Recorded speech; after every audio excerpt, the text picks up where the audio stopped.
Hey guys, you are watching your anime world. How are you all? Please support to subscribe this channel for watching new interesting stories. So in this video, we will see second part what if Quirkless Deku became Class 1B's top hero. Here is short summary. Izuku Midoriya, the quirkless wonder of Class 1B. Having been trained within an inch of his life, he made it into UA. Now he has to make it to graduation to show the world that even the quirkless should be taken seriously. Either they will give him respect or he will take it. What happens when Izuku's motivation is 80% spite but still 110% noble? But before we start, if you want more stuff like this, then be sure to subscribe and like this video. And if possible, share this video with your friends. Now let's start the story. Itsuka stumbled, desperately trying to pull herself up. This man, this villain, waited patiently for her to return to her feet. You can surrender anytime now, she spat out, but I need your name to give the police when they find you after I beat your ass. He smiled a big toothy grin. Anvil. Yeah, that checks out. She stood again, leaning against the wall. Okay, ready for that beating, he nodded, raising his fists. She went to move forward, but her body collapsed. That is enough, Anvil, a woman's voice rang out. Itsuka lifted her head, and a woman stepped out of a doorway. She was wearing a black lace gown with a sweetheart bust line, and embroidered lace ran along her arms. Her porcelain white skin shone through from underneath. It was an almost unnatural white, the only source of color was her red nails and ruby lips. Most of her face was hidden by a veil. Her long black hair seemed made of shadow black cascaded out down her back just above the ground, and the tips were stark white, the same as her skin. They collected like dagger points, perfectly grouped. Yes, most holy, the man known as Anvil said. Miss. The woman's hypnotic voice rang out. Ojiro came crashing to the ground unconscious as his opponent landed gently. Yes, most holy. Enough playing, the woman chastised. You all should give up once I get my second wind. Itsuka clawed towards Ojiro, putting her body between them.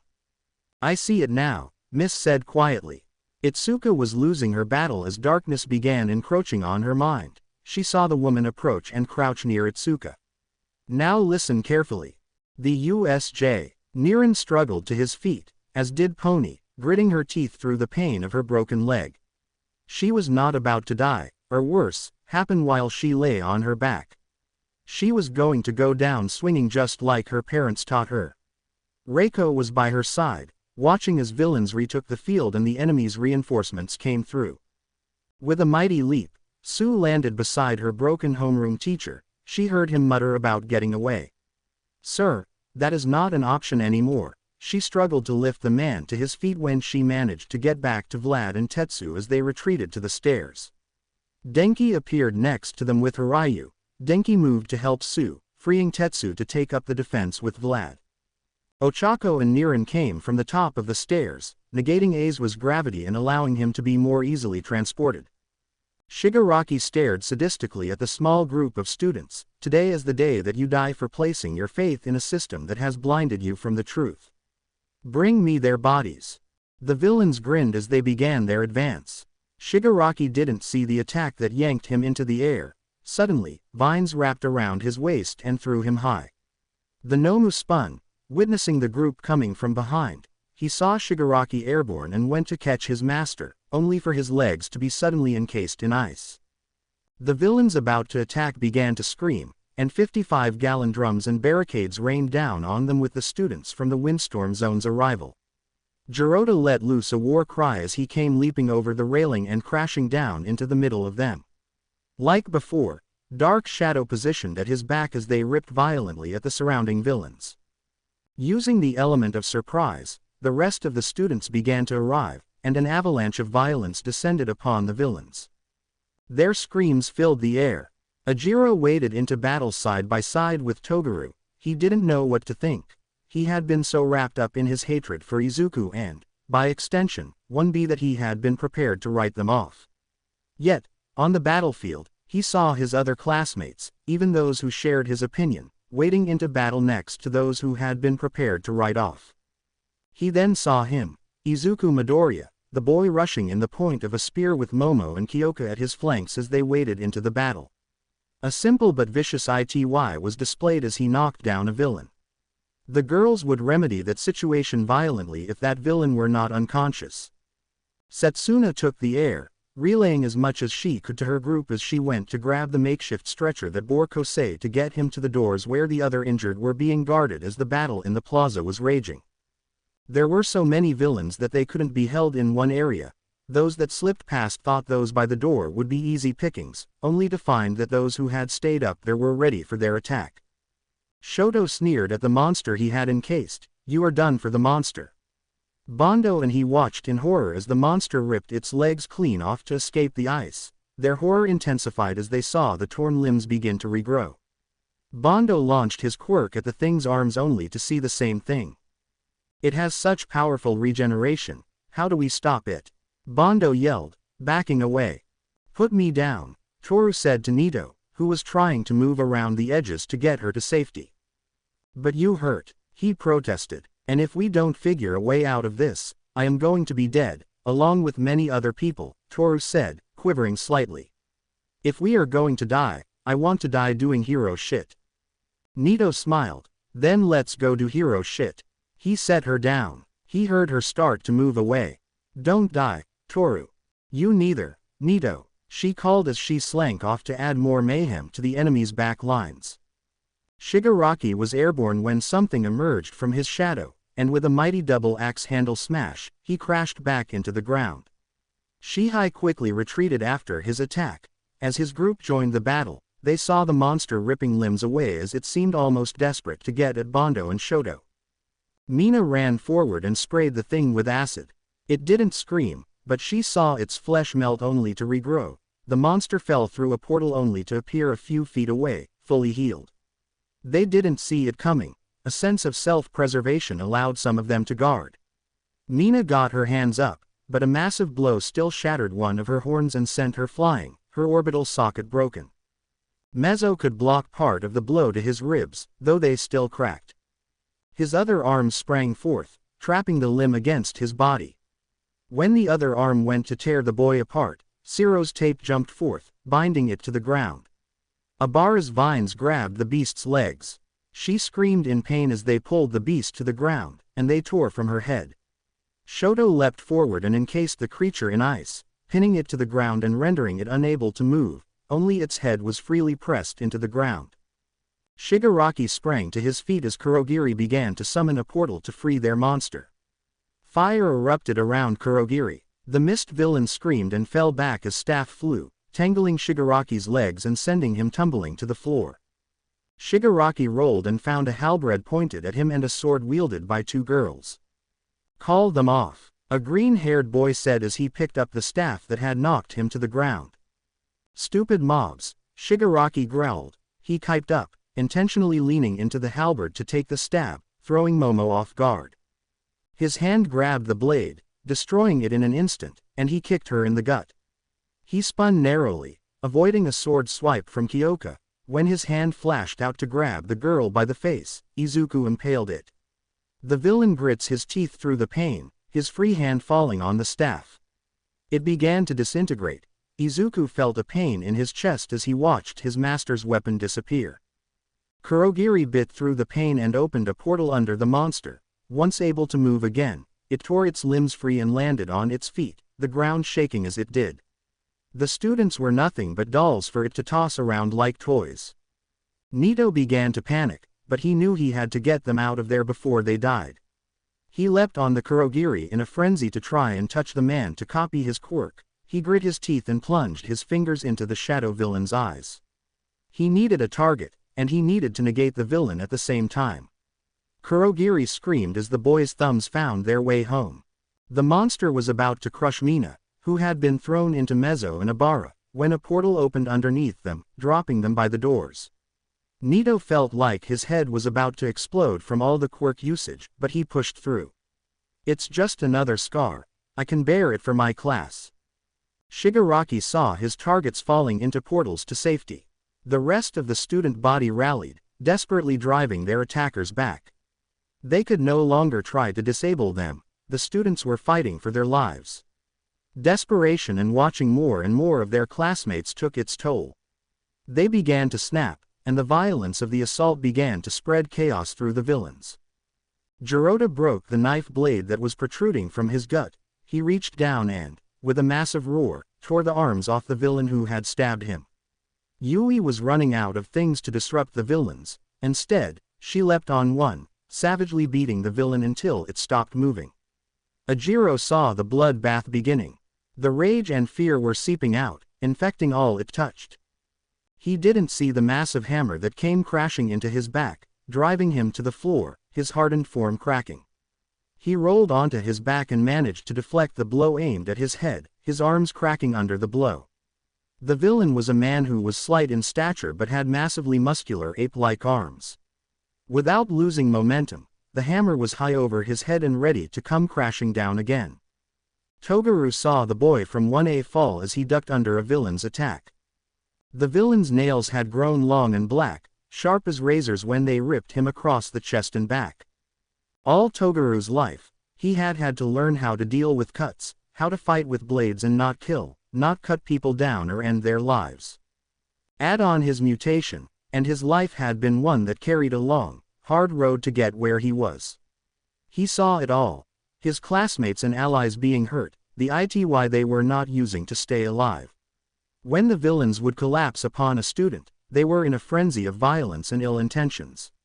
Clothing was being ripped and clawed at, and Reiko pulled the eyes out to villains that had descended upon her and Pony. Toguro watched as the monster had sent his allies flying through the air.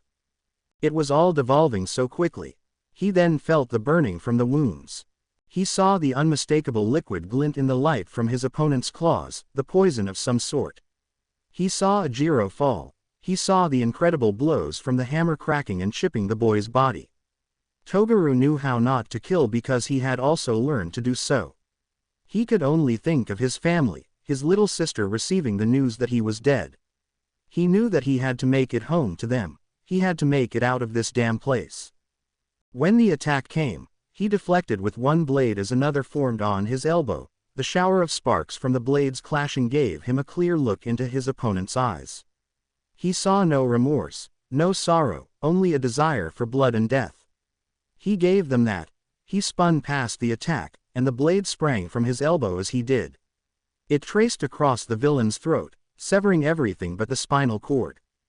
The world began to darken as the burning sensation was now everywhere, flooding his body. He continued his momentum. The blade scraped across the floor as he raised it in a rising slash. The hammer villain's arms were descending, ready to turn Ajiro into rubble. The sound of the blade, the flash of light as he saw it come into view, he saw the cut up and throw the villain's arms just above the elbows, severing them. Blood sprayed across Ajiro as he saw Toguro stumble and fall to the ground. Shigaraki watched as he saw Kurogiri fall. He turned and reached to end the threat of the Kyoka. She fell back out of reach, but he grabbed her jack, and she screamed as she disappeared in his hand. He sneered as he was ready to fall upon her when a massive black sword removed his hand from his body, and a baseball bat cracked against his skull, sending him toppling to the side. Momo just punted the severed hand away as Kyoko pulled a knife and cut her ear cord just from the log. As the decay was running up the line, Shigaraki couldn't focus. His head had been cracked, he had lost a hand, and he screamed nonsense about the state of heroes. He didn't even see the massive black blade coming for his head, the monster did. Izuku saw movement. He could place the blade flat to block the attack. It was what saved his life as he was knocked away and into the wall. Reiko reached out with her quirk and yanked Izuku to the side as the monster's next attack would have splattered him. Nieto ran. Seeing the severed hand, he prayed, and when he grabbed it, he knew what needed to be done. Toru lifted a baton that had been discarded to the side and wadded into the villains with efficiency to find soft spots and spots that were not so soft, but after she was done, they were. Especially kneecaps. He saw Shoto making it back to his feet. Shoto, freeze it, I need to touch it. It was all in slow motion. As Shoto sent a wave of ice at the monster, Nito dived into a portal before dropping the mist villain's quirk and taking on Shigaraki's. Shigaraki saw a portal open above the Nomu, and a blonde-haired boy in a ripped and battered suit came diving out. He saw the boy land on the Anti-All Might's shoulders. Nito grits his teeth and grabs the monster's exposed brain, activating the quirk. The monster's scream froze everyone on the battlefield as Decay went to work against the monster's regeneration. The beast brought its massive fists up to squash Nito. The great black sword managed to cut one limb off, but Izuku stumbled and could not stop the second arm. It came up and just crashed into Nito's stomach cavity. Blood flew from Nito's mouth. The quirk faltered, he could feel it. Ajiro was there, and with the mighty swing of one Togaru's blade, it bit deep into the monster's other arm. It screamed again, thrashing violently this way and that. Ajiro was thrown to the ground. Hero shit, Nito roared as he poured every ounce of his being into the quirk. All he had, with his last breath, was to end this monster. Shoto saw the fight between this monster regeneration and whatever Nito was trying. He saw the massive fist inside the boy's body and then heard the cry as he saw someone willing to lay it all, to give everything for what he believed in. He wasn't even aware he did it as the pillar of flame exploded next to the beast, severing the other arm. It was a white-hot flame. It consumed the arm, and where it had cut the arm from the monster, it would not grow back. Shigaraki, foaming at the mouth, blood pouring from the stump where one of his hands once was not about to let this raid end this way. He stumbled, reaching for Nito. The Nomu was not on its knees as it lost the Decay battle. Izuku saw him coming and went for Nito. He tried to move, but his body was a wreck from the monster hit. Quote, "Die you mob," Shigaraki yelled. Reiko's quirk flared out, yanking Shigaraki's hand out and away as a shot echoed in the USJ. Shigaraki looked down at his chest and saw the blood begin to ooze out as his brain told him he had been shot. His eyes trailed up. There was Momo. She was holding a revolver in her hand, the barrel smoking. She fired again. It hit home. Shigaraki stumbled again as another shot rang, then another. He fell to his knees. His life is ebbing away. He looked down at his chest, then looked to the Nomu as it turned to ash, the blonde falling to the floor as he saw the gaping hole in the boy's side. No, he coughed as blood came from his mouth, his lungs filling with blood. Kill, all, might, the League. As over, Momo's voice rang out over the silent battlefield. The next shot rang out, but it didn't hit him in the chest. Instead, it would have pierced his brain. Shigaraki and Kurogiri fell into portals, but unlike the purple smoke, these were like a black oil-like substance. Nito fell to the ground, and as Izuku stumbled toward him, he saw tears in his classmate's eyes. "Do you think it will be a good scar?" Nito said as Izuku cradled him in his arms. "It is going to be amazing. Now hold on, okay? I need you to hold on, Nito." Izuku's voice broke as he fought back tears. "There is a hole in me. I don't think there are enough bandages for that," Nito said with a smile. "That's right, but I have something better than bandages." They turned to see Kanoko coming towards them, the air filling with spores that drifted down onto everyone. She smiled as they invaded the open wounds. She activated her quirk. The wound on his side was closed. "Mushrooms will save us all." Kanoko threw her arms in the air as her eyes rolled back, and she fell to the ground unconscious. Kosei began to cough as his eyes opened, and mushrooms erupted from his stomach cavity. All over their wound, mushrooms sprouted. Togaru, who suddenly felt better, sat up and saw mushrooms sprouting from his chest. The poison neutralized, and the bleeding stopped. The door to the USJ exploded as the faculty came storming in. The remaining villains just surrendered, the students too stunned to move, too broken to react. Izuku looked at the mushrooms sprouting all over him and everyone. "Quirks are bullshit," Izuku muttered.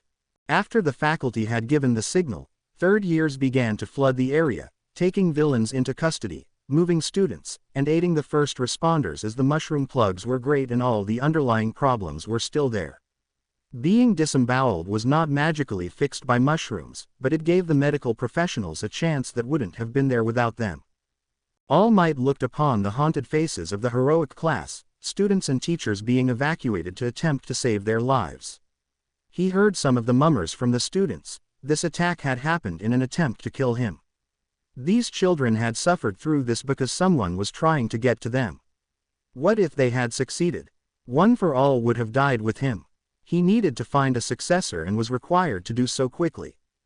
The medical wing at the UA was well known for its state-of-the-art technology and top-notch staff, consisting of recovery girl and a few nurses. That was what the people knew. What wasn't known was the state-of-the-art trauma center under the medical wing and the dozens of doctors and nurses that staffed it in times of emergency. That emergency call had gone out as soon as Ida had come to the doorstep. Emergency surgeries were underway within minutes of the wounded arrival. Everyone would be staying the night in the medical wing. Not a single soul that boarded that bus was going home tonight or was in any condition to do so. Nezu looked over the first years with rage, horror, and sympathy, with a helping of wrath. He knew that you have restrictions upon yourself when you go into a battle, lines you won't cross. Then, as the struggle continues and situations worsen, you begin to cross those lines to come home alive. Self-preservation as a mother. They were exhausted, wounded, and trying not to let the silence drive them mad, because when it was silent, your mind would begin to question all the things you did to be able to lie in a bed tonight. They would fall asleep, awake screaming, ready to fight, calling out for another student. He knew that not all would make it, that not only was UA's reputation about to be dealt a significant blow, but the first-year hero course would never be the same. Nezu was unique. There was nothing like him in this world. He would never marry, nor would he have children of his own. At least not again. He had a mate and offspring once upon a time. They didn't have names, but he could see them when he slept. See them and feel the love for them. He didn't know it was love then, he was too primitive. But he remembered what it was like when they were taken out of the cage and never returned. He made one of the scientists tell him how they died before Nezu killed him. Someone had come into his home and tried to make him feel that loss again. What made Nezu so dangerous was when he focused on a single thing, a single idea. That idea today was revenge. Ajiro, of all the luck, I am in goddamn bed next to this mother. He thought. He glanced over to see Izuku wake up and look around before settling back down. Hey, would you tell me the truth if I asked you a question? Ajiro finally said, using the buttons on the bed to bring himself to a sitting position. His arms were cast, as well as his chest. Izuku looked at him. Sure, I highly doubt you will believe me since you hate me. What? I came in and apologized, Ajiro deflected. Look, your mouth said one thing, but your eyes said something else, Izuku said, still looking at the ceiling tiles. Also, I know the look of hate. I have seen it enough to recognize it. You are not very good at hiding it. Why did you provoke Bakugo? Ajiro said. I didn't. I hadn't seen Bakugo in over a decade. Izuku paused momentarily. We knew each other when we were kids, same kindergarten kind of bullshit. When my quirk didn't come in, we stopped being friends. He felt this one time, and I offered to help him up. Yeah, that didn't go well. You're lying, Ajiro said, clinging to the story he had made up. Why would I lie? Izuku said. So you would like me. I could care less if you do or don't. Did you like to grow up with him or something? No, I met him the first day, Ajiro said quickly. Then why are you clinging to this idea that he was a good person and not some piece of shit? Izuku sat up and looked at Ajiro. Was it love at first sight or something? I have seen the videos. He was talking shit to everyone. He called you shitty hair and told you to shut up. No, I wasn't in love with him. Ajiro stopped and thought about it.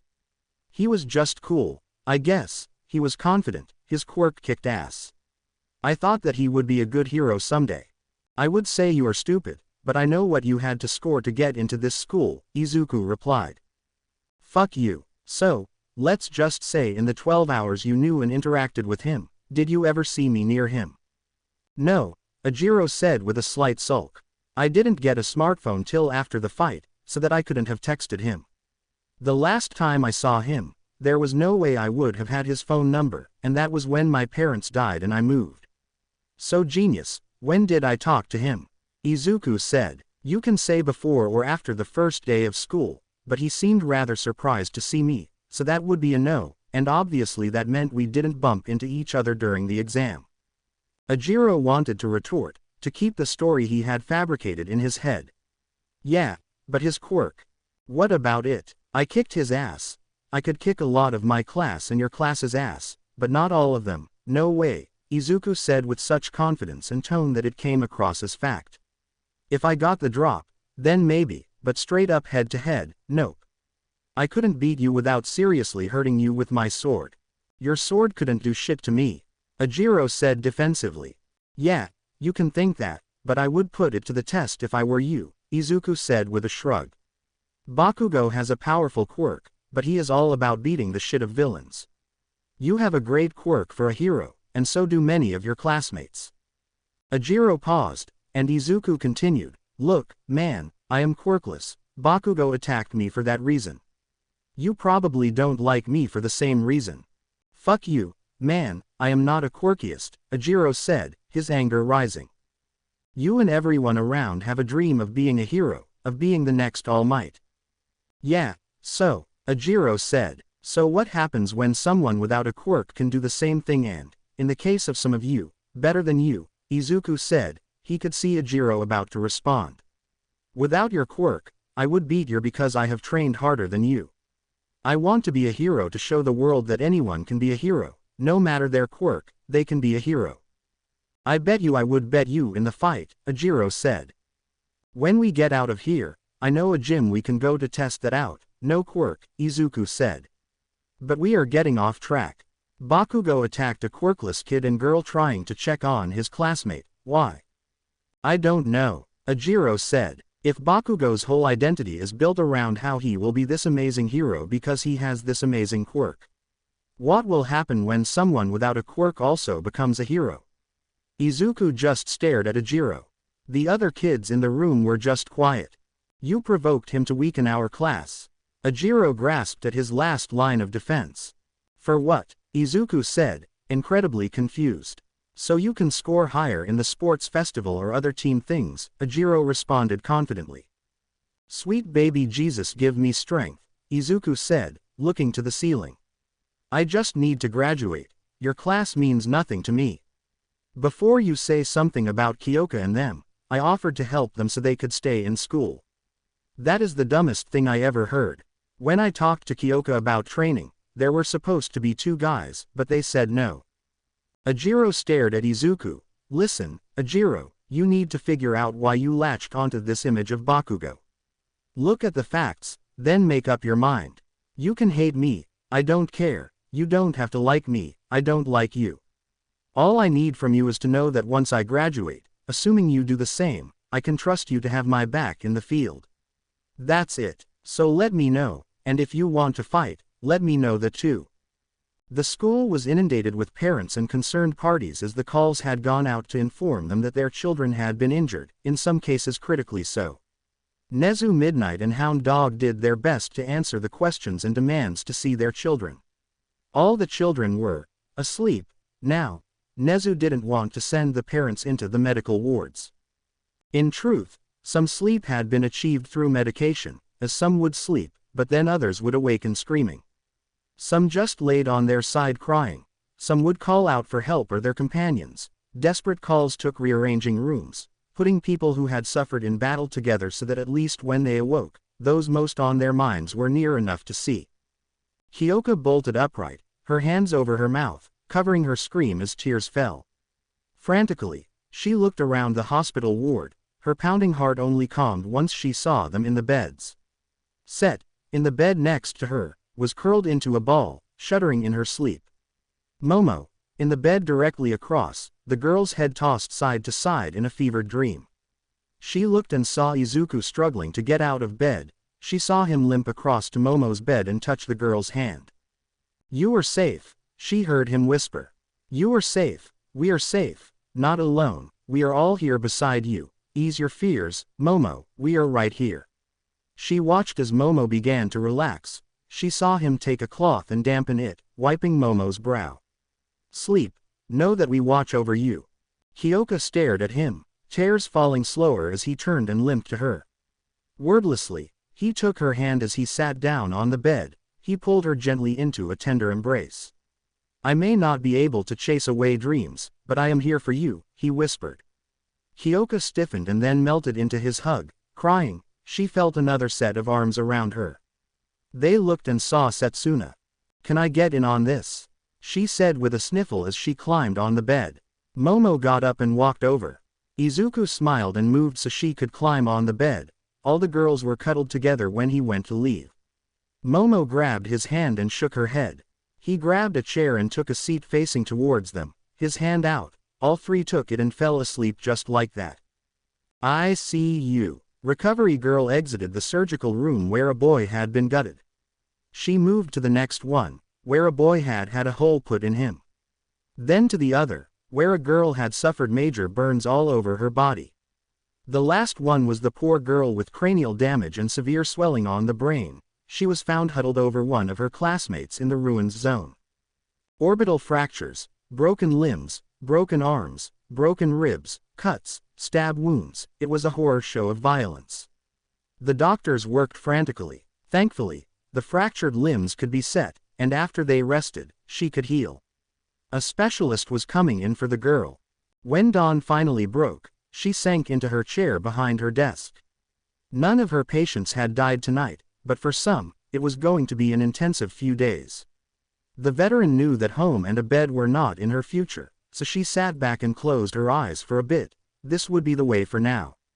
Morning light. After the night they had experienced, the morning light brought comfort as nurses came in and checked vitals and brought food. Sometimes feeding their patients as doing so on their own was not an option. Of course, not everyone could eat, but they nibbled absently on some toast or picked at something on their trays. The cuddle pile reluctantly broke apart to eat. Momo was starving due to her quirk, and so was Set, as her natural regeneration had pillaged her body to do its work. The genuine encouragement to eat came when they were all informed that they needed the energy so Recovery Girl could treat them so they could be released. Of course, the kids were asking about their classmates or comrades in the ICU. The nurses gave them the most basic information that they were resting at the moment but unable to see anyone. Once everyone ate, the heroine made her rounds, dispensing beeps and gummies, leaving the kids all asleep once she was done. It was, of course, a side effect of her quirk, but since they were so drained for some, it was the first real sleep they had achieved since the incident. After Recovery Girl tended to the ICU patients, it was time for parent consults. The hardest were the three children in the ICU, Kosei, Nito, and Toru. Kosei and Nito were still in a very delicate shape. She watched through the glass as their parents sat in the rooms with their unconscious children, holding their hands as the monitors gave a steady beat. They were both in a medically induced coma to keep them stable, as more surgeries were going to be needed for both of them. Toru's mother held her hand as the girl was undergoing treatment. Even through the soundproofing, her screams could be heard as the charred and damaged skin was being removed. Thankfully, the girl would be okay after this torment as the pro-medical hero graph was nearby. The hero's quirk would allow new skin to grow after the damaged area had been removed, and unfortunately, that process was excruciating.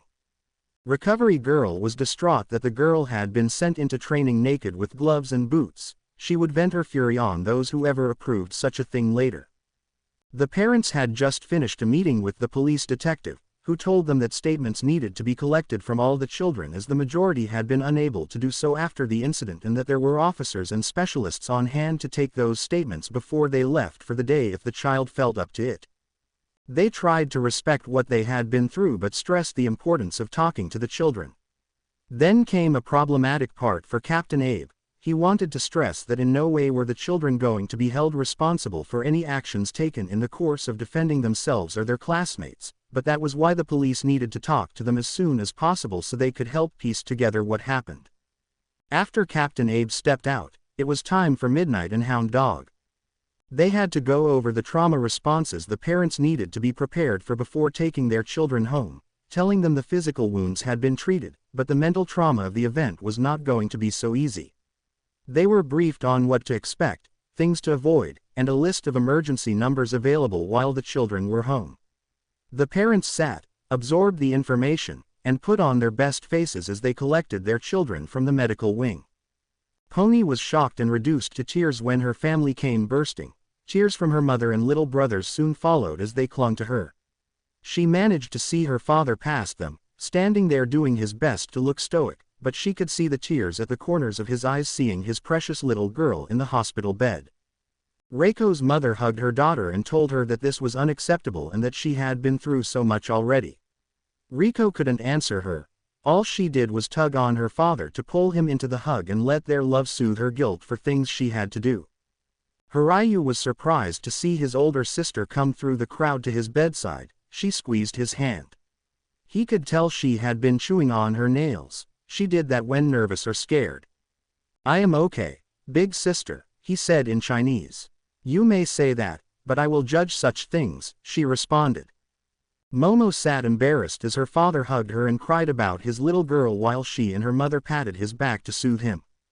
Set's little sister was in her lap, trying to squeeze the life out of her, but seeing as she was only 5 and didn't possess a strength quirk, Set was all right. Her parents just held her free hand. Kyoka's father was in a nearly similar state to Momo's when he laid eyes on her, but she saw him choke it back. She knew he was going to explode as soon as they were alone in any capacity. They just sat on either side and hugged her. When their daughter pulled them in tighter, they just held her as she cried in their arms.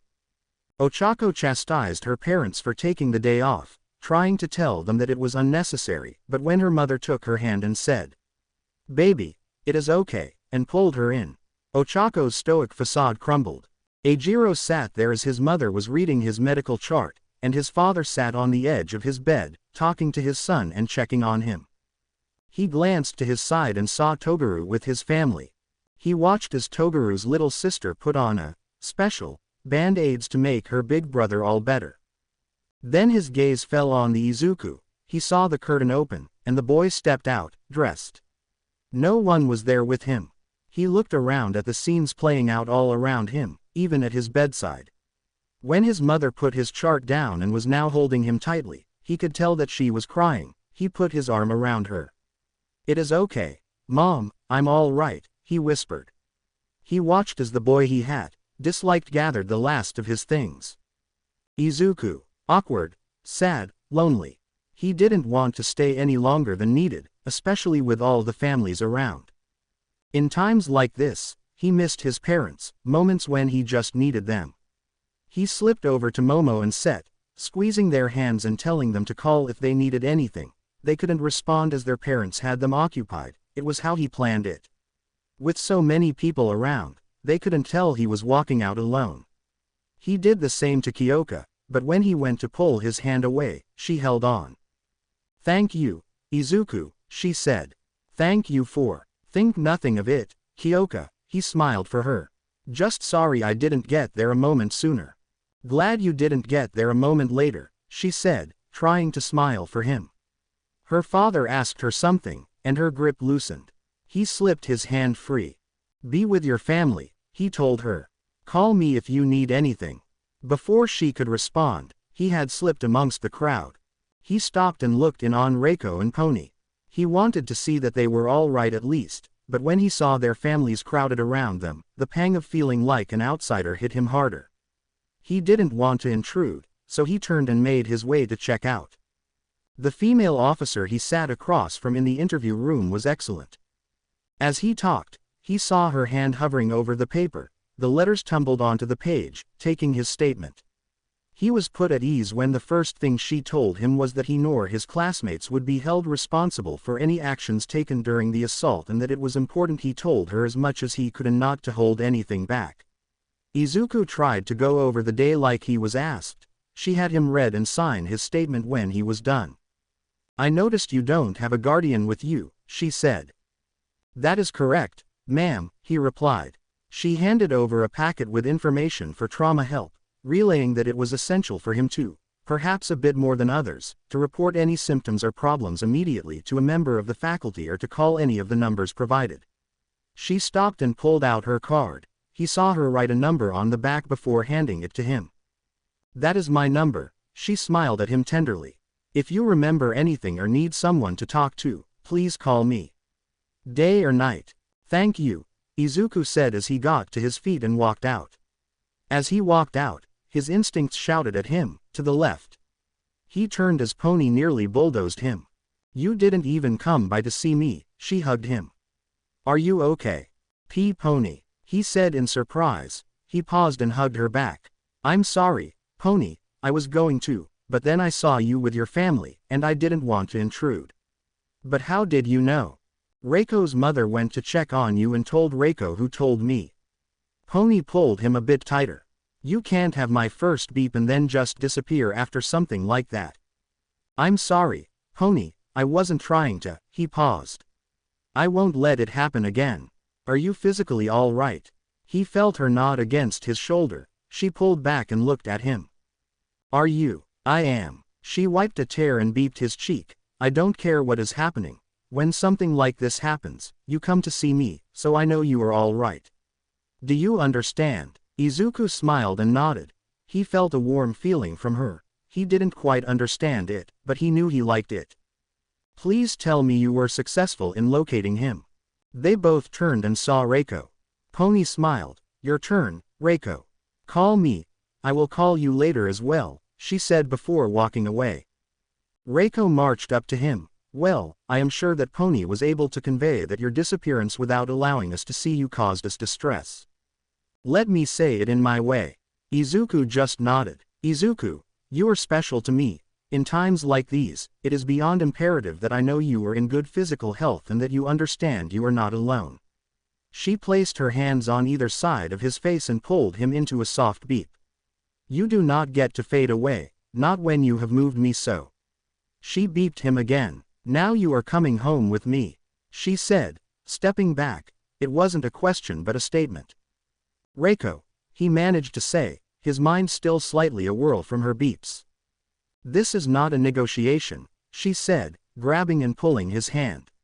My parents insist, and I agree that now is not the time for us to be alone. While you may be more stoic than the rest of us, I will not allow you to be alone. Yesterday's events haunt your mind as they do mine. She looked over her shoulder. I need someone I can talk to, someone who understands. Please. Okay, he responded. Let me at least go to my room to get some clothes. I will meet you in front of you in 15 minutes. 15 minutes, she said, releasing his hand. My father will be waiting for you. I must give my statement first. The sense of being an outsider was still there, but the feeling he received from Pony and Reiko trumped that. It was this warmth, a warmth he didn't know he was missing until it was offered. He understood that he wanted that. It wasn't even a want, it was a craving. When he came around the corner, he saw Pony about to enter the interview room. He ran over and grabbed her hand. She gave a little startled yelp, but she smiled when he saw him. He quickly glanced around, but no one was looking. He beeped her quickly, and she blushed and smiled. Thank you, Pony, he said. Thank you for coming after me. It was Pony's turn to beep him quickly. I run faster than you to chase you down eventually. She smiled and placed her hand on his chest. Call me later. I need to hear your voice. I will, I promise, he said as he moved away and walked outside. Izuku walked across campus to the dorms and packed a bag with some changes of clothes. He grabbed his phone chargers and headphones. When he returned, he saw Reiko's father standing outside. Thank you for inviting me to your home, sir, Izuku said with a bow. Shinobu Yanagi looked the boy over. He had made a positive impression on him after the discipline meeting and seeing how his daughter reacted to him. It is our pleasure, Mr. Midoriya, he said warmly, doing his best to put the boy at ease. I would not dare say I understand what you have gone through. I had to agree with Reiko that the thought of you being alone was not right. Besides, it will allow me a chance to thank you for teaching that little bastard a lesson for attacking my daughter. He added with a laugh. Shinobu stopped and placed his hand on Izuku's shoulder. I don't know how much help we can be, but I hate that you must go through this alone. If you need help, do not be afraid to ask, there is no shame in it. We all need some help at some point.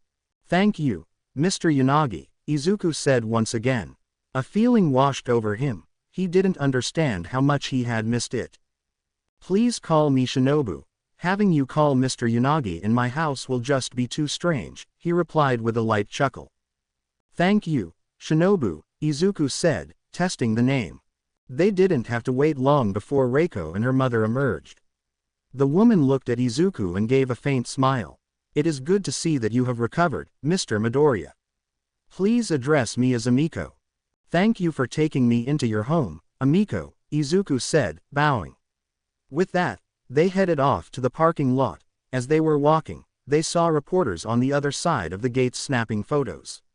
Amiko and Shinobu positioned themselves between the kids, obscuring the images the best they could. Seems the press is aware of the attack, Amiko commented. Vultures, Shinobu spat. Mina Ishido was listless. She was thankful to see her parents but couldn't hug them. They noticed that she flinched when they went to hug her. She felt dirty for what she had done. Seeing her like that, her father felt his blood boil. His wife gently touched his shoulder. Let me help her get dressed, she whispered. He nodded and drew the curtain to give them privacy. Mina's mother, Kara, was a mutant like her daughter. Her skin was deep red, with long, flowing black hair and reddish-tinged horns that came out and swooped back like a goat. She sat on the bed, reached out, and touched Mina's hand. She felt her daughter stiffen and tried to pull back, but Kara held her hand. Even when you survive, you wonder if what you did to do so was right, Kara said. Mina stopped and stared at her mother. The screams, the blood, or even the silence. It replays over and over in your head like an endless loop. You want to make it stop, but it just won't. The silence is deafening when it does stop for even a moment. Anything is better than that silence. Kara took her other hand and cupped Mina's cheek. You are not dirty, Mina. The blood will always leave a stain, but that doesn't make you dirty. Others wouldn't be here if it weren't for you, it would be the same. Heroes are the ones who get dirty so others can remain clean. Mina's lip began to tremble. No matter what, Mina, we love you. Kara pulled her daughter tight as the tears started to fall. It is okay, my darling. Ibara looked at the gold cross in her hands, turning it absently over. Her mother and father sat on opposite edges of the bed. I don't know if I can do this, she said. And that is okay, her father said. Ibara looked at him, shocked. Ibara, we will not press you for what happened if and when you are ready to share that, we will be ready to listen. If you have questions or doubts, that is to be understood. And you shouldn't make that decision until you are ready. And if I decide to walk away, she whispered, if that is what your heart tells you, then that is the right decision, he said. If I stay, then stay, but make sure your entire will is dedicated to this, he squeezed her hand. It is not only your life that is on the line, the sacrifice you made was for another, was it not? She nodded. Did you do it for personal gain, for wealth to fulfill some dark desire? She shook her head. Then release your burden to the Lord Ibara, pray for guidance, and listen to your heart. I have faith that you will make the right decision. Let us take you home. Nothing needs to be sorted now, her mother said. Will you both sit with me when I give my statement? Ibara said as she put her cross back around her neck. I need you there, and I want you to know. They both nodded and pulled her into a tight hug. Ojiro, he wiped the tears angrily from his cheeks as he sat in the interview room. They found her laying on top of me, protecting me. We can stop or take a break if you need to, the officer said. No, he said suddenly. No, sorry, he said softer. So, I barely saw the man before he tackled her out of the building, but the girl, her name was Miss. It's not like when you call a woman Ms. or Miss you're shot. She had light brown hair and gold eyes. Unlike the other people we fought, she and the guy who attacked Itsuka had actual costumes, and they matched. White tights, gold boots, gloves, and tank top. Shoto. He sat in the bed, his mind preoccupied with the events of the day before. His injuries had been relatively minor compared to most, but they wanted to keep him for observation. And sadly, they wouldn't release him till his father came to get him. The whole atmosphere of the room changed when the doors opened, and in walked the number 2 hero. All eyes were drawn to him as he entered. There was an aura about him that commanded your attention. He didn't even acknowledge it. His gaze was straight ahead, and following behind him was her daughter. She just looked at the ground as she walked, not looking up to make eye contact. When they came to the foot of Shoto's bed, father and son stared at each other. No words passed between them for a moment. Your sister has brought you clothes. See that you get changed so we may leave, Endeavor said, then he turned and left the room. Fuyumi waited until he left, and then she hugged him suddenly. Are you okay? Shoto knew that if he didn't hug her back, she would get upset, and he loved her too much to do that to her, so he returned her affection. In truth, Fuyumi was his and his brother's kryptonite. Even Endeavor had learned to be careful how he treated her, especially when her brothers were around.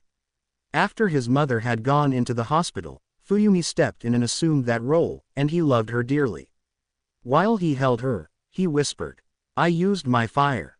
She pulled back and looked at him, shocked, aware of his reasoning for not doing so. "Did I betray her by doing so?" he asked. "No, Shoto," she replied. "What made you do it?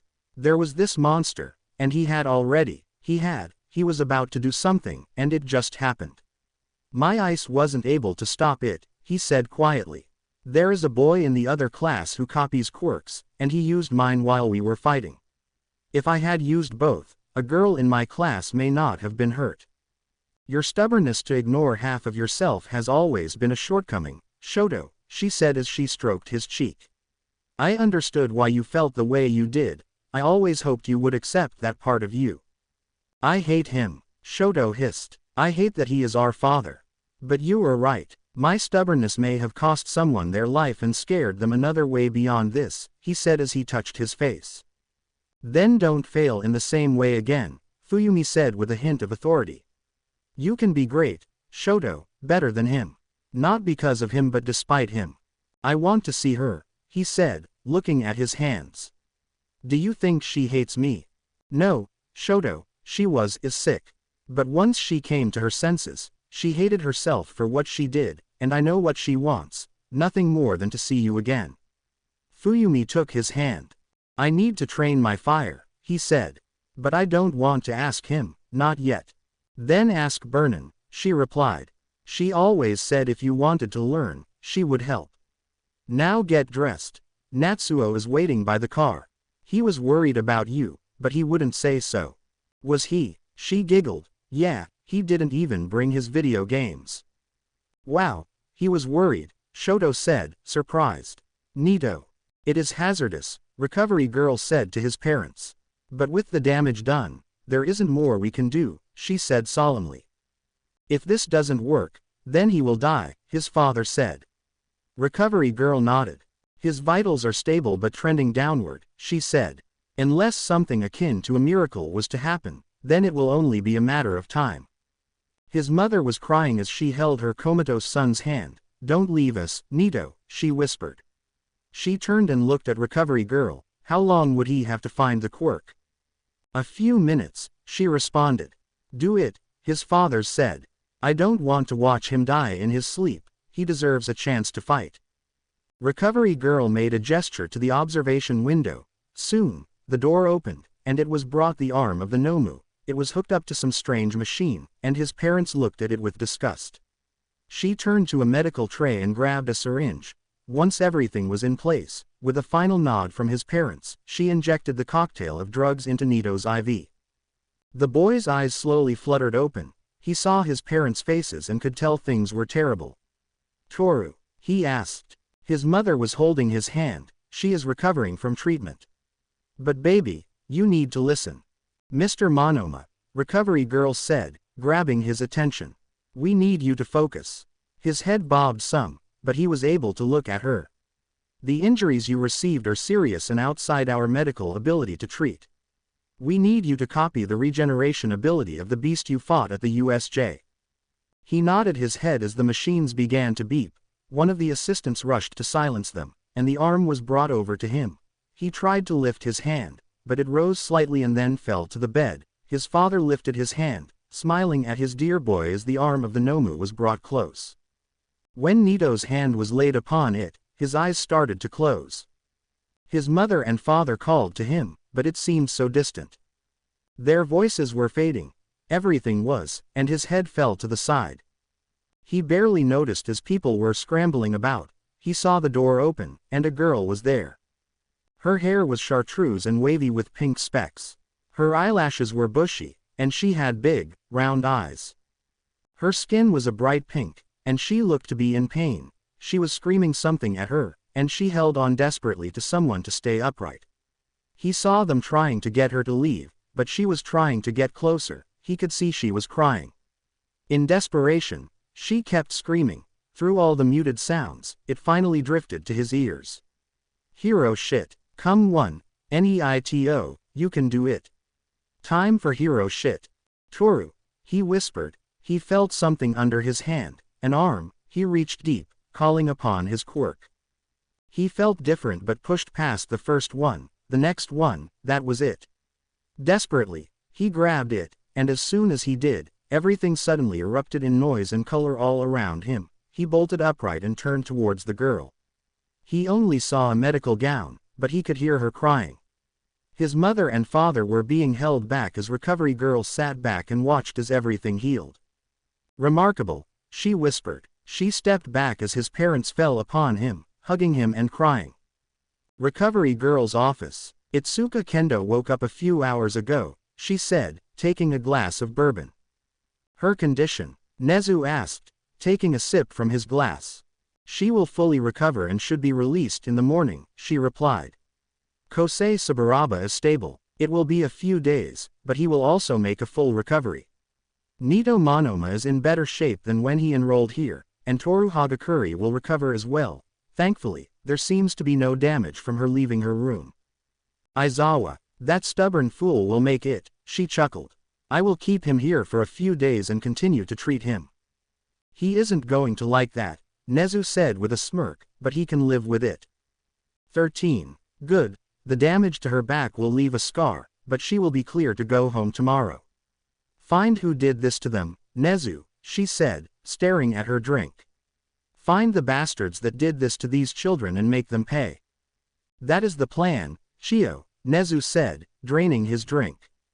Go home, get some sleep. You should do the same.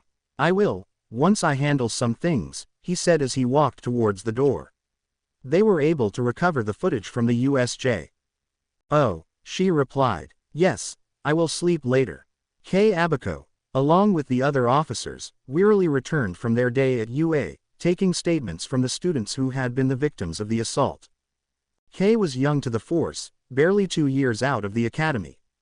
Her quirk, transcribe, helped take statements, as the words would fall perfectly onto the page verbatim, leaving no window for claims that the statement was taken incorrectly. He pulled her long light brown hair free of the ponytail it had been trapped in all day. Her honey brown eyes danced over the file in front of her. Victim statement. Izuku Midoriya. It was clear and concise. He gave what details he could and answered clearly when he didn't know the answer, refusing to speculate. She saw a clear pattern in the statements, with the students trying their best to subdue the attackers, but as the battle raged on, more violent acts came into play. Desperation had eroded their self-control, a prolonged fight against those seeking to harm, and in the case of some of the other statements, she had taken far more unspeakable acts. She sat back and waved to her colleagues, who were headed out for the second part of their day while she was compiling all the statements and preparing the file for the captain. She typed his name, age, and identification number into the computer and hit search. 6 arrests for vigilantism, all charges dropped, 5 cases of loitering, 1 case of breaking, victim refused to press charges, public disturbance, 7 counts, 0 convictions. Kay started digging into his file. Vigilantism charges were dropped due to him not having a quirk. Most of the charges stemmed from him stopping criminal acts. There was one that had resulted in the trial and arrest of the former pro umpire. The man had been put into a coma and was left with permanent injuries. Umpire was implicated and convicted in the death of Izuku's parents. Kay noticed that in all cases, the child's guardian, Garrett Jacks, had never once come to collect the child or post bail. All the reports listed Izuku in good health with no mention of scaring. Kay then had to question if somehow the kid had accumulated all those scars in the time since the last time he was arrested, which was less than 6 months ago, but she knew that was bullshit. The arrest reports had listed no defining markings or tattoos. She ran the name, Garrett Jacks, and got nothing beyond the basic information, name, last known address, and identification number. He had no driver's license. The state identification had expired decades ago, and no education record, just some paperwork declaring him the guardian, all signed and stamped by Judge Mitsura. She stopped and returned to the umpire case, Judge Mitsura, Hirohito Mitsura. She started flipping back through Izuku's cases, well over 60% stamped by Judge Mitsura. Now, odd was not even close to the correct wording. She wanted to dig more but needed to compile all the reports for the captain. Coroner's office. Are you sure these are the scum from the USJ? Vikito said, holding a wad of cash up and away from Hirito. Look, man, I got you the paperwork, you can verify it yourself. Either pay me, or I can always call someone else. You are going to anyway, Vikito replied sarcastically. Yeah, you don't pay enough for that, but you get 24 hours, Hirito said with a smirk as Vikito handed over the money. How many? 16, Hirito said, surprised. What, 16? Vikito looked at the bodies. Those kids killed 16. Hirito nodded my head. I talked to my buddy at Tokai Processing, and that number could climb even higher. There are so many wounded that their infirmary is filled. They had to send some of them to different hospitals in the security wing. They don't know if they will make it through the night. Those kids fucked them up. Indeed, they did, Vikito said as he began to snap photos. Izuku and Reiko. Reiko woke up, covering her mouth as she screamed. Her body was slick with sweat. Eyeless villains grabbed her and tore at her clothing. She saw them attacking Pony and others who were screaming for her to save them, but she couldn't stop them. She tore their eyes out, ripped at limbs and tongues, everything she could till she was being dragged down. She ran from her room into the backyard, where the cool air felt like ice on her skin. She couldn't breathe. She was trying but couldn't breathe. When a hand touched her shoulder, she turned and swung with all her might. Her blow was blocked, and she stumbled back, seeing the eyeless monster. Hands grabbed her shoulders. She struggled, and she was yanked forward into a hug. Reiko, I got you, breath. She knew that voice. Breath, come on. She knew this scent. Izuku, she croaked. It's me, Reiko, breath, he said.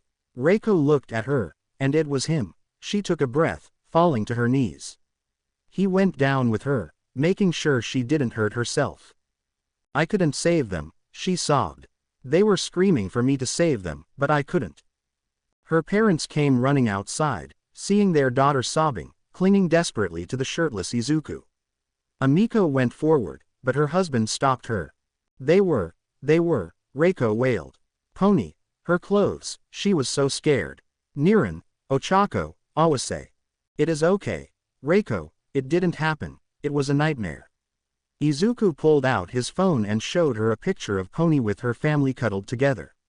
See, that was just a few hours ago. Pony is safe. The others are safe. Amiko and Shinobu felt their hearts breaking. Amiko felt the tears sliding down her cheeks as she watched them hold each other. She noticed that Izuku was shirtless, and then she noticed the scars, a literal second skin of scars, all over him. Her crying ceased. She looked at her husband and could tell he saw them, too. Reiko started to calm down as she looked at photos in the group chat. She closed her eyes, focusing on her breathing. When she opened them again, she realized she was hugging a shirtless Izuku while she was in a thin nightgown that was damp with sweat. She was straddling one of his legs. The chill she felt began to retreat as embarrassment took over. Her parents walked over. Thankfully, one of them handed her a robe. She quickly put it on. I am sorry that I pulled you from your sleep to deal with my nightmare, Reiko said quietly. I wasn't asleep, he said. I haven't been able to fall asleep yet, and isn't this why you wanted me to come home with you so we could support each other? Reiko nodded. Then let me support you, Reiko. Reiko nodded as they walked back into the house.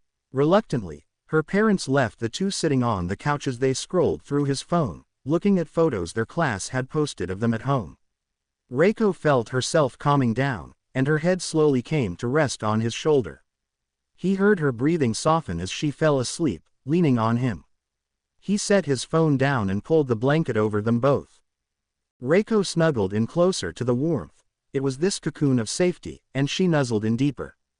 Her hand felt something firm under her fingers. Lightly, they danced over the firm surface. She heard a giggle and froze.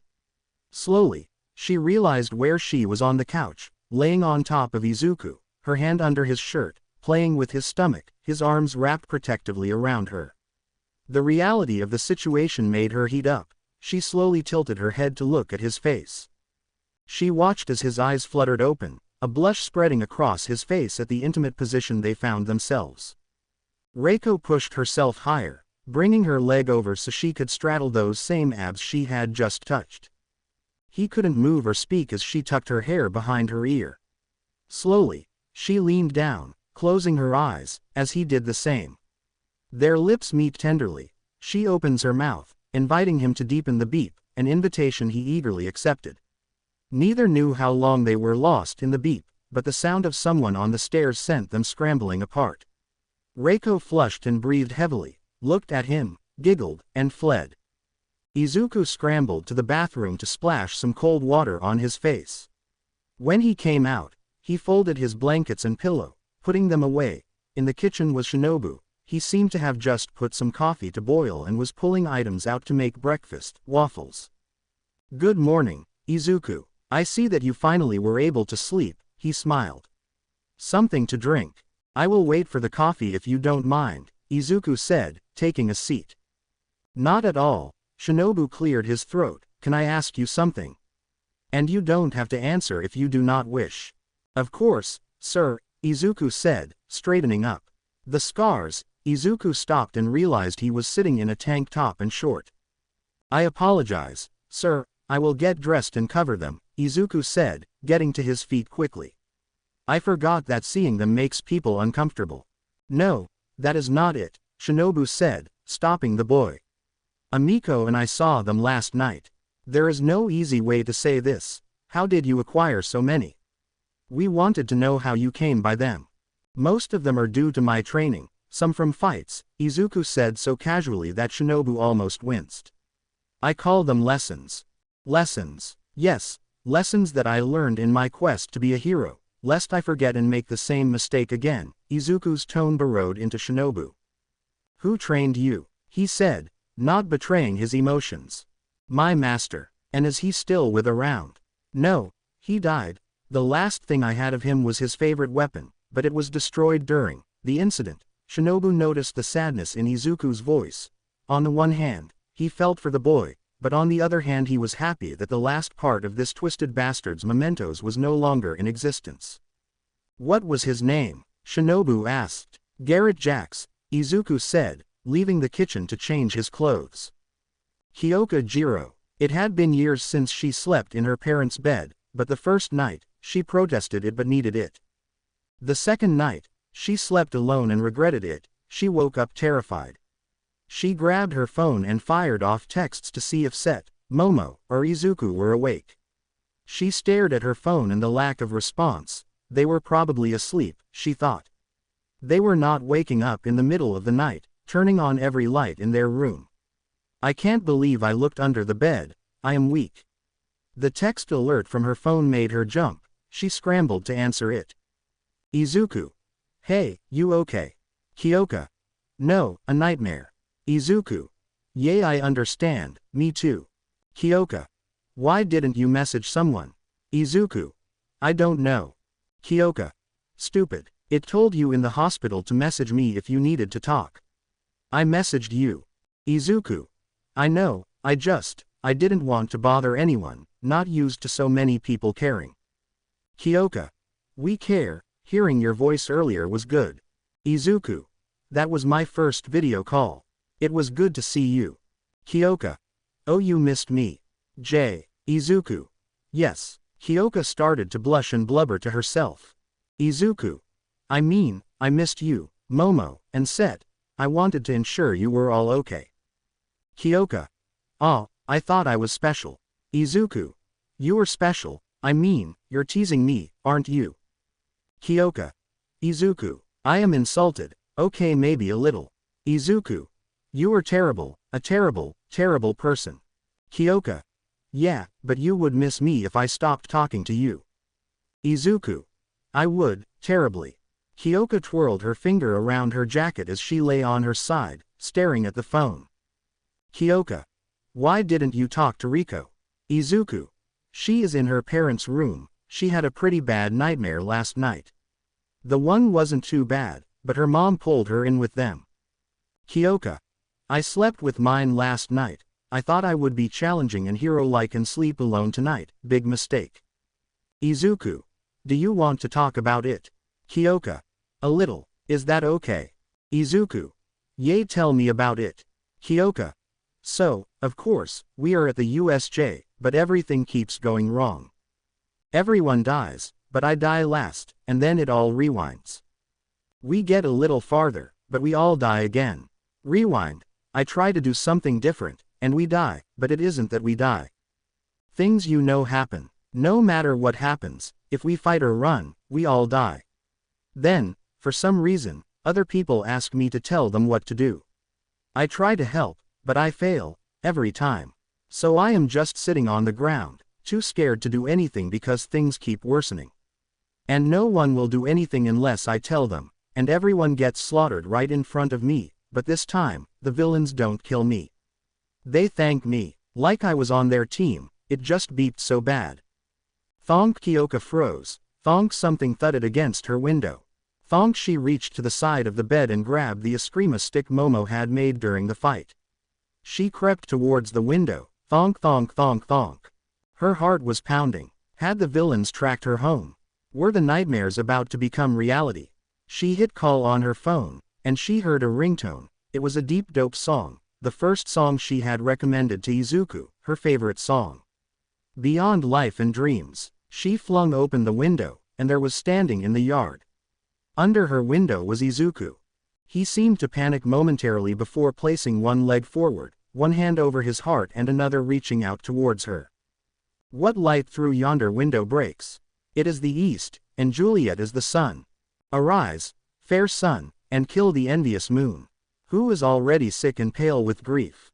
That her maid art is far fairer than she. He took another step, maintaining the same pose. Be not her maid since she is envious, her vestal livery is sick and green.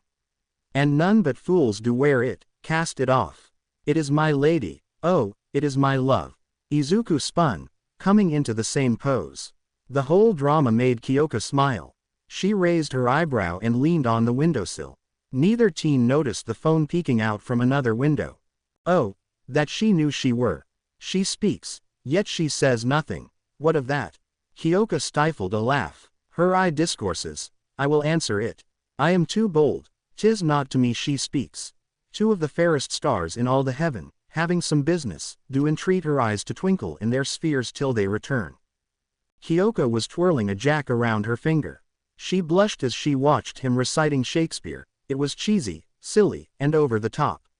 But she loved it. It made her heart beat a little faster. And it was the type of romantic gesture that would make her roll her eyes if she watched it. But watching it play out, she couldn't help but feel herself sinking into it, into him, and it made her blush. The brightness of her cheek would shame those stars, as daylight doth a lamp, her eyes in heaven. Through the airy region streamed so bright, Izuku fell to his knees, still reaching out to her, blushing up a storm. He paused, his mind racing for a moment. She smirked and leaned to the side, her face resting on her hand. He smiled suddenly. See how she leans her cheek upon her hand. Oh, that I were a glove upon that hand. That I might touch that cheek. Izuku looked at her hopefully. Oh, I don't think so, she said quickly. She speaks, Izuku said, still on his knee. He clasped his hands together in prayer, his head bowed. Oh, speak again, bright angel.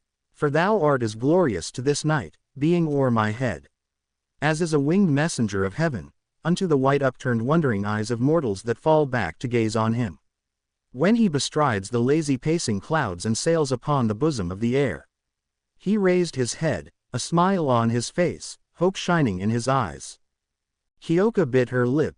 She couldn't stop smiling or blushing. She mimicked his pose from earlier, her hand over her heart, her hand stretched out towards the night sky.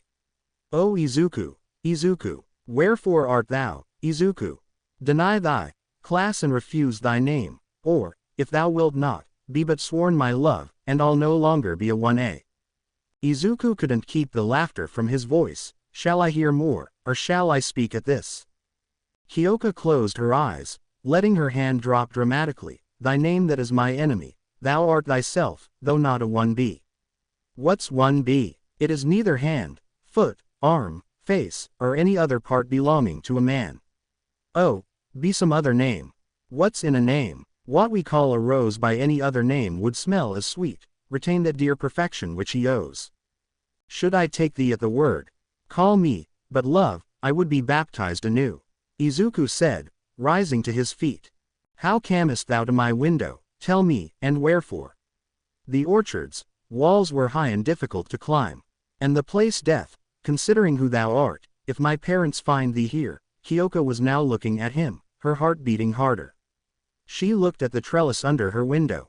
I have night's cloak to hide me from their sight. He saw her looking at trellis. He didn't even know he was moving till he was halfway up. In for a penny, in for a pound, he thought. Hi, he said as he reached the top. Kyoka stepped back. Izuku nearly fell off the trellis.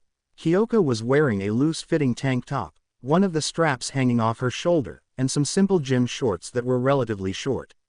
He noticed her slender, toned legs and arms, her beautiful purple eyes fixed on him. The way she twirled one of her jacks around one of her fingers, the light blush on her cheeks. How did you know where I lived? She said, taking a small step towards him. You gave me the address, he responded, unable to move. We were supposed to get together this weekend. How did you get here so fast? Another small step. I was only a few blocks away when the text came in. Reiko only lives a few miles away. His voice hitched as she took another step. So you decided to come over, jump over my wall, throw rocks at my window, and recite Shakespeare. Another small step. We have to recite in front of class for classic lit, he whispered. Might as get some practice in. I practice? She was right before him now. I would like to practice, with you. But, their faces were mere inches from each other, they could feel each other's breath on their lips. Do you not think I am pretty enough? He shook his head. I think you're beautiful, Izuku said. But, fuck it. Izuku closed the distance. Their lips meet, and instant electricity runs through them. She threw her arms around his neck and leapt into his arms, her legs wrapping around him. He caught her as their mouths parted, inviting the others in. She aggressively pulled him deeper into the beep, her hands tangled in his hair. It spurred him on. His hand slipped from her back to grab her by the butt, and she beeped lightly into his mouth.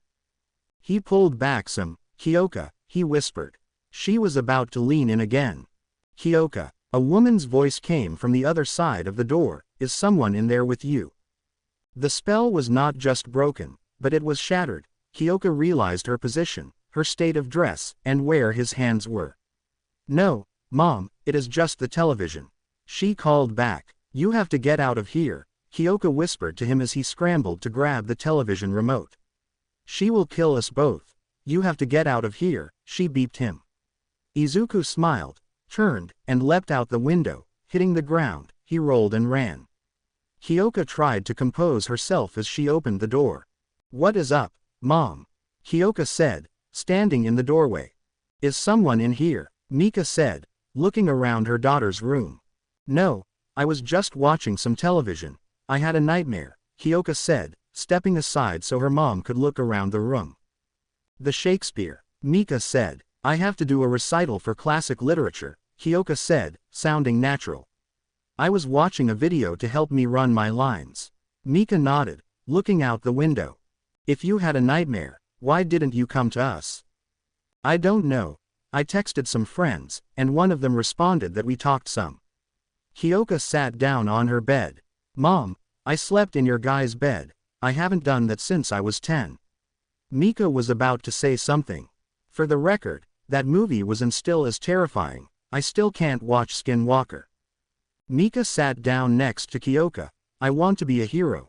I can't hide in your bed every time something bad happens. Kyoka looked down at her hands. I have to be tough, like you. First, who says you can't? Mika replied. Kyoka opened her mouth and shut it. She held up a finger to say something but then stopped. Just wash off any blood because your dad will freak out. But if you have a terrible day in the field, who better you can turn to than your parents? Mika put an arm around Kyoka and pulled her closer. If you think that in 8 years after you were a massive, super successful pro, Your father and I will not worry about you every day or expect you to text us every night telling us you are okay, then you are insane. Now, should you fail to do so, we will show up at your home and bust in like crazy people. Kyoka laughed as she hugged her mom. Second, you find someone or someone that you can be scared with. Mika laid her head on top of Kyoka's. That is what your father is for me. I get scared and upset like everyone else. Your dad wraps his arms around me and tells me everything will be alright, or sometimes nothing. That is what a relationship is all about. Thanks, Mom, Kyoka said with a smile, thinking how much better she felt after talking with Izuku. The beep was also nice. Mika got up and moved towards the door. Honey, a boy that comes to your window recites Shakespeare, and you invite him to your room to make out as a pretty good candidate. Mika held up her phone. Oh Izuku, Izuku. Wherefore art thou, Izuku? Deny thy class and refuse thy name, or, if thou wilt not, be but sworn my love, and I'll no longer be a 1A. Kyoka's face went pale as she heard her voice from her mother's phone. Good night, Kyoka. Inviting him to your room while in your pajamas is quite daring. Kyoka looked down, then slowly turned and saw her state of dress in the mirror. She blushed so hard the only thing she could do was hide under her blanket, as her mother's laughter could be heard in the hallway. Itsuka Kendo. Itsuka was lying in her room. The curtains and blinds were drawn tight. The room was rather dark, though it was after midday. Bright light still bothered her. She heard the door open, and then she sat up and saw her mom standing there. Honey, there is a boy here to see you. Do you feel up to it, or is it a bit much right now? No, Mom, I am feeling better. I was about to come out right now. Itsuka sat up and grabbed her sunglasses before moving towards the door. Who is it? He said his name is Ojiro, her mom replied. I know him. I will be right down. Itsuka followed her mom downstairs. She saw Ojiro sitting waiting in the living room. He looked like he was about to jump out of his skin till she saw relief wash over him, but then he seemed to drown in guilt. I will be in the kitchen if you need me, her mom said, leaving the two alone. Ojiro got up and walked right towards her. She could see the emotional conflict on his face and in his eyes. Itsuka, he started to say. Don't, Ojiro, he froze. Don't apologize, she said, stopping him. You don't have anything to apologize for. They found you huddled over me, Ojiro replied. You were hurt even more protecting me. So, again, Ojiro didn't know what to say. Is it because I am a girl? No, that doesn't mean. If the roles were reversed and you were found protecting me, would it be me, and I would come to you, would you say? Itsuka said. You didn't owe me anything, Ojiro said, looking at the ground. You don't owe me anything, Itsuka said. You can say thank you. You can maybe buy me lunch sometime, but you don't owe me anything, Ojiro. We are trying to be heroes. We both lost at the USJ. So let's both do our best to get stronger so when we find those two assholes, we leave them lying. Ojiro felt relieved at her words and realized she was right. If the roles had been reversed, he would have felt the same way. However, he did like the thought of taking her to lunch. How about next Saturday, he said. I can, take you to lunch. That sounds nice, she smiled as his heart skipped a beat. Are you hungry now? My mom made some lunch, and I haven't eaten yet. Concussion? He asked, pointing at her sunglasses. Yeah, but I am doing okay right now, so would you like to eat lunch with me? I would love to. Nieto Monoma. Nito, you have visitors, he heard his mother call. Nito raised an eyebrow and set his book down, walking down the stairs. He had just been released the previous night. They held him an extra day to make sure that he was all right. He was beyond all right. He was terrific and had never felt better. Before he left, he had tried to see Toru, but he could only talk to her through the intercom for a few minutes as she was exhausted from healing. He had never wished he could use his quirk for someone else until he talked with Toru's father about what his daughter had been through. Nito was humbled as her father thanked him for saving and helping his daughter during the fight. He saw Riko and Izuku standing there. What are you guys doing here? Izuku gave him the, "Air you stupid," look before he walked over and hugged Nito. Hell, if I know. You dumb butt, are you okay? Before Nito could respond, He felt Reiko join the hug. Yes, Nito, though we can see that you have physically recovered beyond expectation, we still wanted to see so with our own eyes. Nito hugged them back. Physically, yes, I had to use that creature's regeneration, but thankfully, I could do so. Both his friends pulled back and looked at him in surprise. I did have a hole in my side. They said it destroyed a lung, my stomach, spleen, and a kidney. Who could survive through that? The baddest man on the planet, Nito Monoma. That is who, Izuku responded, drawing a laugh. Nezu. It took a while to compile what video feeds they could. He had sat in the darkness of his office, watching the video play on a loop. He watched Ochako Uraraka's fight to save 13's life in the office from the chameleon villain. He saw the girl scramble, stumble, adapt, and ultimately have to take the villain's life. He could see the emotion play across her face. He read the report she gave before going home with her parents. He watched as a swarm of rats knocked a lightning villain off the roof to plummet 5 stories to their death. It was Koji. The boy's remorse was immense. All he said was while he regretted the villain lost their life, he would make the same call. The villains were predators who thought the children were their prey. They had made a mistake. Toguro was angry. He had expressed how hard he had trained and learned not to kill someone with his quirk, to strive and work so hard and have it taken away so quickly. But he had to save Eijiro. He knew what he was doing and would make the same decision. 2 of the villains were dead. Another had been crippled. Mina, poor Mina Ishido, had taken lives in a fight for survival. Ibara, Izuku, Denki, Hirayu, and others. 16 villains had been taken to the morgue from the USJ, 4 more had joined them, and another 2 were not expected to make it. Dozens more had either blinded or crippled. Whoever had organized this assault had been aware and familiar with the different zones of the USJ. Most villains had been slotted into the right areas, where they would have an advantage. Some of these assaults seemed personal and tailored for particular students. It was apparent that most villains had come there to cause mayhem, satiate their desires, injure, and kill. They found one villain sitting in the ruins zone. They had done nothing, just waiting to be taken into custody. They didn't sign up to kill children. They weren't going to participate. They had just sat down and waited to be arrested. This villain had told Nezu about the broker that had recruited him, which had piqued his interest. Some of the other villains rolled over, hoping for some leniency. The underworld had recruiters and villains who would join together to commit certain crimes or for larger targets. Names had been given. It had been a long time since Nezu had been out on the streets. Someone had come into his home and terrorized his students. Nezu stopped in front of his destination, the den of a broker named Eclipse.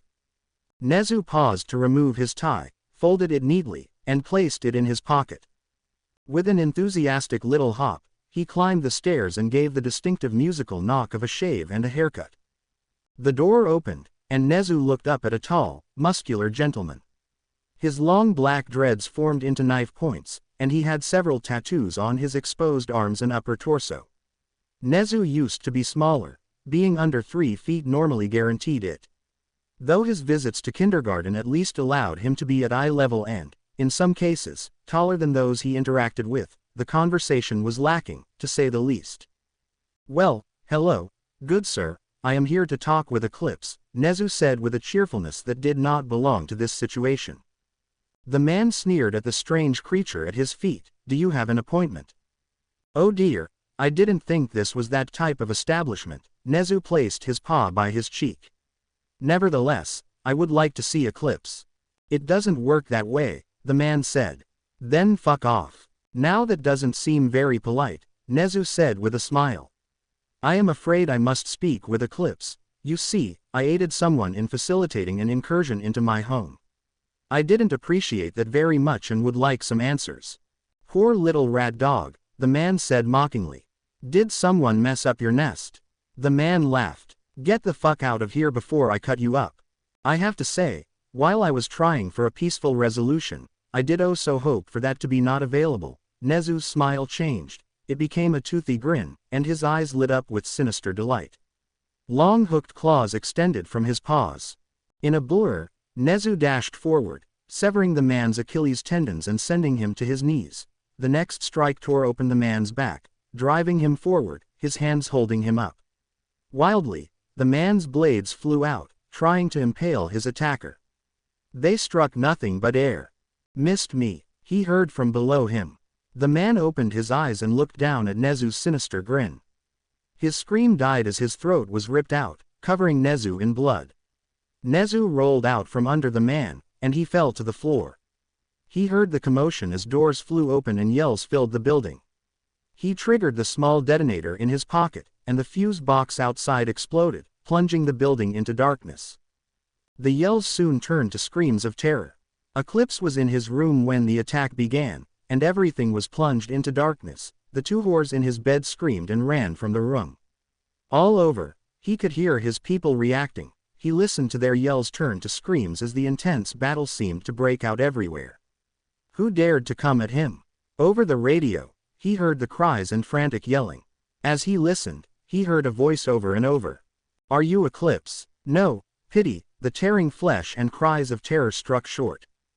"Eclipse?" "No." "All right." The voice sounded so cheerful and hopeful.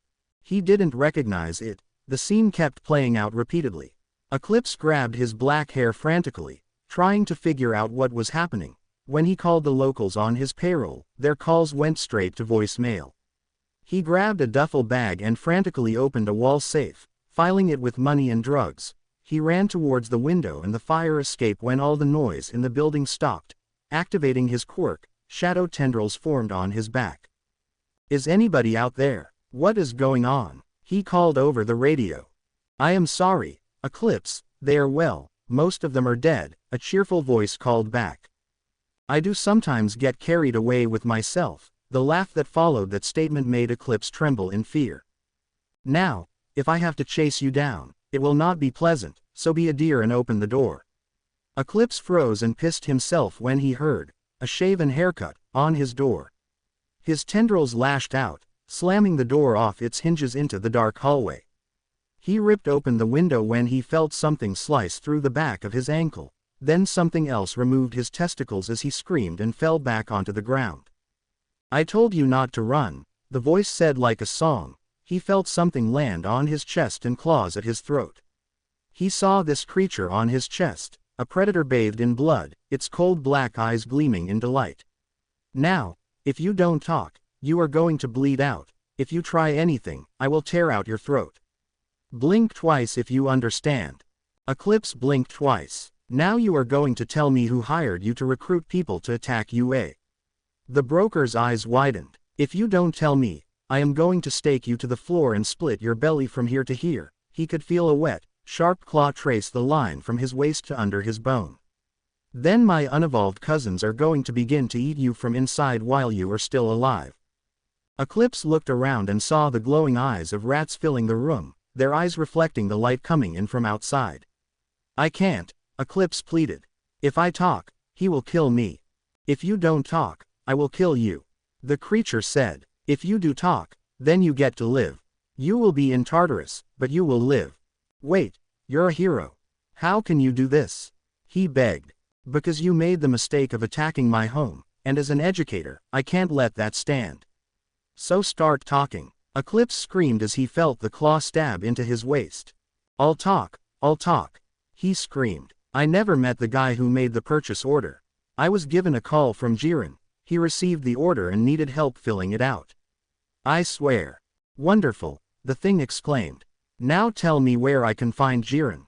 "Izuku." He sat up in a cold sweat, the scream still echoing in the room, his black sword in hand. He heard his name being called as lights came on, and Reiko and her parents ran downstairs. He scrambled to free himself from the blankets, getting to his feet, his eyes sweeping the room, looking for anything out of place. Seeing the sword in the boy's hands, her parents froze, but Reiko didn't as she ran and hugged him. They watched as the sword melted away into the shadows, falling from Izuku's grip, and he hugged Reiko back. "You're all right," he exclaimed as he hugged her. "Yes, I am," she whispered as she hugged him back. As are you. He closed his eyes tightly, trying to banish the horrible images that still tried to invade his mind. His ragged breathing began to calm as the lights came on in the room courtesy of her parents. Slowly, he sank to the couch, Reiko still holding him. She could feel him still trembling as he hugged her, his breath rattling in his chest. I will stay with him, Reiko told her parents, who reluctantly walked back upstairs. Reiko sat there holding him, stroking his hair till he fell asleep in her arms. She pulled the blanket around them with her quirk. He was talking in his sleep. She heard him calling for her, their classmates. As he fell deeper into sleep, his voice slowed.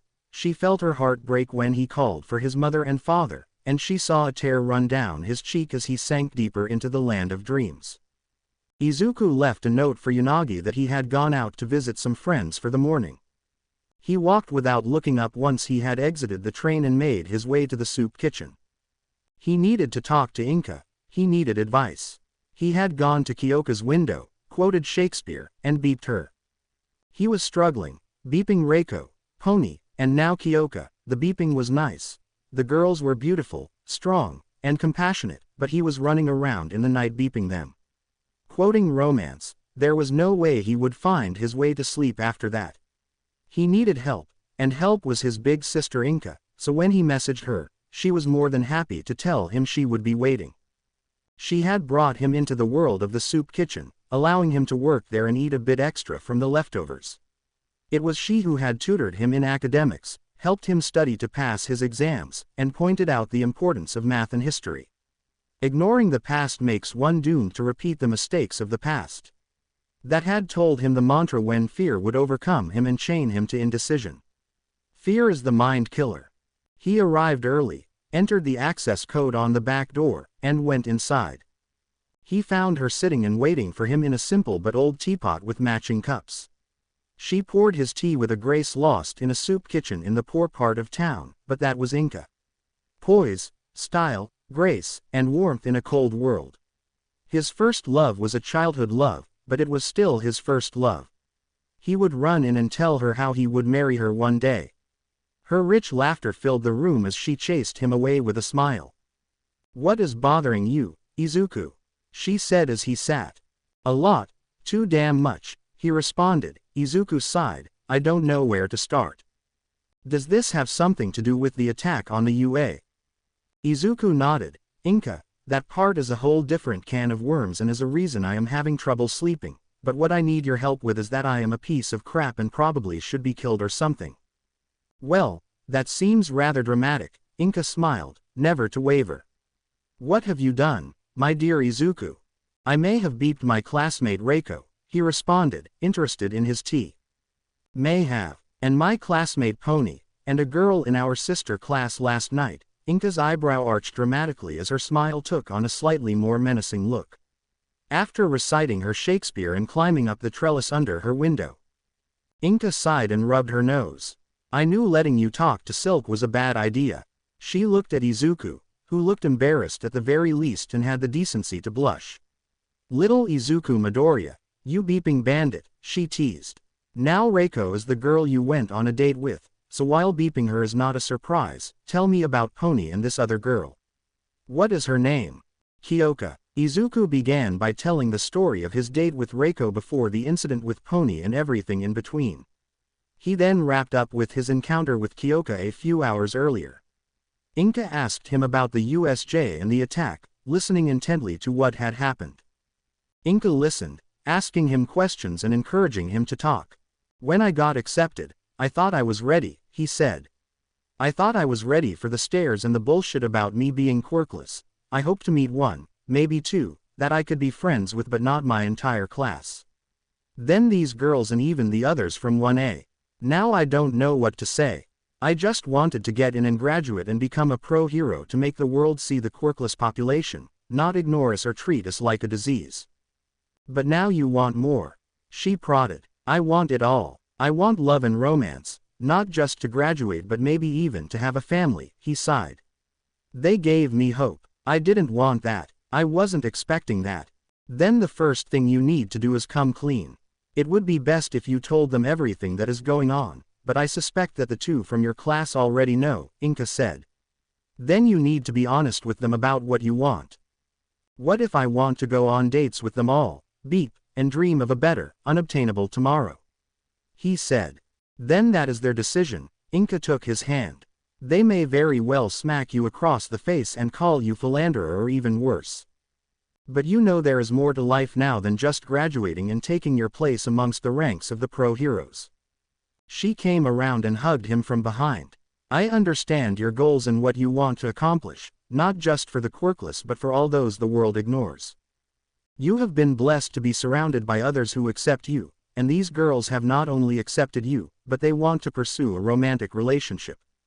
The attack you and your class have suffered should put into an obvious perspective that this life you are rushing towards can end in a moment. She squeezed him tightly. Speak from your heart. Do not shy away from pursuing your dreams of a brighter future. You can be so much more than just the first Quirkless hero. You can become a symbol. A symbol, he said, holding her arms around him. A symbol of hope, Izuku, Inka whispered. You can bring hope to so many. The park. Reiko sat on the park bench on the lake's east side. She was a bit nervous, but there was a measure of excitement. Izuku had asked her to meet here, so that was the excitement. The nervousness was that he said they needed to talk. Later, she thought they could come on a date, have a lovely picnic, and enjoy the sunshine. While he rested his head on her lap, she giggled at the fantasy. Reiko smoothed her navy blue dress and matching hat while scanning the park, waiting for Izuku. She looked and saw Pony approaching. When she saw the girl, some puzzle pieces came together. Pony wore blue jeans, a fitted white shirt, brown boots, and sunglasses. Reiko frowned at the girl's curves and how her blonde hair shined in the sun. Pony had this energy and vibrancy about her. It was the way that she had when she walked that made Reiko a bit jealous. Pony looked towards the bench, seeing Reiko. She smiled and walked over to the bench. Hello, Reiko, Pony said. It is good to see you. How are you feeling? There are good moments and bad moments, Reiko responded. It is comforting to be around family and Izuku as well. He is troubled about what happened and is doing what he can to keep it to himself. So, has he called us here to talk about the beeps, Pony said. Or, has he called us here to end our chasing of him, Pony asked, looking at Reiko. I do not want to give up chasing him, she pouted. I do not either, Reiko replied. I am very fond of him. I enjoy the person that he is, and I find myself becoming even more attracted to the man I am discovering the more I get to know him. I am very fond of him as well, Pony said. You know my family came to visit me. Reiko nodded. Those are my full-blooded siblings. I have 12 other half-siblings. Reiko's eyes went wide. My father has other wives, Cheryl, Pam, and Rose. I have always grown up in such an environment. My mother and Rose are quite close. Pony put significant emphasis on the last word. Your parents are in a polyamorous relationship, Reiko said slowly as Pony nodded. Are you suggesting you would be amenable to our dating Izuku?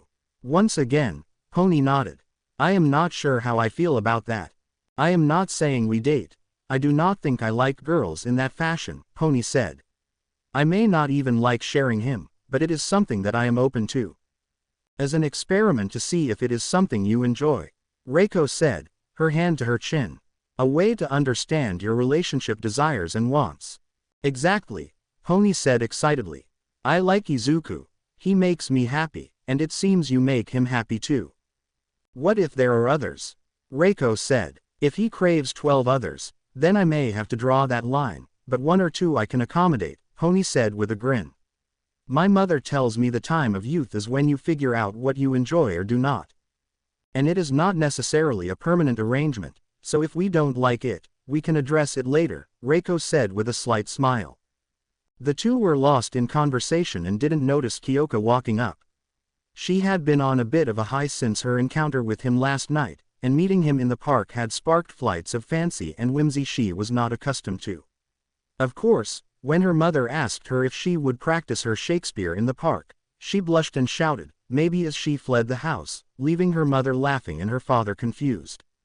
Her high was diminished when she came closer to the bench and saw Reiko and Pony sitting there as well. Without meaning to and meaning to, she listened to the conversation as she approached. So, of course, his classmates had made their moves already. She would have still been trying to get in the starter's block if it wasn't for last night. The thought had some merit. Kyoka herself was, She had a girlfriend for a short time before UA, and a few girls in her class were pretty cute.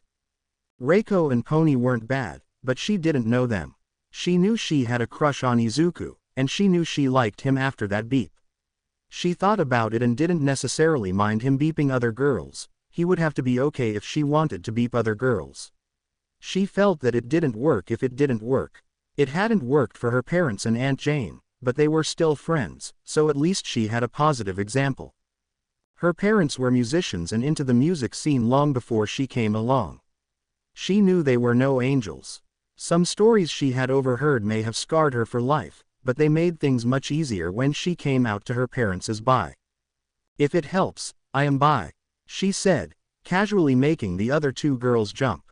"Kyoka," Pony said, holding her hand over her heart. "Have you beeped Izuku?" Pony said, trying to calm down. Kyoka told them about the nightmare, the text, the reply, Shakespeare, and the beep. "I don't think he planned it. He doesn't strike me as being that smooth." She smiled, placing her hand on her hip. "Sorry for listening to your conversation," she said, holding up her jacket. "Super good hearing. But look, I am also interested in him. If he is cool with it, I wouldn't mind doing the whole poly thing. I may want a girlfriend myself later." Reiko blushed from Kyoka's story. "I have seen this go good and heard stories of this going bad," Kyoka continued. "I have noticed where it goes well.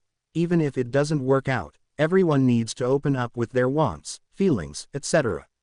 I like him, I want to date him, I want to get to know you two better, and, after the USJ, sitting on my hands and not doing anything isn't an option."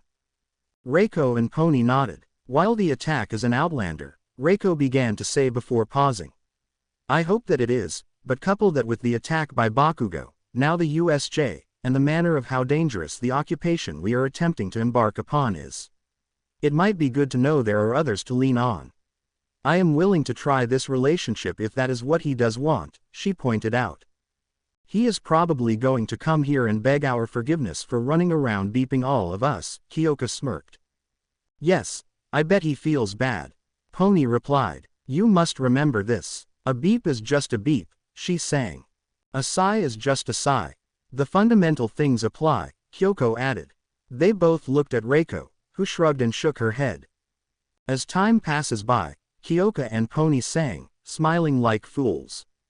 "My mom loves that movie," Pony said. "My dad is an antique movie and music buff," Kyoka replied. "He teaches an online course for it." Reiko could only nod as she was unaware of the movie they referenced. The girls scooted to the side, making space for Kyoka to sit. Once she did, they just started to talk, getting to know each other better. They weren't engaged in conversation long when Izuku came walking up, stopping to look at the time on his phone, assuring himself that he wasn't late.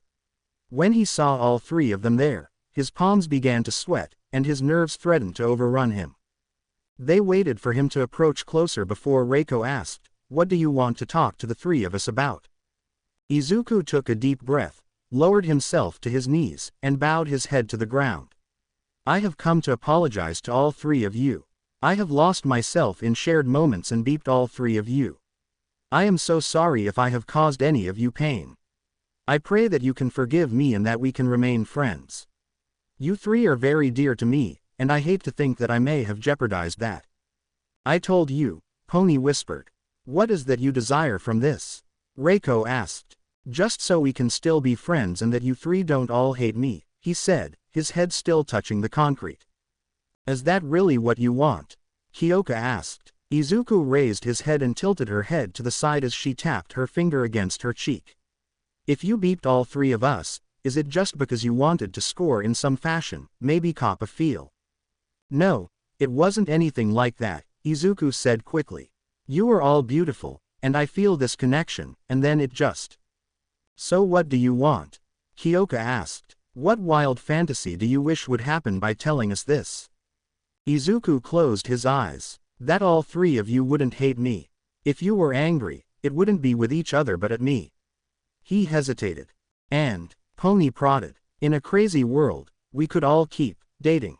I could continue to enjoy and develop these relationships with you," he said, feeling like a worm for even saying it. "Why would you want that?" Reiko said. He looked up at the three girls seated before him. I just wanted to make a friend or two, graduate, become a pro hero, and rub in the world's face.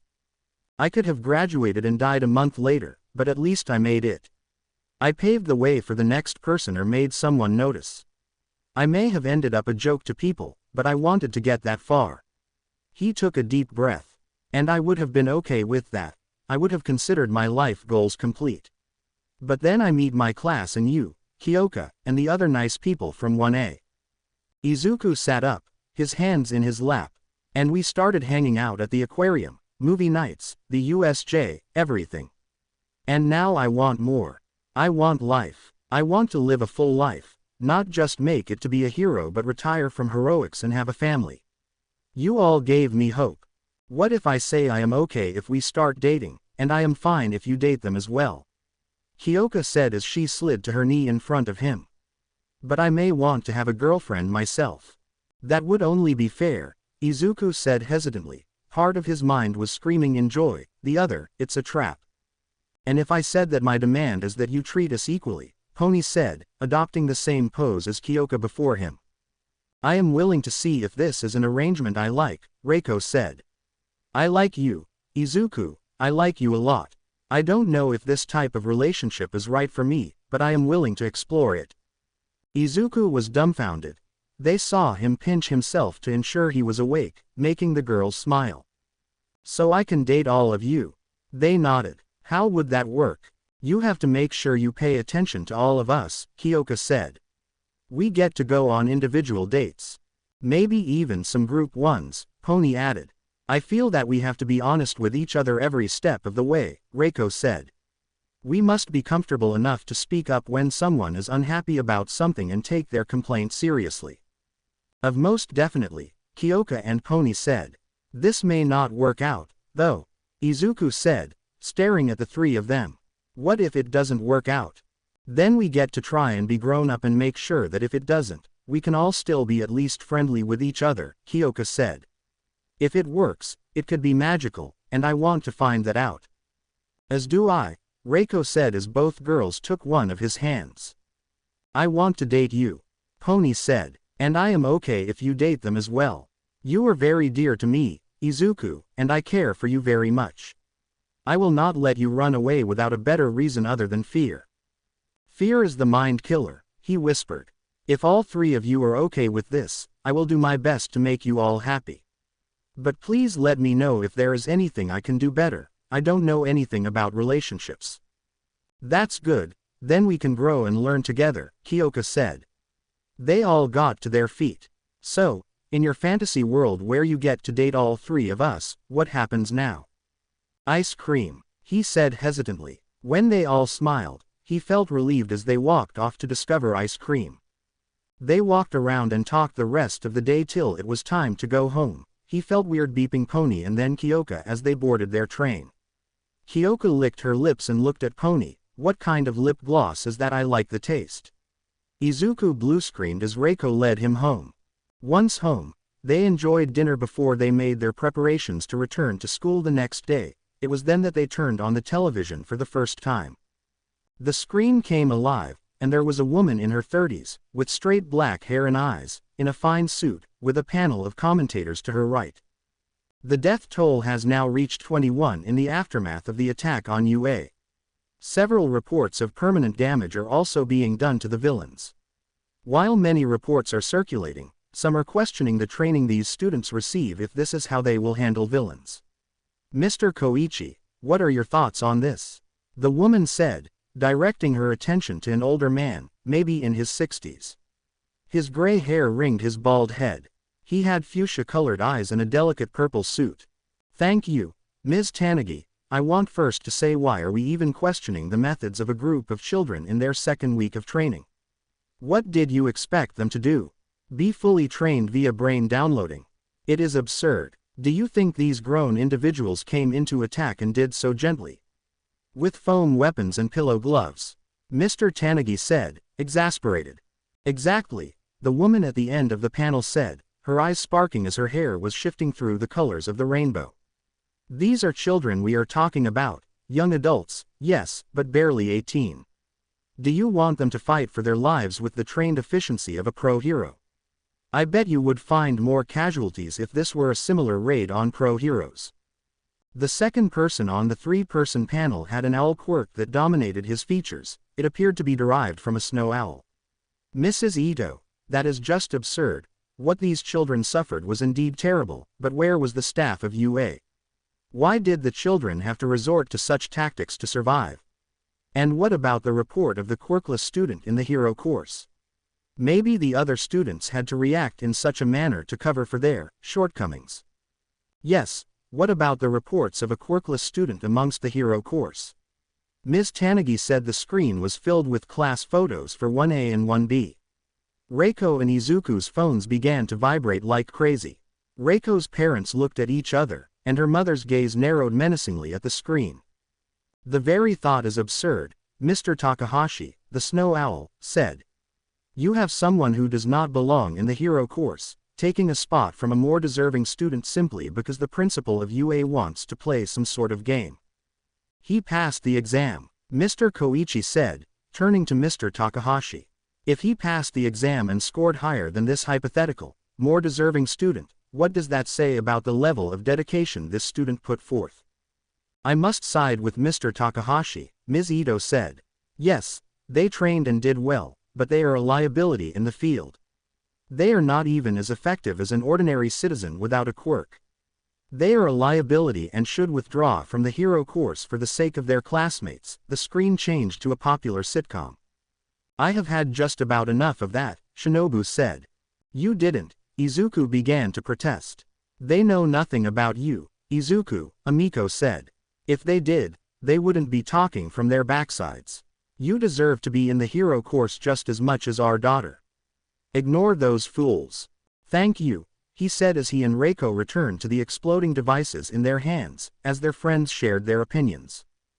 Jiren. Jiren is a man in his middle age with a slight build and moderate height. He has pink eyes that appear squinted most of the time and eyebrows drawn up. His short hair is gray and parted to the right, with side bangs that hang above his eyes. Additionally, he has a small mustache and goatee on his chin. One of his front teeth appears missing, leaving a gap in his grin. He was crawling across the floor, the tendons in his ankles had been severed, an eye had been plucked from his skull, and he had been stabbed numerous times, but sadly, his attacker had cauterized the wounds. So the smell of his burned flesh filled his nose, and Jiren made a colossal blunder. In desperation, he had managed to tag his attacker, a white-furred illusion of a man, and activated his quirk muddle. Jiren can induce minor amnesia in his target by touching their head, making the memories of the previous and next 5 minutes vague. This did not grant him a reprieve or an exit.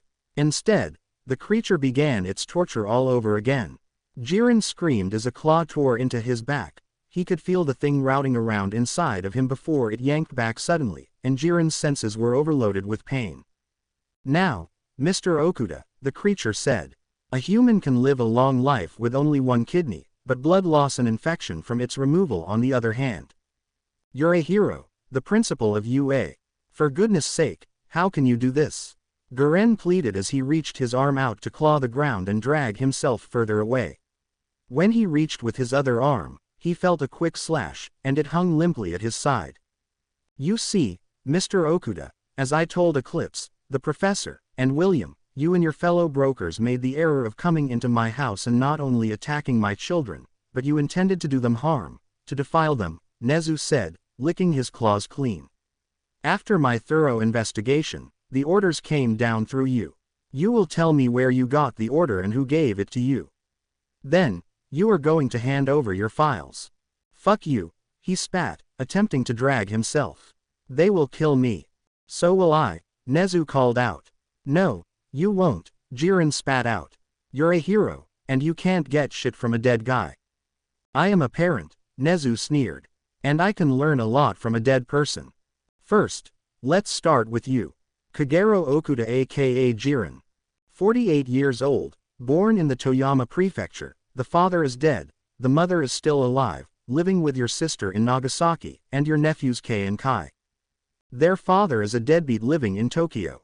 You know that technology leaves you vulnerable. Yes, You have a computer, but you don't keep your files there. Some stuff is just enough to satisfy someone should they come looking. You use paper files, a manual typewriter, and burn the ribbons. The important ones are in a locked safe nearby so you can access them when necessary, but not in plain sight. It's probably a biometric sensor, a timer that you have to enter the code every so often, or the files are destroyed. Enter the wrong code, and it burns.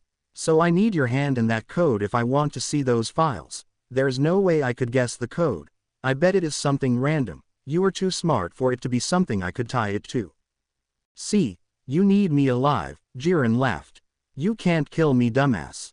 Well, you see, Mr. Okuda, that is where you are wrong. It is amazing what the human body can live through without dying. I figure you are just holding out long enough that your failure to input the code causes the files to be destroyed. Then you figure I will put you in Tartarus, and whoever hired you will hear how damn loyal you were and will one day try to save you. Nezu walked over and stomped on Jiren's outstretched clawed hand. Bones and nails broke. Well, you know everything. Jiren laughed. What are you going to do? Stupid rat. I have an old friend on their way. She is just a whiz with metal and owes me a huge favor. Nezu squatted before Jiren. She is going to rip your safe apart so fast the mechanism won't even be able to trigger. Then, I will have access to the files, and eventually, another dear friend will come through and find the money, the accounts, and everything. I may not get the name of the person who gave the order, but I think I have an idea already. Then why are you even keeping me alive? Just so you can verbally confirm things for me, Nezu smiled, dragging his claw across Jiren's cheek. I am going to get my information, and then I am going to come back where I stashed you and ask you questions, and when you refuse to answer, I am going to do things to you. Eventually, you will talk or die. Either way, it won't stop what will happen. Let me tell you a secret, Mr. Okuda. I don't care if you tell me in the end. All that will grant you is a clean death. You attempted to kill my children. You are going to die for that. You can't do this, he sputtered, staring into the soulless eyes before him. He shivered at the creature's words because what was before him was a creature, a monster that masqueraded as a person. Nezu smiled sadistically, his tongue running across his lips. You already know the answer, don't you, Mr. Okuda?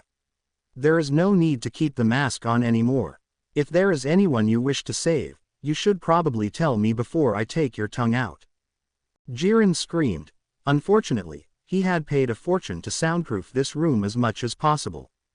Monday, Reiko and Izuku were surprised when Amiko and Shinobu told them they would drive them to school. When Reiko asked her mother, Amiko showed her an email from the school requesting that the parents who could drive the children to school do so and enter through the west gate. For those who cannot, the UA will send a car to do so, and transportation will be arranged by the UA for the next week. Reiko and Izuku sat in the back as they rode towards UA. As they passed the front gates, they saw an army of reports being kept in check by security as they shouted questions at the students entering the school. When they came around to the east gate, they saw high walls that had been erected and blocked the vehicles arriving from the press camped out there. It was a longer walk to their class, but they saw other classmates exiting vehicles. As they walked to class, Tetsu, Manga, and Yui joined Reiko and Izuku. They noticed the stares from other students as they walked towards their classes. They had to restrain Yui as she was not taking the stares well, but Jirota, Tenya, Ochako, and Fumi's arrival provided a good distraction. Thankfully, it was just stares exchanged this morning. 1B. When they entered their classroom, they saw Ibara already there. They immediately went over to her. Reiko and Yui didn't say anything. Instead, they hugged her tightly. Ibara looked a little bit shocked but returned the girls' hugs. She let out a shuddering breath. She looked at the boys and saw that they were holding themselves back.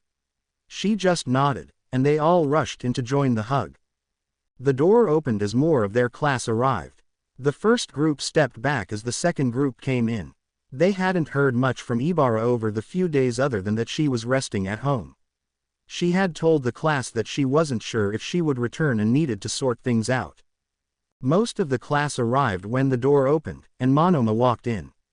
He was with Itsuka, and the two stopped in their tracks as the class went utterly silent. Itsuka looked embarrassed, and Monoma rubbed the back of his head.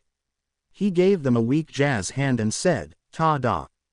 The class erupted as both of the students were rushed and hugged. Itsuka tried to slip away, but Setsuna and Reiko yanked her back, not allowing her to escape. The joy was overwhelming for the class. Even Izuku and Reiko, who had seen Monoma, were slightly overwhelmed. They were huddled around Itsuka, the girl blushing from the hugs and attention. They all calmed down and stared at the door. They were still missing one more. The door opened, and Kosei walked in. He had a cane that he was using to keep himself stable.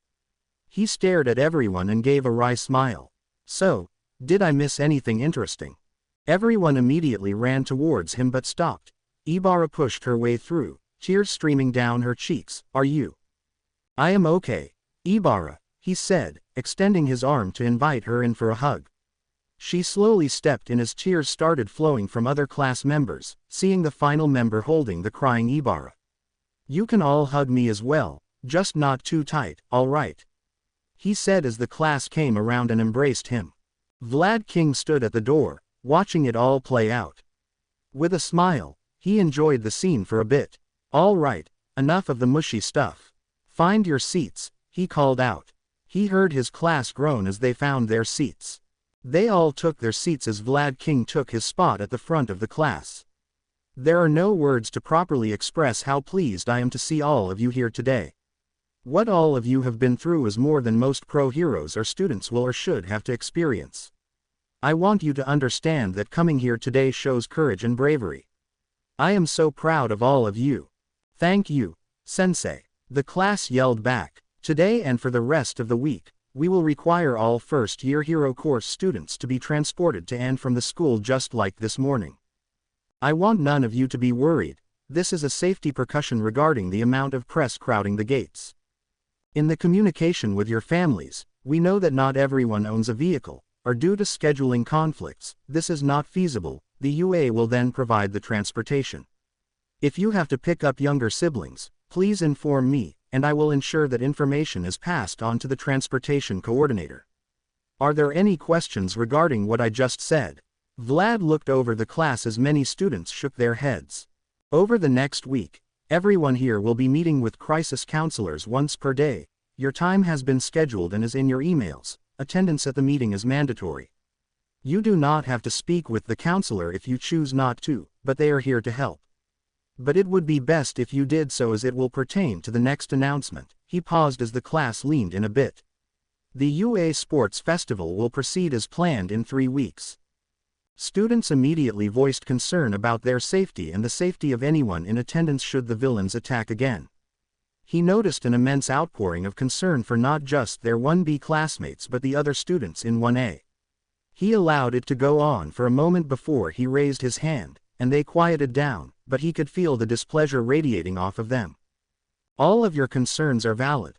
I want you to be aware that there will be an increased level of security at the event, and the number of pro heroes in physical attendance should be enough of a deterrent. The main reason this will proceed as planned is to show the strength of the university in all of you. This unprecedented attack has drawn the eyes of many of you in 1A. This is an opportunity for many of you to catch the eye of a pro hero, secure a better internship, and get your name out there. You only have a set number of years where this is available to you. Normally, the first years are looked at but not as keenly as the second years or even close to the third years." Vlad gave them a moment to consider his words. "The sports festival is also a time when those from the general studies will have an opportunity to advance to the hero course." He saw the looks of worry. "This is why it is so important that you take your meetings with the crisis counselors so seriously. Suppose you and they determine that it would be psychologically unwise for you to perform at the festival. In that case, you will be given a medical exception and allowed to sit out the entire festival. You will still be offered an internship with a hand-selected hero affiliated with the university. Now, all of you, please check your emails and the first group you are excused for your meeting," he said. Izuku's eyes widened slightly when he saw his name with the first group, but his counselor's name caught his attention, Ando Natsumi. Izuku almost held his breath when he opened the door, and sitting there was, in fact, Ando from the shelter, the woman who had made him his scarf. "Ms. Natsumi, What? How? He sputtered as he stepped into her warm embrace. I was just as surprised to receive the call as well, she said. A student brought up my name and credentials. She raised an eyebrow. Izuku blushed as they separated and took their seats. Izuku, where would you like to start? He leaned back, his mouth opening and closing a few times, but no words came out. He clasped his hands before him and hung his head. Is it all right to be hopeful? He said hesitantly. Is it all right to want more? Hope is wonderful and terrible, isn't it? She replied. He nodded his head. The simple answer is, of course, Izuku. The complicated answer is, of course it is. Izuku lifted his head and looked at her. Tell me about your hope. Lunch. As the hero course filed into the lunch room, they were keenly aware of the extra eyes on them. There were whispers as they went about getting their lunch. Izuku leaned over and whispered something to Set. The girl smiled before calling, Momo, Kyoka, come sit with us. Momo smiled while Kyoka tried hiding her blush as they walked over. Toguro was surprised when Ejiro called out to him. Soon, everyone who had gone into battle was sitting together. Nito was about to call Toru, but he felt someone beside him. He turned and saw the floating clothes. Care to join Bondo and me? With pleasure, sir, Toru giggled. She stopped as they walked. Yo Shoto, get your over here. We are eating with Bondo and Nito. Nito was surprised when Toru called out like that, expecting a fight to erupt. He was surprised when Shoto sighed and grabbed his tray, walking over and sitting next to Bondo. Are you going to explain that? He whispered as they walked over. Nope, Toru laughed. Hey, when I had to touch that thing's arm to heal myself, were you in my room? He asked. No, yes, I came in when I heard how serious it was, Toru said reluctantly. Wait, how did you know? I saw you, he replied, almost causing Toru to drop her tray. I think I saw you, but it was only for a moment, and when I looked back, all I saw was the hospital gown. What did I look like? She barely managed to reply. Chartreuse hair, with pink specks, bushy eyelashes, and big round eyes, teal and yellow, he said quickly, a fact that Toru noticed. Was I cute? She said coyly. Very, Nito responded, thinking it was his turn to blush and nearly drop his tray. Toru was extremely thankful she was invisible. They both decided that the middle of the lunch room was not the best place to address that comment. Mina sat next to Ibara. Thanks for calling this weekend, Mina said. It was nice talking, Ibara responded. I hope I didn't bother you. No, you helped, Mina said, turning to Ibara. It is hard knowing. It is, but always remember you are not alone. I and the others are here for you, Ibara replied. I wouldn't be here if it weren't for what you all did for me, Kosei said. Thank you. Mina smiled. Are you going to be okay? I will, physically at least, he said. A few more treatments, and I shouldn't need the cane. Then, I need to work on strengthening my core again. If you need to talk, you have my number. Please call. That goes for all of you. Kosei smiled at Ibara and Mezzo. I owe you all big time. We owe Kanoko and those damn crazy mushrooms. Mezzo laughed as Kanoko blushed. Shiro and Shihai chimed in, as did others at the lunch table. Mushrooms are magic, she proclaimed with a huge smile. No, they are some bullshit, Toguro said, smiling, causing the whole table to laugh. That was how it progressed. The shared trauma had brought the classes together, though some rugged looks were still being thrown around, some towards Izuku, whom a group of girls surrounded. Dude, do you have the hots for him or something? Toguro said, unable to take it anymore. Who? Ejiro said, confused. You keep staring at Izuku, Toguro said, setting his chopsticks down. Do you have a problem with him? He said deliberately. You should know that if you have a problem with him, then we have a problem. Ejiro stared at Toguro. So it's like that. Yes, it is. Look, I don't like him. Something about him rubs me wrong, Ejiro said. After the brawl, I hated your entire class. What the hell for? Toguro said. He managed to keep his volume in check, but his annoyance was evident. I just don't believe that Bakugo would go off like that for no reason, Ejiro said. At least I didn't. Hell, even now, I am not sure. Are you a bully? Toguro said. Ajiro stared at him, shocked. Do you have a thing for bullies? Does it get you off? Or was that Bakugo douche a close friend of yours? What? Fuck you. I ain't no bully. I hadn't met Bakugo till that first day. Ajiro said, trying not to raise his voice. Then are you racist? Hate mutants or something? My best friend has a mutant quirk. Ajiro seethed, pointing to Mina. Is it because she is hot? Toguro said, I mean, she is pretty damn hot. Listen you. Ajiro's hand was balled into a fist. Then you're a quirkist. Ajiro stopped. You must hate him because he is quirkless, and he beat up someone you thought was all tough shit without a quirk. Dude, I am about 2 seconds from coming over this table and beating your ass, Ajiro spat out. He was fuming, looking around, trying not to cause a scene. The last option is that you are stupid, Toguro said with a smirk. If you are not racist or the quirkiest, then you have to hate him because you are dumb, but if you were that stupid, I would severely question how you made it into UA, Ajiro stopped.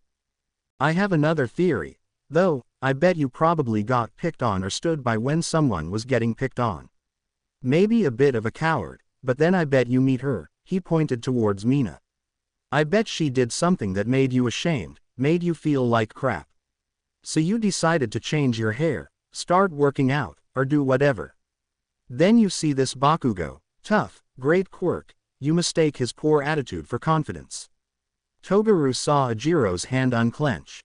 I bet he was confident, told how awesome he was, how great he was going to be, but when he saw that a quirkless kid, standing in the same spot as him, he lost it. Toguro took a drink of his soda. How could he be so special if a quirkless kid was in the same spot as him? So when he decides to attack Izuku because he is quirkless, it is for that simple reason. What you mistook for confidence was shattered when he saw someone with no quirk standing on equal footing with him. So there has to be a different reason. If this cool, confident, badass future hero attacked him, Izuku had to do something to provoke it, and then he used some trick to beat that guy down. He had to be this guy, and he would be great. That is what you thought. This guy will do stuff, be somebody. He never doubted himself. Not like me, he never had to dye his hair and reinvent himself.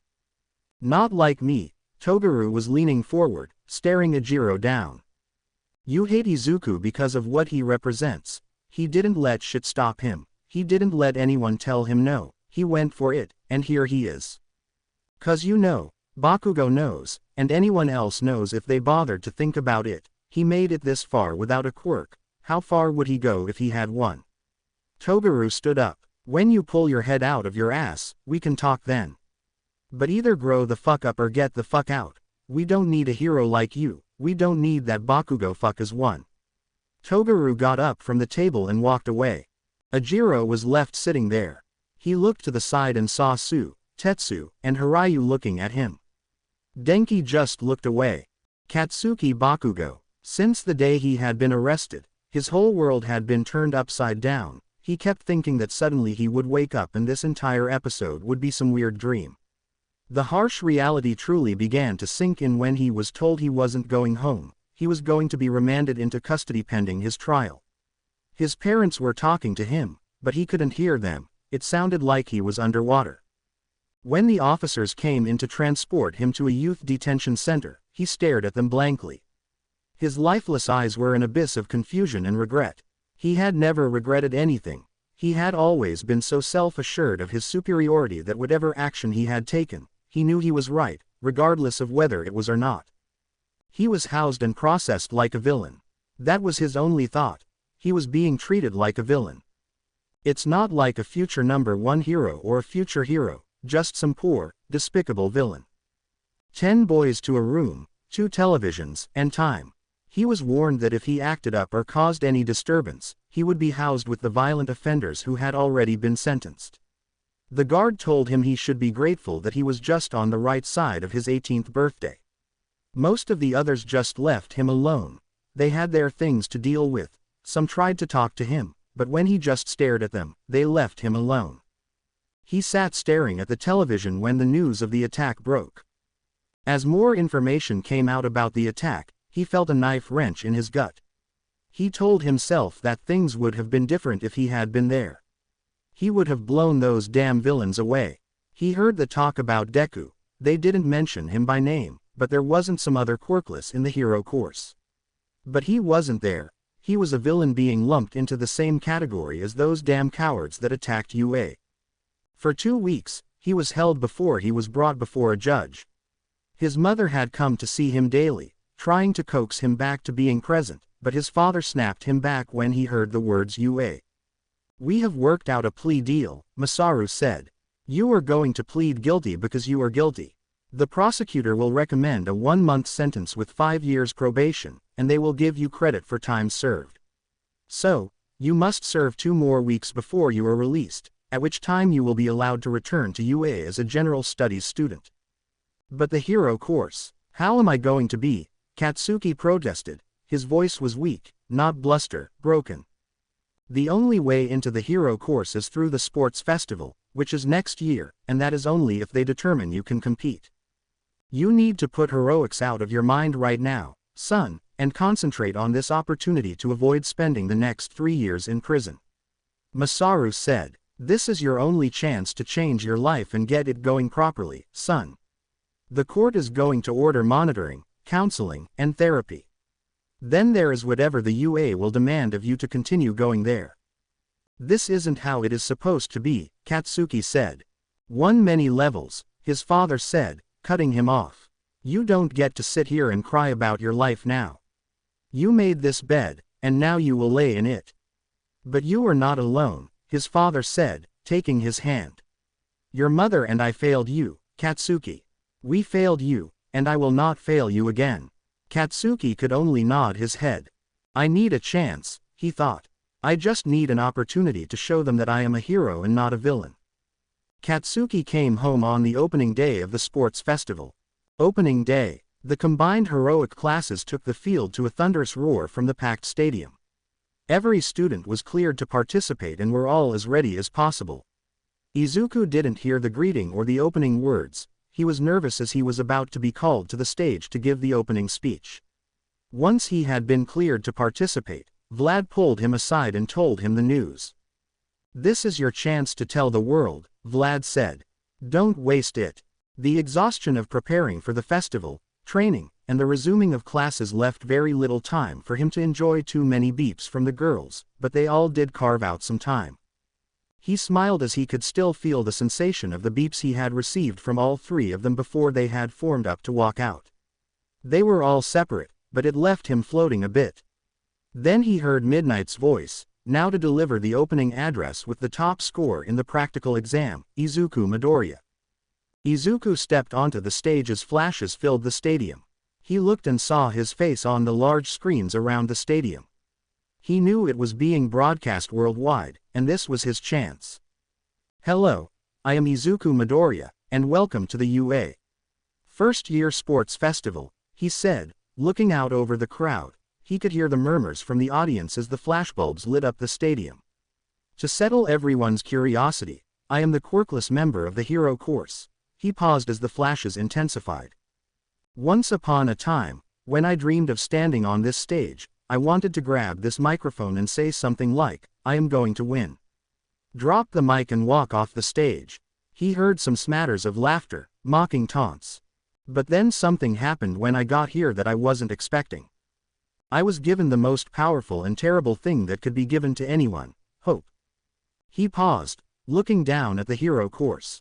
"I came here to UA to do one thing: make everyone grumble, squirm in their seat, and mutter some unflattering remarks under their breath. Why? Because standing up here in front of the whole world as a Quirkless kid. That means I scored better on the practical exam than every one of my classmates. A fact that I used to my advantage, not that they let me get away with it. Nearly everyone here, at home, yesterday or tomorrow, had dreamed of being a hero. They stood at a window looking up at the sky and said, 'One day.' But what happened? Why is everyone in the stands or at home instead of in that section where all the pro heroes are sitting? Did someone come along and tell you how worthless your quirk was? Did they tell you how criminal it was? Who was that loudmouth in class, your friends, or your parents? Who told you to stop being stupid and be realistic? Damn it. He slammed his hand into his fist for emphasis. So you gave up. You threw in the towel and went for the realistic dream. And some of you found something else you enjoy, that you love, and that you are good at. But I bet that is not the case for most of you. For those of you who still look up to the night sky, past the light pollution, past the clouds to the stars and say I could have been, if only, why did I have such a weak quirk? He told the audience, I have no quirk and am here. What is your excuse? The crowd erupted, attempting to drown the boy in a chorus of boos, that their very voices would drive him to his knees, bring him to heel. He stood there staring at them, letting them shower him in disapproval. I'm sorry, was that too much truth for you? No, why are you not here or there? He pointed to the stage, then the hero section. I am here because of those boos. I am here to show you that no one has the right to deny you your dream. No one has the right to tell you you cannot try. I tried, and I succeeded. If I had failed, then I would have known that I tried, and I could attempt to eke out whatever meager existence I could, as you looked upon with disgust for being quirkless. You can go to anyone with whatever weak, criminal, or useless quirk and say, hey, that kid is quirkless and wants to trade spots, and they would tell that they were good where they were at. Would you trade places with me? Huh, you get it all. You get the stage, the spotlight, but you get the anger, the ridicule, the disdain for the lack of something I had no control over. The same dismissal you suffered when you told someone about your dream. They didn't look at you, didn't consider the hard work you put forth, and asked one question. What is your quirk? He stopped. And when you told them, did they laugh? Did they mock you? And you played it off, didn't you? Rubbed the back of your head and told them how it was all a joke. What was the joke? Your dream or you? Izuku closed his eyes for a moment. And all of you up in the hero section, when did you decide to settle for third place? I would say that second place settled, but that would be a damn lie and an insult to him. He never settled, never bowed his head, and accepted his place. Neither did a lot of you, who laughed at you. Who told you to give up? I know you know their names. I bet you can still tell me when and where it happened. And how it tore at your soul and drove deep into you. Sometimes, you stand there as a hero and wish they were watching. You pray that they can see you now. When the world tells you that you can't do something, don't lie down and take it, he roared. When you get beaten down, do you lie in the mud? No, you pull yourself up, you get back up. You get up and change the world. Izuku lowered his head briefly. I asked All Might. Do you know how many people told All Might that he couldn't be a hero and that there was no way he could be? Who is the number one hero? All Might. The crowd roared back. Why doesn't anyone try to take his place? He said, shrugging. Why is one person saying he wants to do it better? He wants to be better than All Might. Why aren't any of you saying it? Is it because you think you can't? And if you try real hard and you don't, what happens? He stopped and looked at the crowd and the students. What would happen? Then he heard it, and a few people shouted it, including some student body members. Nothing. Exactly, nothing. You stepped to the greatest of all time, and you came up a bit short, he said excitedly.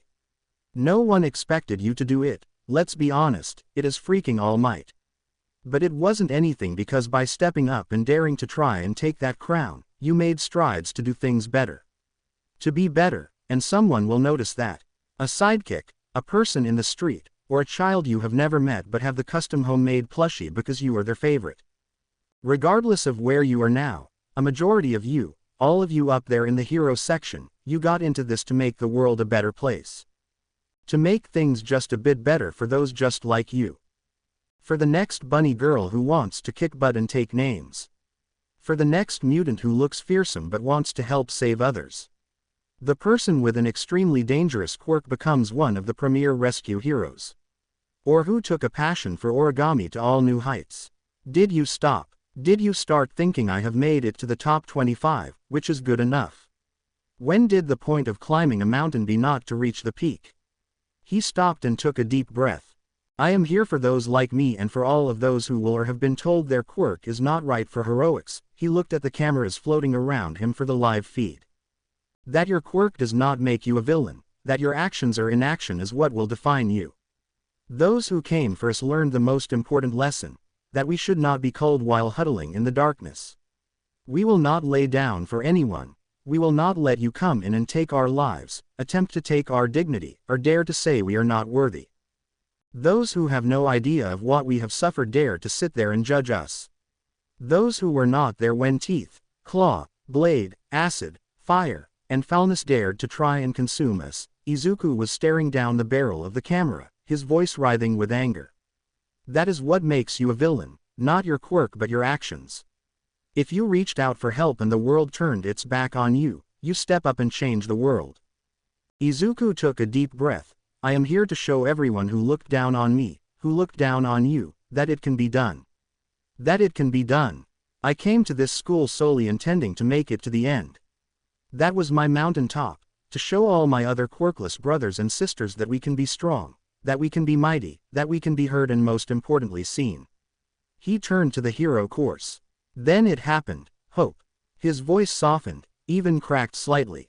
I hope for more than just making it to the end, for more than just surviving the next 3 years. I want more now. I want more out of this life than they said I was entitled to. I want more from this world that forgot I existed. I am going to do more than graduate from this place. I will ensure I do what I thought wasn't allowed for those like me and live. Izuku turned back to the crowd. I stand here today to ensure that you and everyone out there know my name, who I am, and what I stand for. A lot of you came in ready to dismiss me, ready to boo me down, to tell me that I don't belong. You say that because I am proof that it can be done, that it can be accomplished. I will not stand here and make some foolish declaration as I will win, but you will remember me after today. Even if I am the only one ever to do it, you will be talking with your children or grandchildren, and they will be telling you how they wanted to be a hero, but their quirk. Their quirk is so weak or useless that you will lean in and tell them there once was a quirkless kid who made it into the UA, and he graduated and became a pro hero. If that little bastard can do it, then so can you because, after all, at least you have a quirk. You are going to give them hope. That is a wonderful and terrible thing. My name is Izuku Midoriya. I am quirkless and achieved the top score in the entrance exam. And I will be a hero, a symbol, a legend, a myth, a warning, a folk tale, somewhere, someday, to someone. More importantly, I will be hope. He stepped back, bowed, and walked off the stage. Aizawa grumbled under his breath as Izuku stepped off the stage. The speech wasn't the unmitigated disaster he had expected, but it had been a giant middle finger to the establishment in Japan and worldwide. When he finished, there was more applause than Aizawa would have thought. The speech had struck a nerve. Aizawa stared at the boy. It was no secret that he didn't like Izuku or thought Izuku was a liability in the field, but the boy had emerged from the USJ damaged. He had read the reports and watched the computer simulation compiled from all the data they could. He had done well, helped guide his team through a difficult and dangerous encounter, and done all he could to survive. What bothered him was how right the boy was about his speech. Aizawa could tell you the names of the ones who put him down or mocked him for wanting to be a hero. He knew other heroes who could do the same. And if he did make it, if he graduated and managed to have a career, he would give hope to someone, somewhere. Aizawa was a capable fighter. He had to fight most of his life, so he learned to fight to protect himself. What had always been his advantage was that the sudden removal of someone's quirk threw them off. Most people didn't know how to fight without it genuinely. It was integrated into their fighting style. Take that away, and he had the advantage because he didn't have that weakness. Of course, that held for those he could erase their quirks. He couldn't erase mutations. Asui was utterly impervious to his quirk. She was quicker and more agile than he hoped. With proper training, she would not only be able to give him an actual fight, but she would probably win. Izuku didn't have that option. Everyone he fought was essentially a mutant. Izuku Midoriya was going to get himself killed.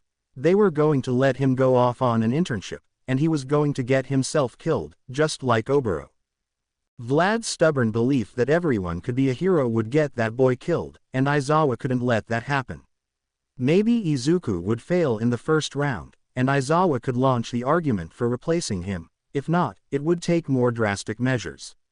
He could bear the hate and anger that would be rained down on him. At least the kid would be alive. All Might. He sat in his private booth, looking down at the arena.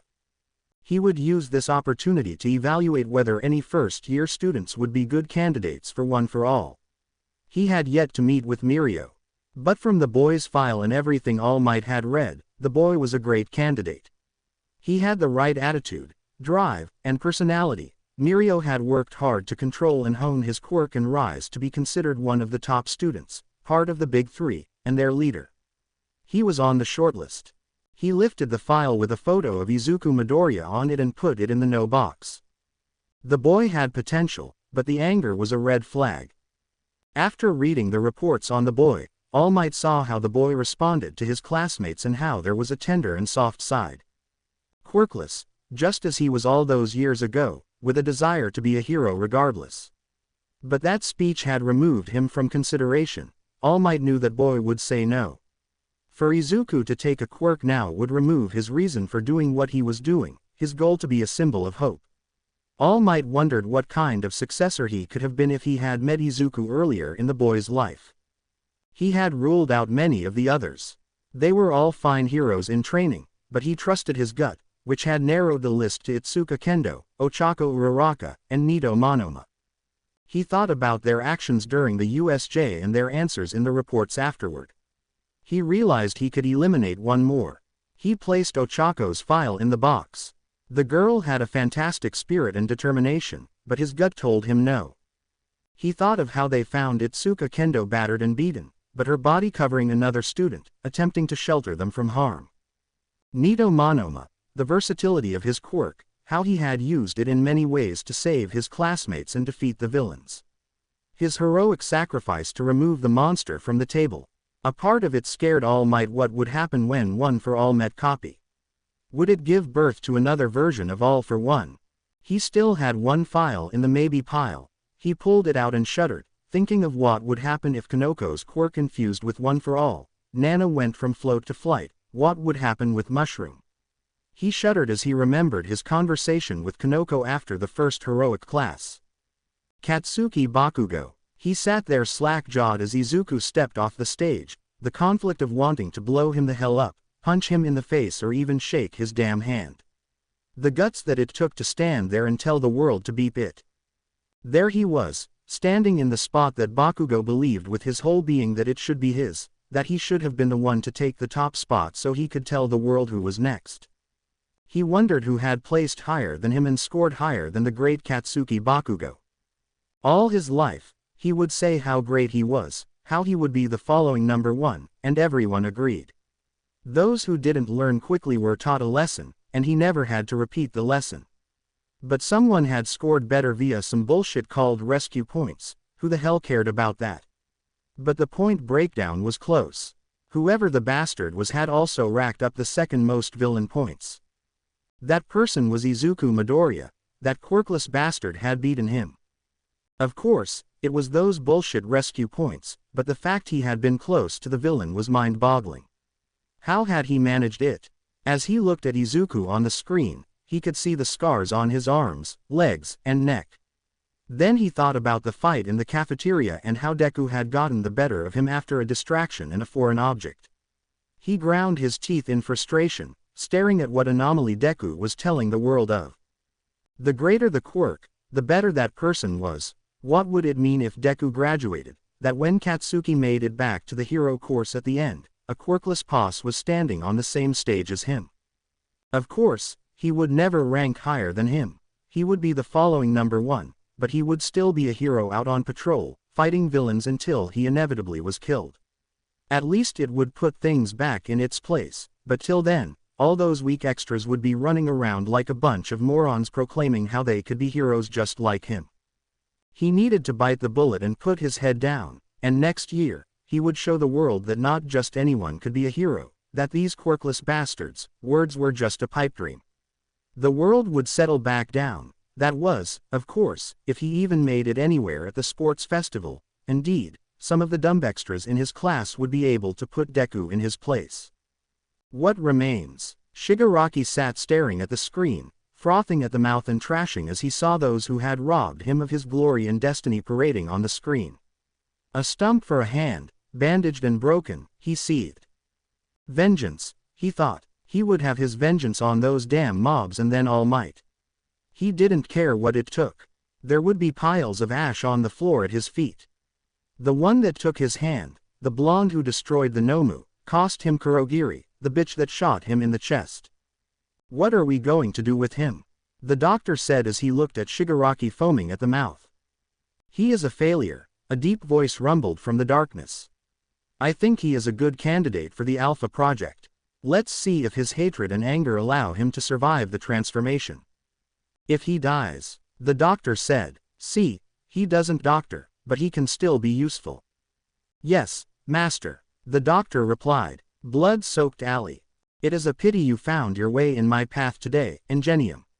I came seeking Manuel, and lo and behold, I found you, a bit ahead of schedule, but you will serve a purpose. The masked man stalked forward, his blades soaked in blood. Did you hear the words of that boy? Did you hear his call? Do better. Simple and to the point. Maybe if you had done better, but instead you like the other soil the name hero. You were lucky that the future seems bright, the man said. It gives me hope. You may yet draw breath. Reflect and repent, Ingenium, or I will return and finish the job. The man reached down and snatched the hero's radio. Code 417, hero down. Class 1B. So, a nice easy speech, huh? Nito said as Izuku stepped back amongst his class. Well, I figured I would keep it simple, Izuku shrugged. Well, I liked it, it was very in your face, very American, Pony added. I was also very beepy, she whispered in English, causing Izuku to blush. It was a very passionate, Reiko added, though I fear you may have made yourself quite the target amongst the other classes. I am sure that those in 1A may feel a bit of anger, but it is the general studies course that I fear you earned the wrath of. They have not stopped looking at you since the speech. What I said wasn't wrong, Izuku said. Besides, I know I was going to ruffle some feathers, so it would probably be best if all of you kept away from me so as not to get caught in the crossfire. Is this idiot saying something stupid like we should stay away blah, blah, blah, Toguru said. I am sure he is, Abara added, joining the circle. While noble, he is quite foolish. Yay, no way we are agreeing to any of that bullshit, Tetsu said. How could I call myself a man? Hey, we stand together, we fall together, Itsuka said as she placed her hand in the circle. The entire class huddled around, adding their hands. We ride together, people, no person is an island, and no one gets left behind. She smiled at Nito. Bring us home. Hero shit, he yelled. Hero shit, the class echoed. I saw we used their anger to our advantage, Manga said. I got the mother of all smokescreens locked and loaded. Some light softening to make the ground a bit muddy. Juzo said, raising an eyebrow. As your president, I should tell you to stay away, but that would be useless, hero shit. Izuku said, I will warn 1A, but I don't want them caught up in our plans since we are working on mending fences. Or getting a date, Hirayu called after him, making the Izuku smile. Izuku approached Momo and Kyoka. Kyoka used the crowd to get close and let the backs of their hands lightly touch each other. She smiled when his pinky hooked hers. Momo gave them a smirk and thanked Izuku for the heads up. Then, he returned to his class. The openings are small, Jirota said. It's an obstacle without outright saying it is. Let me charge through, I will clear the way for the rest of you to follow. Sounds good, big man, Izuku patted his shoulder. 1B got in position. Juzo was at the back, his hand on the ground, and Manga was ready. Everyone tensed for the start of the race. The buzzer rang, and it was immediate chaos. 1A, thanks to their sister class's warning, just broke away with Ochako tagging Sue and Tenya. Tenya activated his quirk, propelling them at an angle towards the top of the exit. She grabbed it, reversing their momentum so they went towards the ground instead of into the sky. Ochako released her quirk, and they went off and running. The rest of 1A came through the tunnel with 1B hot on their heels. Jirota had cleared the path for them with a feral roar. He tore out of the smoke and into the tunnel. Those in front of him hugged the wall as they ran past. Tenya took off. It was a race, and he was not about to lose a foot race. 1. His family would be distraught should he lose, and 2. his brother would tease him forever. He was not looking forward to either prospect, though he was concerned with returning some honor to his name after the cafeteria incident. He first arrived at the robot inferno and didn't stop, he just bypassed it. The rest of the hero course was not so lucky. Shoto stabbed one through the chest with a massive ice pillar, and when it came to falling over, he froze it in place. Momo's cannon shot rang out, blowing another one away. She saw some of her class breaking towards the ice tunnel that Shoto had created when the freeze was in place, and then she saw 1B break around it as the tunnel collapsed. Shoto had rigged a trap. Sen blew another laterally away with his quirk. Nito and Jirota, both in beast mode, leapt and tore another apart with their bare hands. Izuku was keeping pace as they cleared the first obstacle. He was not the fastest man on the planet, but he was well conditioned, so running was no issue. Pony smiled as she broke from the pack, racing to catch up with Shoto and Tenya.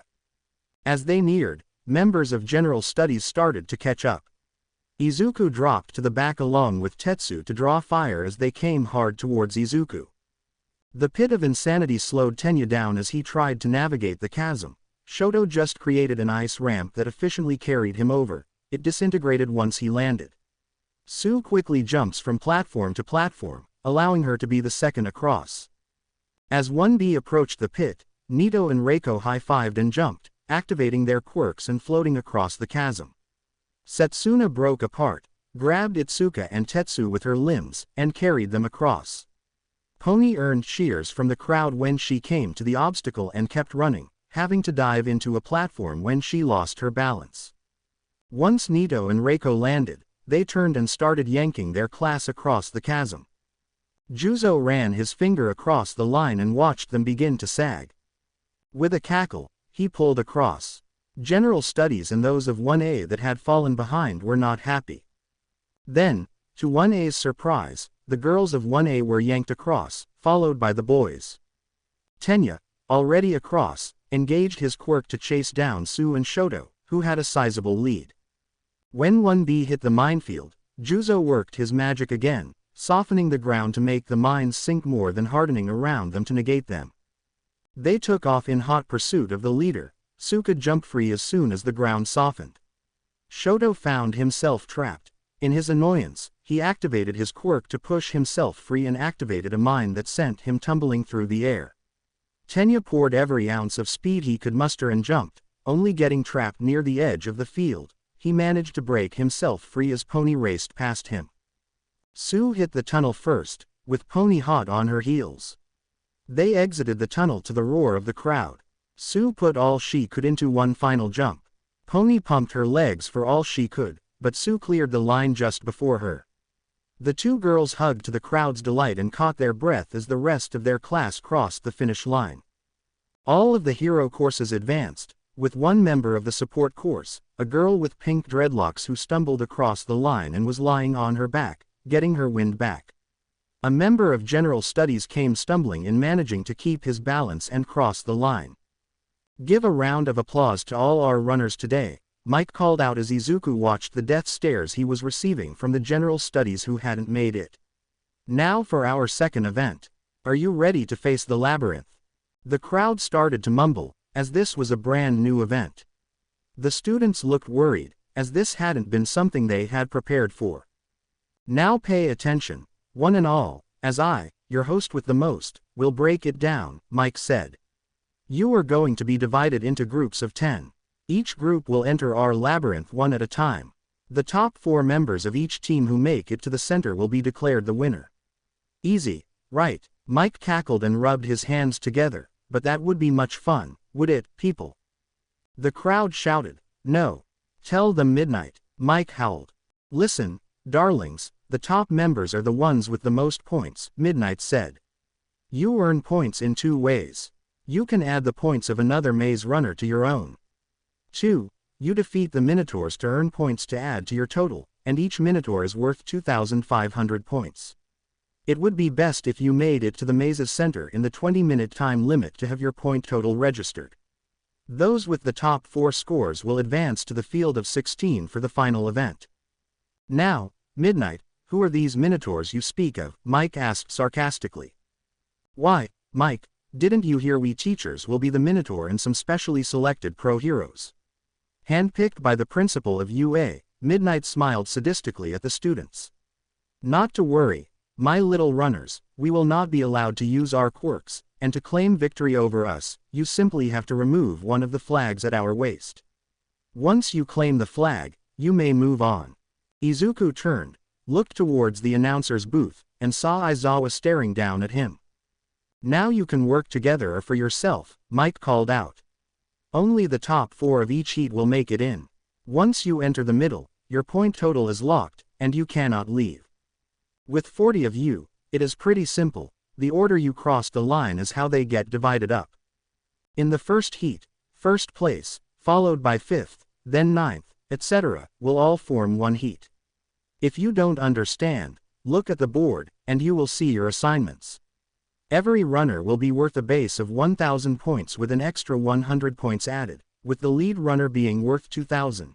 Where you are ranked in the heat will determine where you are placed in proximity to the maze's center, with first place being the furthest from the center. Each heat will be sequestered in their holding areas under the arena, with no knowledge of who has advanced or fallen, Present Mike said. Now, everyone will be allowed a 20-minute break before they report to their underground holding area. Good luck. All the students looked at the board to see their assignments. Group 1.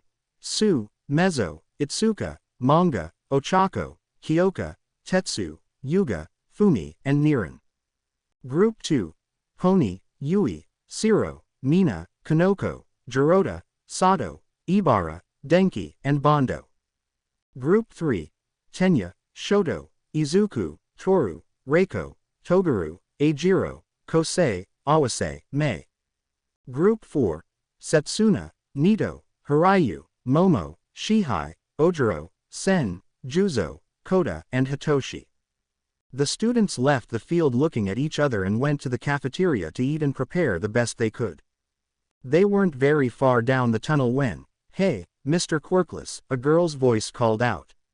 He turned and saw the girl from the support course running towards him. With a bunny hop, she stopped very close to him. There is a reasonably short girl with a mature build. She has shoulder-length salmon pink hair styled into thick dreadlocks and side-swept to her right. Her eyes are wide and sloped upwards, with notably long upper eyelashes. Their irises are green-yellow with a cross in the center, making them look like scope lenses. Most of his class and a few friends from 1A had stopped with him. The girl ignored all the other stares and looked him over intently, stopping to stare into his eyes. "I want to talk to you." She noticed the circle of people at his back and around her. "What about?" Izuku said cautiously. "Making babies," the girl said with a wild smile. "What?" the group yelled. Momo held her hand to her blushing cheeks. "Oh my, how bold." Kyoka was blubbering. Su looked at Ochako, whose mouth was hanging open. "I am not that bold." Su said. "I don't think so," said Pony, who was about to punch the girl. "That is quite the declarative statement, but as one of his girlfriends, I am afraid that I cannot allow such an event," Reiko said a bit too loudly. "What?" the group yelled again. "One of his girlfriends," Kosei said, hanging his head. "That is some of that old bullshit." The girl with her dreadlocks grabbed Izuku's arm and tugged. "We need to talk babies." This brought Kyoka back to reality as she grabbed Izuku's other arm and yanked him back towards her. Pony came around, ready to fire off a haymaker, but Tetsu stopped her. "Just one, I only need one," she said, trying to convince him to let her go. Setsuna raised an eyebrow before she stepped in and got the pink-haired girl's attention. "Are you dragging him off to have beep?" The girl stopped tugging on Izuku, looked him over, and looked Setsuna over. "You're more my speed," she said. Set fighting down a blush. "Then why are you talking about babies?"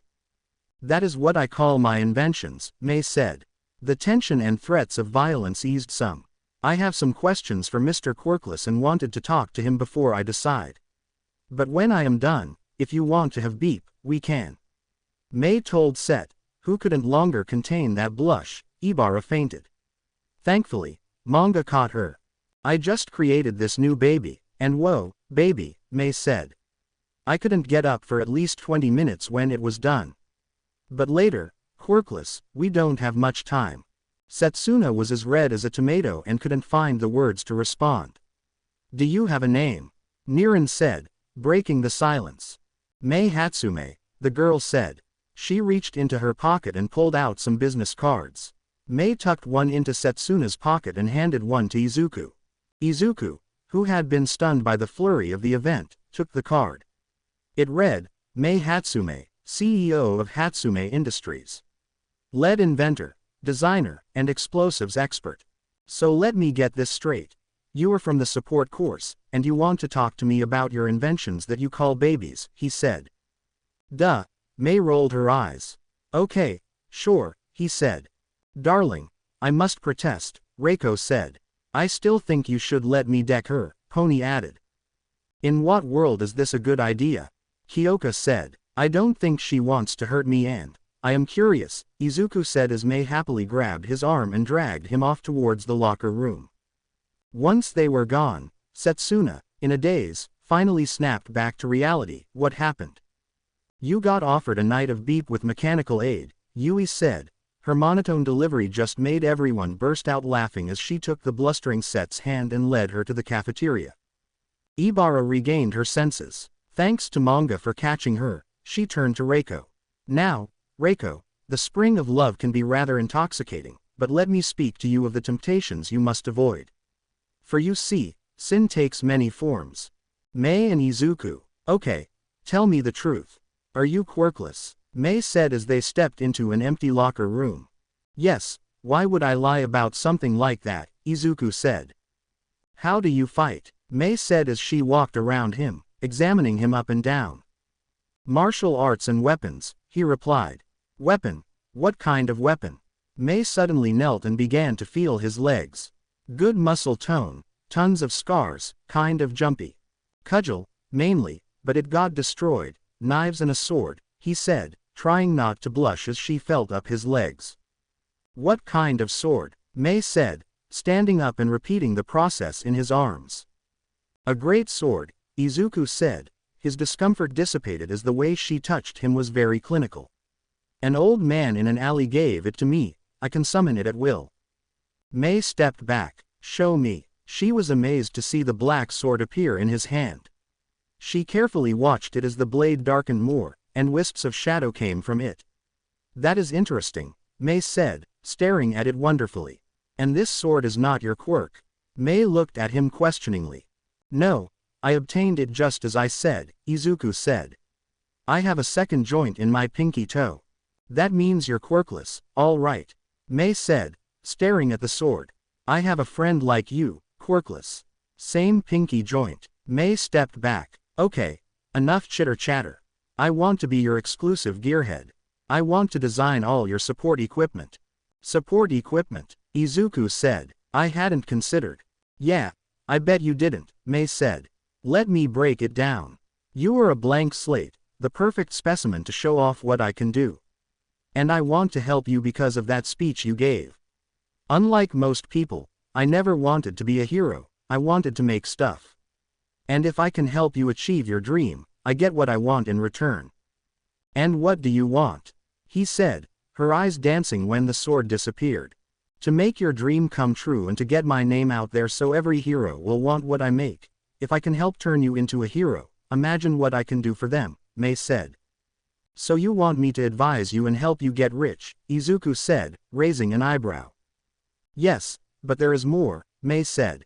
If I can help you, I can help everyone, including those who are looked down upon or dismissed. Anyone can be a hero if they train as hard as you and with my help and support gear. Money is nice, but it is just a means to an end. What is that end? Izuku said, trying to understand Mei. I want to invent not just for heroes but for everyone else at home, to keep them safe and make their lives better. Mei rolled her neck. I don't want to be part of some group where they tell me what I can and cannot make. I love heroes. They are great, and I dream of keeping them safe. And make the world safer in the process. We can do more than that with you, something that can never be taken away. What is that? He said. Hope, Mei said wistfully. To bring an ideal like hope to Japan and the world, that is what dreams are made of. I want to help you do that. Izuku could hear her voice brimming with passion. He extended his hand, which she grabbed and shook with vigor. At that moment, he didn't know he had just made a lifelong friend. So what now? Support course students are allowed to carry 4 inventions with them into every event, but there is Regulation 56-2.98 that states that we are allowed to provide gear to someone with whom we have an exclusive contract and may carry 2 of our creations into every event or match, May replied. No first year has an exclusive contract, maybe a third year might, but. So that means if I sign with you, then you can provide me with support gear for every match or event I participate in, May nodded. And by doing so, I carry your name with me. Exactly sport, May snapped her fingers. If you sign, I will give you my armband for the maze run. I don't fancy getting my butt kicked by some rondo, and it is helping to make sure you advance, and our mission carries on. Got a contract on you, Izuku said, smirking, as May pulled out a data tablet and handed it to him. Once he signed, May submitted it right away. She walked over to the crate and popped the lid. Now let's see what babies I have that will get you through to the next round. I think rocket boots and shock gauntlets will work best. When Izuku and May finally returned, they were greeted by intense stares as they were studied to determine if they had disappeared to engage in questionable activities. Labyrinth Group 3. Each group was led away to await their run. The room was laid out with some benches and bottles of water on a center table. Reiko watched as May and Izuku talked for a bit before he came and sat next to her. I have to know, Reiko said. She is part of the support course, he said. She offered me the use of some of her gear if I agreed to sign an exclusive contract with her. Is that wise? Awase said. You don't even know her. Sounds very suspicious to me, Toguru added. She wants to bring hope, Izuku said. I believe her. If working together will further my goal, why wouldn't I? If anything, you have all clarified that I can't and shouldn't do this alone. No crying when I beat you down and take those points, Toguru said. Wouldn't dream of it, Izuku replied. Reiko took his hand and led him to a corner. Everything all right. I wish to propose that we work together, Reiko said. Before you protest, I want us to advance to the 3rd round together. Yes, that is due to my feelings for you, but what you are trying to accomplish is essential, and that should be seen through. Should we meet in the 3rd round, I will thrash you and claim victory. She smirked. Izuku couldn't help but smile. As part of my deal with May, she has offered me her points so I can demonstrate her inventions in the 3rd round, Izuku whispered, assuming I collect them, then that would put me at 2,800. Awase will weld his points to himself, making them impossible to steal, Reiko said, looking over the room. Kosei's quirk will be great for defense and attack but wouldn't stop me from taking his points. Toguru will fight straight up. Eijiro will take this opportunity to fight me, Reiko raised an eyebrow. We don't like each other, and if he can stop me from moving on, he will take the opportunity. Shoto is very strong and powerful, Reiko whispered. If the opportunity presents itself, we should try and eliminate him from the competition. I believe Tenya will attempt to reach the center and take any opportunities that he comes by. Speed is dangerous, Izuku said. He may be able to steal points and be away before anyone even notices. They could hear the dull roar of the crowd but nothing else. It was unsettling for most of the runners. Awase and Kosei whispered in one corner, and Toru talked with Tenya briefly before she took her seat. What about the Minotaurs? Reiko said. I believe one of them is going to be the homeroom teacher of 1A, Izuku said. The way he looked at me told me as much. Does this stem from when you stood back to talk to him after we met that day? Reiko questioned. Yes, Izuku smiled. Someone else who doesn't like me and I don't like. This appears to be a nasty habit, Reiko smirked. Perhaps I should partner with Toru. It seems she hasn't managed to rack up any enemies yet. That may be true, Izuku replied.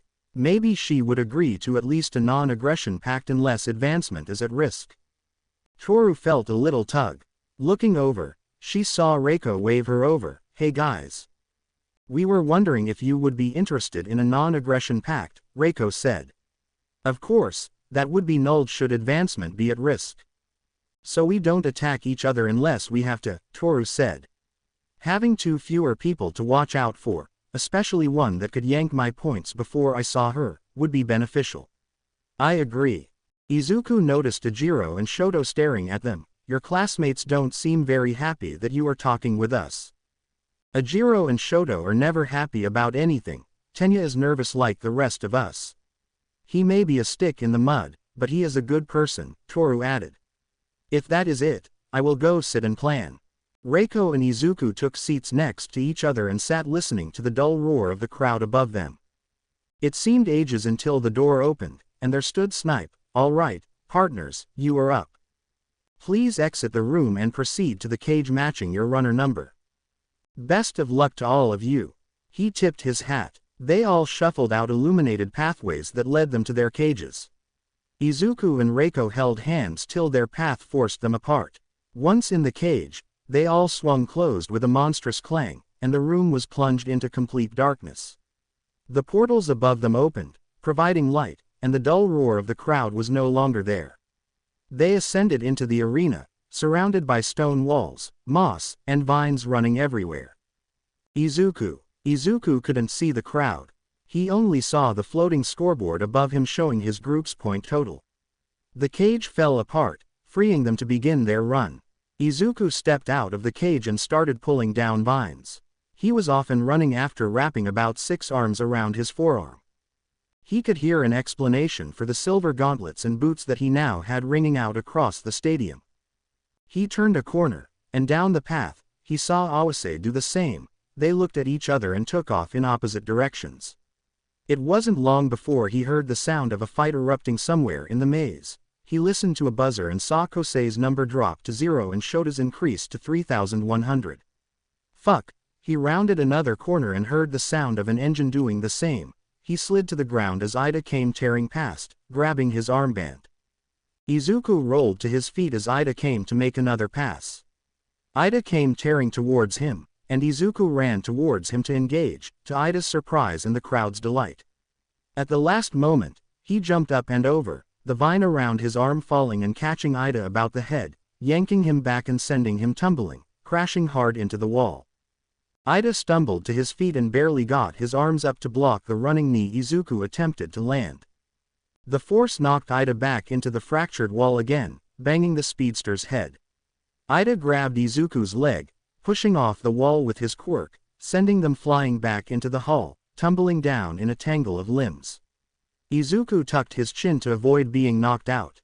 Ida rose and attempted to drop a hard elbow, but Izuku was able to block. Izuku quickly threw his legs around Ida's torso and slipped his arms around Ida's arm, locked into a kimura. Tap, Izuku said as he cranked on Ida's arm. Ida responded by trying to ignite his quirk to burn Izuku's leg and force him to release. Izuku gritted his teeth and yanked as hard as he could. He felt the limb break as Ida screamed. Izuku scrambled off, trying to get to his feet. Ida was holding his arm. Izuku ran and delivered a running knee strike to Ida's head, knocking him out. Izuku grabbed his armband and raced away. He heard a second buzzer shortly after his point total increased. His heart sank, seeing Reiko's points drop to 0 and Shoto's increase again, 4,600. He rounded the corner and saw Mei running towards him. Behind me, she yelled. She ran past him, handing over her points, and Ejiro rounded the corner. Mei kept running into the maze. Ejiro smiled, seeing Izuku. We don't have to do this, Izuku said to Ejiro. You're right, we don't have to, Ejiro said. But I want to. I figured as much. You better quirk up because I don't want any excuses, Izuku said. I want you at your best when I win. Ejiro charged, activating his quirk. Izuku ran to meet him in the middle of the corridor. Ejiro went high, and at the last second, Izuku went low, grabbing Ejiro's leg and sending him crashing face first. Ejiro bounced off the concrete. He tried to push up the ground when a foot came stomping down on the back of his head, bouncing it off the ground. Izuku activated his hover boots and pushed off as Ejiro pushed up and rolled away, trying to grab him. Izuku angled towards the wall and pushed off, landing a flying kick. It collided with Ejiro's chest, protected by his quirk. It knocked Ejiro back but didn't do as much damage as Izuku had hoped. He grabbed Izuku's leg, turned, and slammed him into the wall. He got his arm behind his head to protect himself. Eijiro immediately followed it with a forearm smash to Izuku's head. He deflected the blow to the wall instead of blocking it.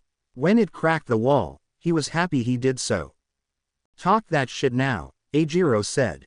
Izuku landed a kick to the top of Eijiro's right leg, knocking Eijiro off balance. He fell on top of Izuku, who rolled him onto his back, transitioning to a heel hook. Eijiro immediately shifted the hardening to his lower body as Izuku rolled back and reached his feet. He smiled as Eijiro scrambled to his feet and charged. Izuku telegraphed a high punch, and Eijiro went to tackle him to the ground.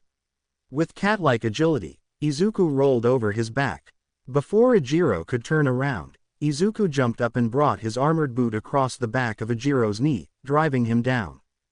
Izuku punched him in the back of the head, just hard enough with the armored gauntlet to knock his head forward and keep Eijiro from shifting his quirk to his lower body again. He stomped down as hard as he could across Eijiro's ankle and broke it. Eijiro screamed and immediately moved his quirk to the injured area, this time using his whole body as he drove his fist into the back of Eijiro's head. Izuku spun to his side and started to land a knee into Eijiro's ribs. He landed 2 unprotected blows before reaching over and tearing Eijiro's armband off, rolling to his feet. Eijiro tried to grab at him desperately but grabbed nothing but air. Eijiro struggled to his feet, and Izuku danced back out of reach. When Eijiro stumbled, Izuku came in, faked high, and landed a kick to the uninjured leg that made Eijiro fall, but he regained his balance quickly and landed a shot to Izuku's ribs. He tried to grab him but stomped Eijiro's foot, kicked the side of the broken ankle and sent him down again. Izuku landed a kick to his knee, dislocating it. The crowd winced as Eijiro's knees moved entirely to the inside of his leg, and he fell to the ground. Izuku stepped back, looked at the camera, and took off into the labyrinth. He heard the buzzer again and saw Togaru's total point drop as Reiko's increased. 1400. The buzzer sound and Toru's point total read 3100. He was followed by a gong ringing out and Shoto's name going gold and locking in at 4900. Toru's name soon followed suit, locking in. It was only he and Awase whose points total had not moved while Izuku was sitting at 6100 points. He raced to find the center, and as he rounded a corner, he saw the maze's center and a minotaur blocking his way. The buzzer sounded, and Reiko's total rose to 3900, then went gold as it locked in. He slid to a stop. He had found a minotaur, the one he wanted to see if he were honest. Standing before him and moving forward was Aizawa. In the time span of a single breath, there was nothing else in front of him, just Aizawa. "This is your option to turn and walk away," Aizawa said. "Your ambitions are noble, but you are running towards nothing but an early death. You can have the hope your class gave you, but you cannot be a hero. I will not let you throw your life away. It is my life," Izuku said. "You don't get to decide how I choose to live it. Just because you are scared. Whatever haunts you is not my fault. Besides, we both want this, you can admit it." Aizawa's capture scarf flew towards Izuku like a rocket. As he passed, Izuku placed his gauntleted hand on the scarf, and an electric shock coursed through the material, shocking and stunning Aizawa. Izuku landed right cross, followed by a crisp uppercut that rocked Aizawa's head back. Aizawa recovered and pushed Izuku back. Izuku tried to press his attack and slipped under a quick counter jab, but not the elbow to the temple that sent him stumbling. Aizawa whirled and pressed Izuku with a quick jab combination. Izuku deflected and tried to counter, only to get a sharp right cross to the ribs. He fell back. Aizawa wouldn't let him breathe, but he could block a few blows. However, more slipped in. Aizawa fired another jab at it directly to land a kick to the inside of Aizawa's knee. He grabbed Aizawa's head with both hands and triggered the gauntlets, making Aizawa scream as the electroshock tore through him. Wrapping Aizawa's hair around his hand, he drove his knee into Aizawa's face. Aizawa blocked the second one and landed a punch to Izuku's kneecap, sending the boy down. He went to land an elbow, but Izuku yanked him to the side by his hair. Izuku got both feet into Aizawa's chest, rolled, and ignited the rocket boots, launching the teacher repeatedly. Izuku released his hold on Aizawa's hair and scrambled towards the exit. Aizawa hit the wall and fell. He got to a knee, his capture scarf rocketing towards Izuku. Izuku saw Reiko standing there and heard her warning. He spun his sword, flowing into his hand as he cut the scarf clean and fell into the labyrinth's center. The bell rang, and his score was locked. Izuku pushed himself to his feet, his face bruised, his ribs cracked. He spit out blood as he stared at Aizawa. "My life," he yelled. He stumbled. Reiko grabbed him, and to his surprise, so did Shoto. "Do not let them see you fall," he whispered. Izuku walked under his power out of the labyrinth to the tunnel. There, he let the medical bots carry him to Recovery Girl. After a quick smooch on his forehead, he felt her quirk kick in, and he fell asleep at the start of the fourth and final labyrinth run. Aizawa watched as Izuku walked out of the labyrinth. When he saw Reiko go to him, he didn't think much of it, but what caught his attention was Shoto. When Shoto looked over his shoulder at Aizawa, all Aizawa saw was disgust. Aizawa just walked off to the tunnel. He hadn't gotten far when he heard his name and knew who was calling him, Vlad. "What do you want, Vlad?" Aizawa said, turning around, unable to deal with whatever was on Vlad's mind. When he turned, he didn't see the right hook that had landed. It busted his lip and filled his mouth with blood as he stumbled. He caught his balance, only for a coated fist to land on his gut, dropping him down to his knee. "That is my student, not yours, do you understand?" Vlad leaned down and said quietly. "If you ever interfere with him or anyone else in my class, you better pray that someone is there to pry me off of you. You are disgrace, and you just lost." "He is going to die, Vlad," Aizawa managed as he tried to catch his breath. "He is going to die, and you are letting him rush headlong into the arms of death. That is his choice. The only two things guaranteed are birth and death." Vlad shoved Aizawa's head, making him fall back. "All you can do is try to live your life so when death comes, you are at peace. It doesn't matter if you like it, it doesn't matter if I like it, or any of those idiots who dare to shout him down. It is his life. Did he reach out to you for advice or something, ask you for help?" Vlad growled. "Keep your damn opinions to yourself and stay away from my class. Maybe pay attention to your students instead of worrying about a student who just beat you on national television after he had already fought two other students." Vlad stepped over Aizawa and walked away. "Need a hand?" He heard Midnight's voice emerge from the darkness. "How long were you there, Nemi?" Aizawa said, getting to his feet. "The entire time," she responded, coming into view. "Izuku Midoriya has changed since he first arrived, and what he said in his speech is not wrong. You know the statistics, Shota, even if he had a quirk, there are no guarantees, but he is challenging the system with every step. The system doesn't like to be challenged, they change the game when you do. What you did out there is petty and disgusting. You acted like a petulant child who isn't getting their way, so they decided to hit and lash out. Not only did you disgrace yourself, but you disgraced our profession as teachers and heroes. When you're done bleeding, Nezu wants to see you." He looked at one of his oldest friends, and the gaze he found staring back at him was one he had never seen before. It made him feel small. She handed him a Kleenex and started to walk away. "Nemi," he said, but she didn't turn around or stop. "Izuku." He was awoken by a gentle beep. "Hello, Kyoka," he responded, his eyes still closed. "How did you know it was me?" she whispered. "Your chapstick," he said as he opened his eyes, slipped a hand behind her head, and pulled her down in a deep, passionate, slow beep. He felt her body lean and lay across his chest as they beeped. When they broke apart, she leaned in and beeped him lightly.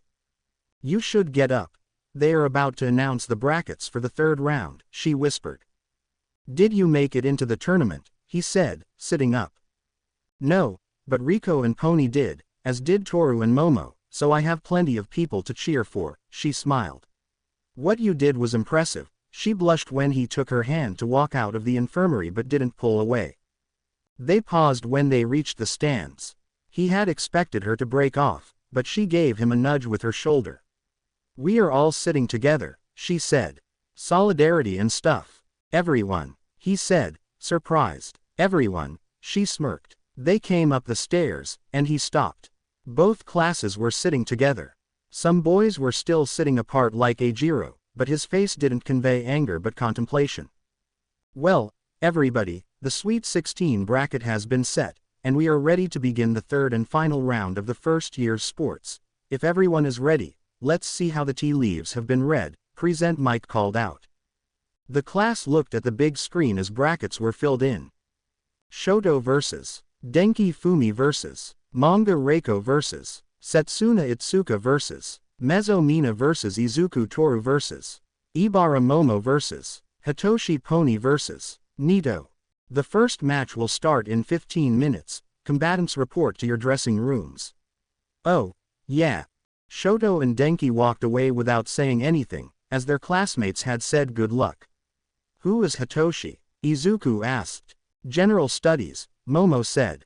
If I weren't aware of his quirk already, I would be worried, but thanks to a twist of luck in the labyrinth, I will be ready this time. Shoto vs. Denki. Everyone, are you ready to start the third round?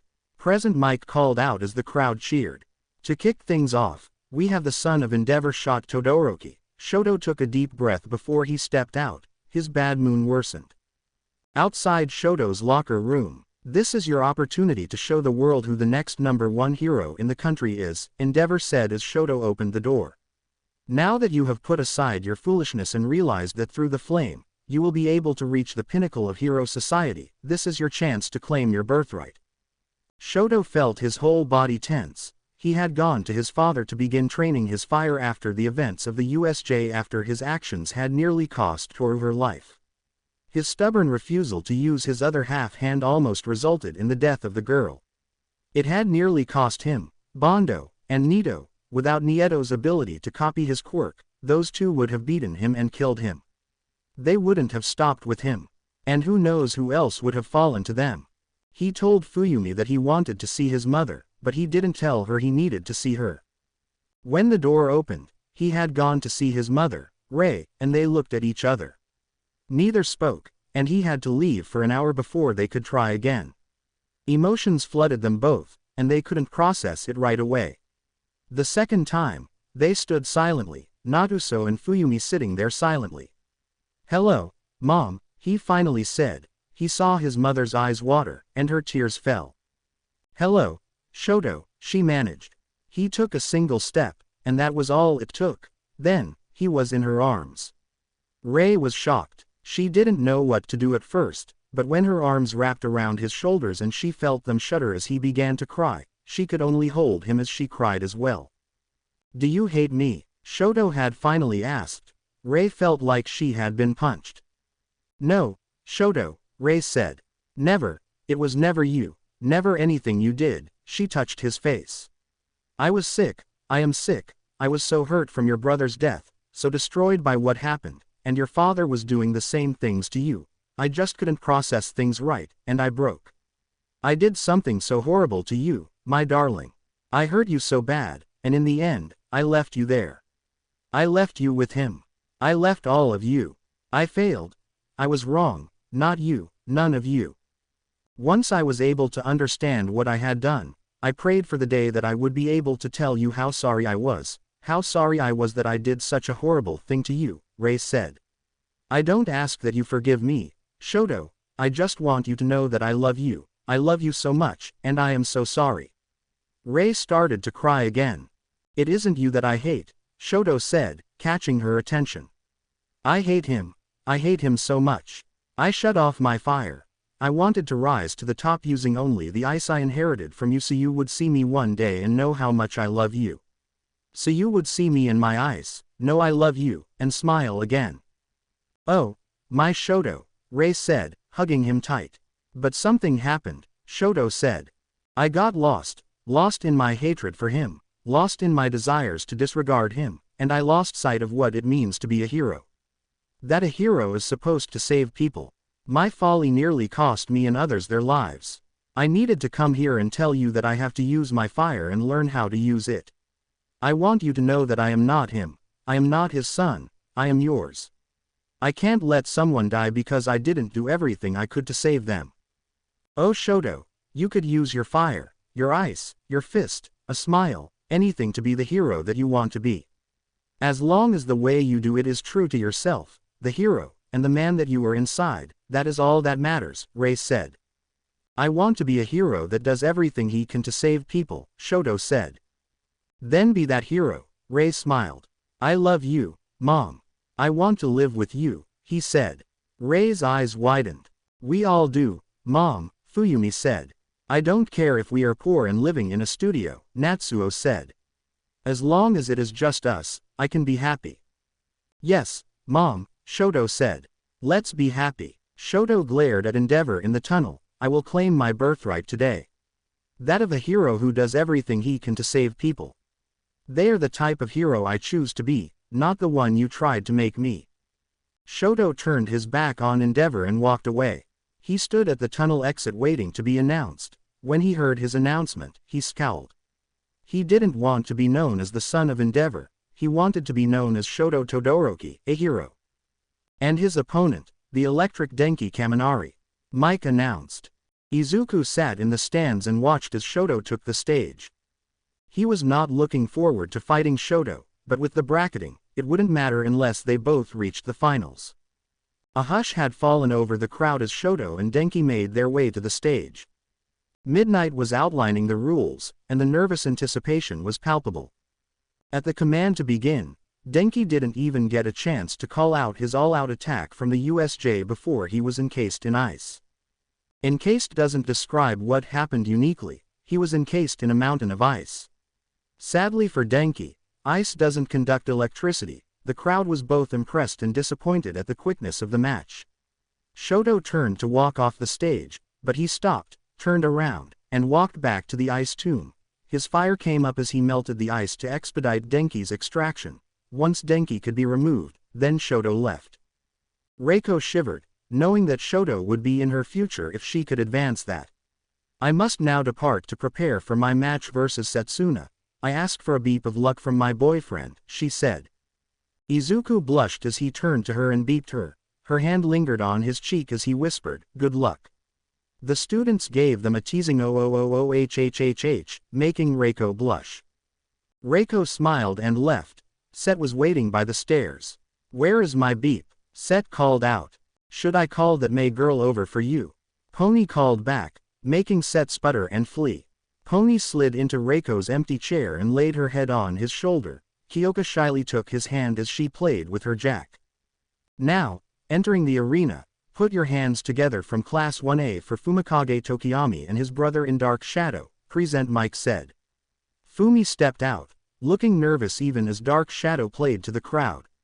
And his opponent from Class 1B, the always game, Manga Fukidashi.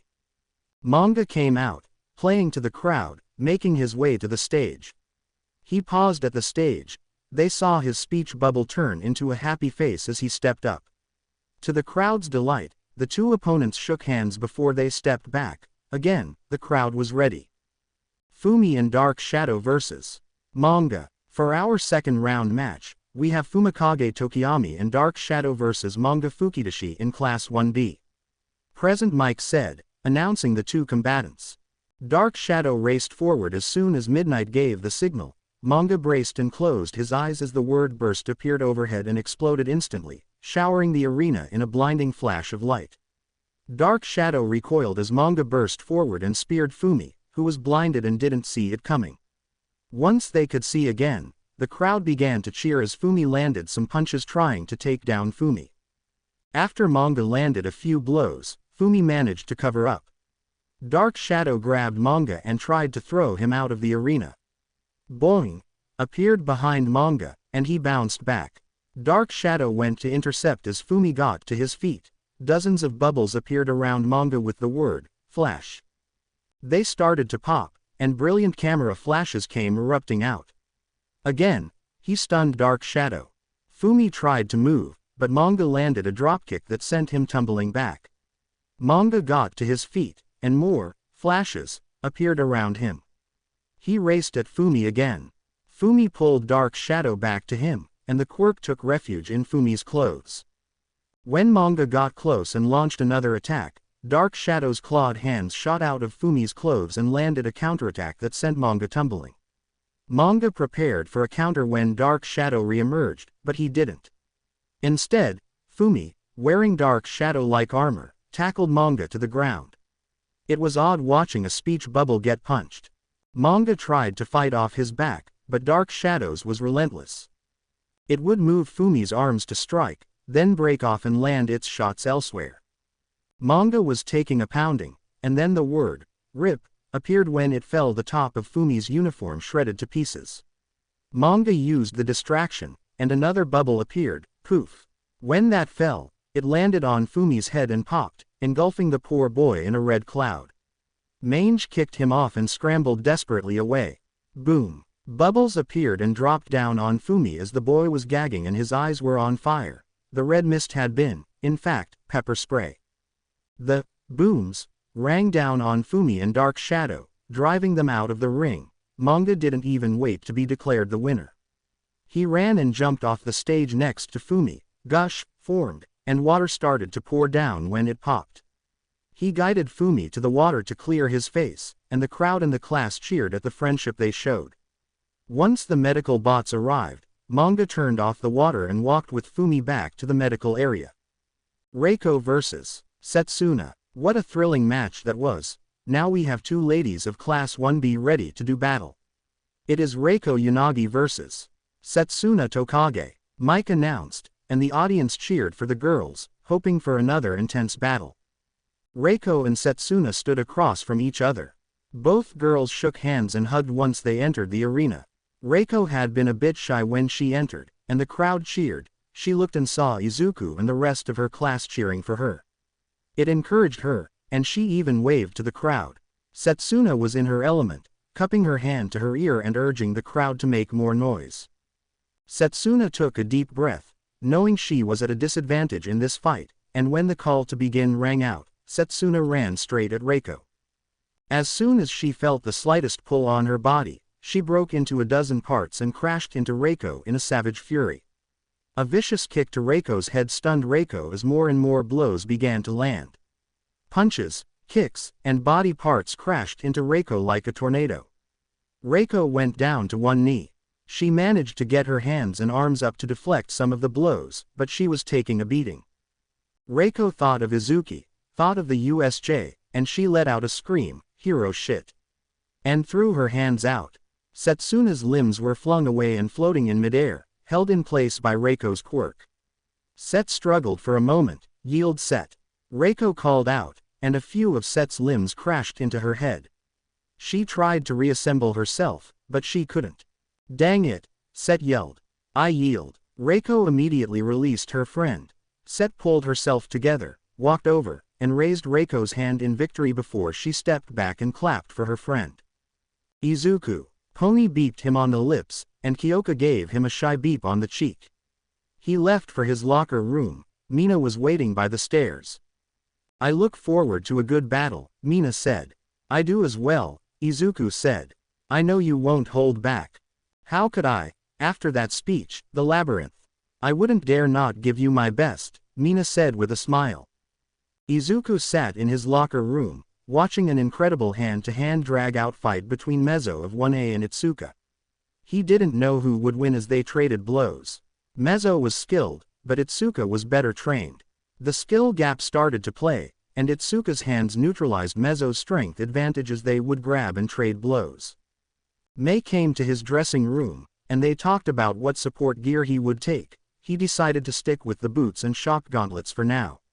"You ready?" Mei said as she watched Itsuka come out on top. She was battered and bloody but victorious. "Yes," Izuku said. "Are you sure you hitched your wagon to the right horse?" "No," Mei said with a smile. "Not sure, but either way, I hitched my wagon to you. I am your ride-or-die support girl. But I have something in mind for your entrance." "What do you have in mind?" Izuku said. The devilish smile that came over Mei's face made him shudder. "We need to make an impression for you and me," Mei said. "We are going to ruffle some feathers. Are you okay with that?" "Me being here will do that. You are helping me as well," Izuku said. "Let's do it." He shrugged. He knew his friends at the soup kitchen were watching and that Silk would never let him forget this. The principal of UA, Nezu, was sitting in a private booth as Shota Aizawa came walking in.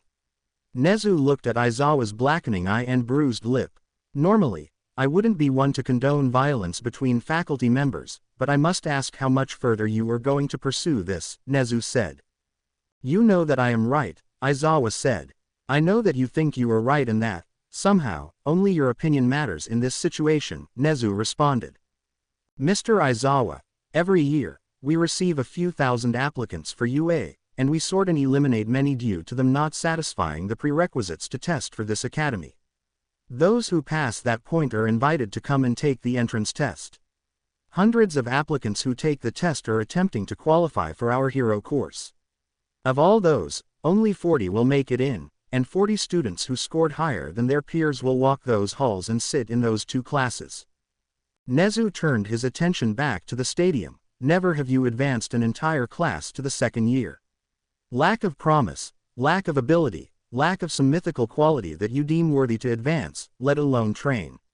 You tell me and everyone who will listen that you are doing it to save them and their lives. I am, Aizawa replied.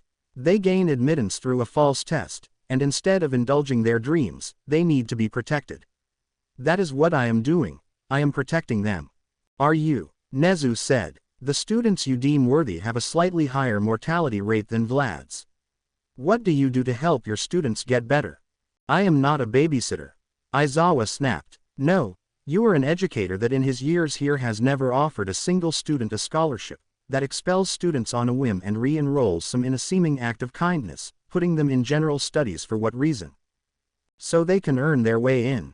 Something they already did to find their way back to your class. Why would they? Why would they put their faith in you to help them succeed when you have done nothing to make them believe that would even be possible? I will admit that when you find one to focus your attention on, one that reminds you of yourself or one whatever qualification you think they have, then the strides they make are incredible, but nothing compared to the effort you put forth to the rest of your class. Nezu turned and looked at him again. Are you saying that I am a bad teacher? That I am biased? Aizawa said, his gaze narrowing. Yes. You are a terrible homeroom teacher, an amazing crime scene instructor, interrogation, hand-to-hand combat, but as the guide of the hero course, you are a failure, Nezu said, leaving Shota stunned. You expelled a student the first day and told others they would be expelled later if they did not improve on a baseline test. That, Aizawa began. I wasn't finished, Nezu said, glaring at him. Then do nothing to help. They had to turn to another student you deem unworthy of walking the halls of the heroic class. If a student dares to have fun, smile, or enjoy themselves, I have seen you focus on them and find a reason to expel them. I remember you having fun before Oboro died. If his pro had focused more or if he had been more serious, Aizawa said, he would still be alive. What about his teacher? I know you blamed him as well, Nezu said. Then where is your hatred and self-loathing for yourself and the ones that have died that you sent into the world? Shota froze. Did your no-nonsense way do anything to save their lives? Did your methods of making people in constant fear of being demoted save their lives? If you put half as much attention to your students as you have to Mr. Midoriya, I wonder where they would be. Aizawa took a deep breath. Oboro has nothing to do. Oh please, he has everything to do with this, Nezu said dismissively. Your entire life had been shaped and hardened because your classmate died. You blamed everyone else. The pro, the teacher, everyone. Even if you do everything perfectly, there is no guarantee of coming home at the end of the day. So what is this about? Aizawa growled. I find myself at a crossroads, Mr. Aizawa, Nezu said. When the USJ was attacked, I took that a bit personally and wanted to find out who had ordered and helped to facilitate this attack on my home. During my investigation, I found some individuals whose systems failed and who I believe can be rehabilitated. One of those is a young girl I would like to slot into the hero course. She has a useful and versatile quirk, but due to circumstances, she has been neglected, abused, and mistreated. You want to slot her into my class? Aizawa said. Is she even academically up to par? Oh heavens no, Nezu laughed. You are on the edge of losing your class. I will give her to Vlad. She has a blood quirk, and I believe the environment of his class will be much more conducive to her rehabilitation. Losing my class? Aizawa stopped and looked out to the arena. it was nearly time for Izuku to battle Mina. They didn't have much faith in you after your little stunt on the first day, and that has continuously eroded since that day. Your class was so caught up in the dispute with 1B and Mr. Midoriya that several of your students hesitated during the USJ events. Thankfully, their hesitation didn't cost anyone their lives, and they moved past it. Except for Mr. Kirishima, hopefully, that has been squashed now that they have come to blows. Your judgment of the entrance exam aside, these students have beaten out thousands of others to walk these halls, and your decision to make snap judgments has robbed them of the chance they have earned. Your blindness to blatant problems in your students' lives has led to significant problems and hampered the development of true and proper heroes. This is your last warning. Mr. Midoriya is not your student and not your concern. Should you continue to interfere with him or any other member of 1B, I will see you fired and brought up on harassment charges. Focus on your class and see if you can reach them before you lose them. Who have you been eyeing for advancement? Hitoshi Shinso. Aizawa bit back through clenched teeth. Depending on his performance today, I will decide if he should be moved up, Nezu said. That is my decision, Aizawa said, watching Mina enter the arena. Not anymore, Nezu replied. Your ability to suspend or demote students is rescinded. If you find these terms unacceptable, I am willing and ready to accept your resignation. I will review your progress bi-weekly to see if you need to be replaced as the homeroom teacher of 1A. Nezu lifted his cup. One last thing, Mr. Aizawa, Oboro did everything right, it wasn't his day. Instead of chasing a ghost, focus on not creating more due to your pettiness and arrogance. Don't worry, I will take it from here, came a girl's voice over the speakers. How interesting, Nezu smirked. Mina vs. Izuku. Now, entering the arena for her first round match, put your hands together for Mina Ishido. Present Mike called out as Mina came into the arena with a big smile and waved to the crowd. Once she stepped onto the stage, Present Mike could hear and feel the rumble in the crowd, and the anticipation for her opponent was palpable. And her, he began to say. There was a screech as his mic cut off. Don't worry, I will take it from here, a girl's voice boomed over the speakers. Ladies and gentlemen, boys and girls, children of all ages, Hatsume Industries proudly brings to you the man changing the world with every step he takes. Love him. Hate him, but you will remember him. A guitar riff blared, Izuku Midoriya. Living color cult of personality. Izuku stepped out, and a chorus of boos rained down on him, but Izuku heard some cheers intermixed with the cheers. He paused and spread his arms out wide, causing the boos to get louder. He walked towards the stage, the music blaring. He stepped on the stage, and the music faded out. Mina looked at him and smirked. Nice entrance. It was Mei's idea, he said. They listened to Midnight's instructions, shook hands, and stepped back. Izuku took a deep breath as Midnight gave the order to fight. Mina skated backward, her acid leaving a faint trail on the stage. Izuku began to move forward cautiously. Mina slid to the side. The crowd was screaming for his head. Mina was not about to rush straight into hand-to-hand combat with him. She had heard from Toru that he was well trained and had seen him fight with weapons at the USJ. At the moment, he was unarmed, but she recognized the support gear from the labyrinth. The crowd was getting restless as she circled wide. Izuku kept moving forward, slowly cutting off her routes and narrowing the field. She couldn't keep playing the role of mouse. This cat was going to corner her and pounce. Luckily, he had kept his distance, and she built up her sweat. She planted her foot and brought her arm in a sweeping fashion across, sending a spray of acid.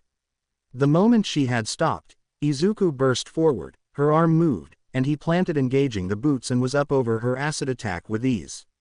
He landed and threw a right jab. Mina slipped to the left. She bent to the side, planted her hand on the ground, and fired off a kick, hitting him in the chest. There was a faint sizzle from her acid hitting his uniform. Izuku was moved back slightly. Mina pushed off, going upside down, and spun her feet out, sending a shower of acid all around. Izuku shielded his face, and baseball slid right into her. She took out her hands and fell on top of him.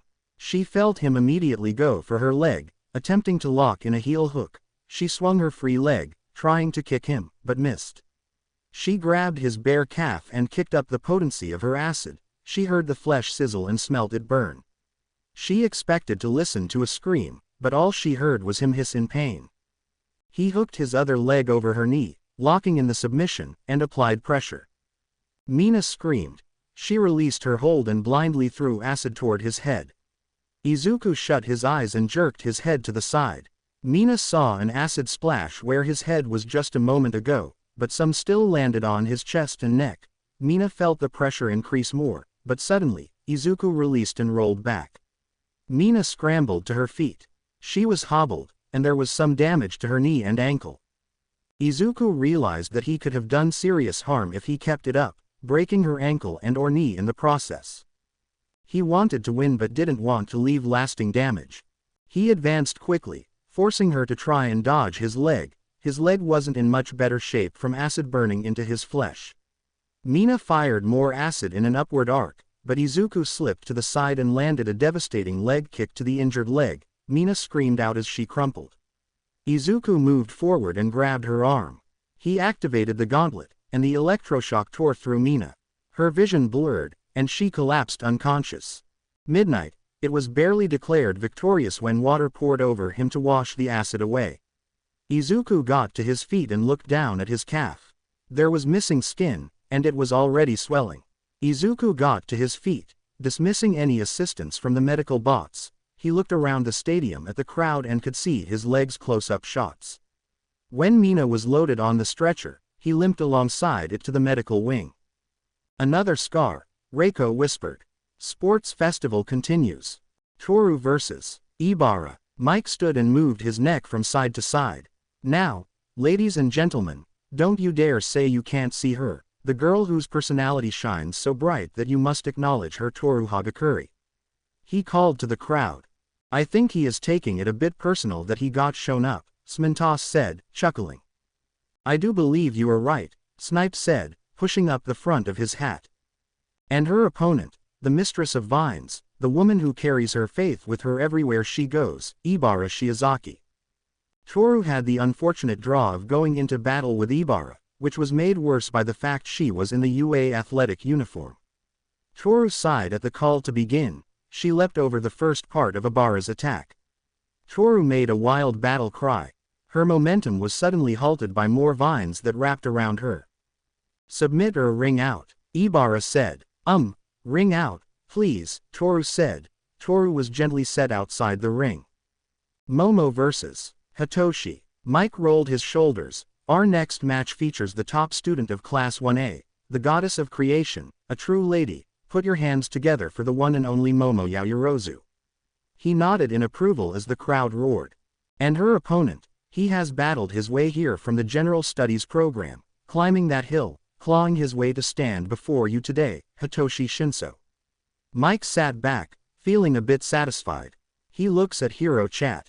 At least present Mike isn't phoning it in anymore, but that other girl Hatsume, that shit was fire. Mike's eyes narrowed. Momo took the ring versus Hitoshi. Izuku watched as Hitoshi hurled some vile insults at Momo, who said nothing but saw a flash of anger across her face. She calmly created a staff and advanced on him. Hitoshi just kept yelling. He seemed desperate to get some response from Momo. He walked and stepped backward, only to find himself at the edge of the ring. Answer me, you spoiled, he shouts. Momo twirls the staff, and it slams under his chin, shutting his mouth. She spins, strikes him in the gut, and then kicks him in the chest, sending him flying out of the ring. Momo stands at the edge of the ring, looking down at him. You do not know the struggles of another, she said. Momo turns and walks away. He will not be promoted, Nezu said to Aizawa. The last match of the first round. Pony vs. Nito. What do you mean I can't do entrance music? Mike complained. Sorry about that. Folks, now for the final match of the first round, all the way from America. This young lady can not only speak 2 languages, but she can also speak the international language of kicking your behind, the one and only Pony Tsunotori. See, I don't need any damn music, he thought. Her opponent, the wild card of 1B, the gentleman hero, the living embodiment of anything you can do, he can do better, the unstoppable Nito Monoma. All Might had been watching the matches intensely. He was impressed by many of the performances. He took notes as he watched the students performing on that stage and giving their all. Manga has shown versatility in his match with Fumikage and Dark Shadow to win.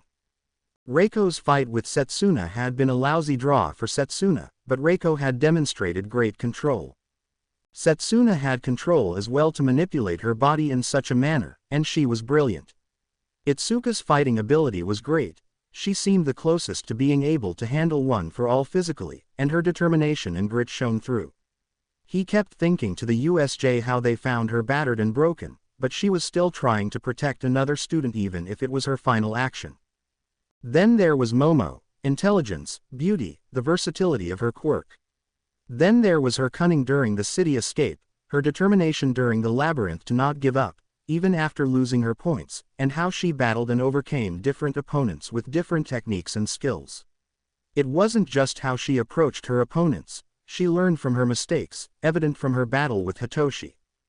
Then, the final combatants of the first round were announced as he made it to the stage. He leaned forward, his attention focused on Nito. He had inspired others. He was willing to lay everything on the line, ripping victory from the jaws of defeat at the USJ. He was prepared to die to save the others.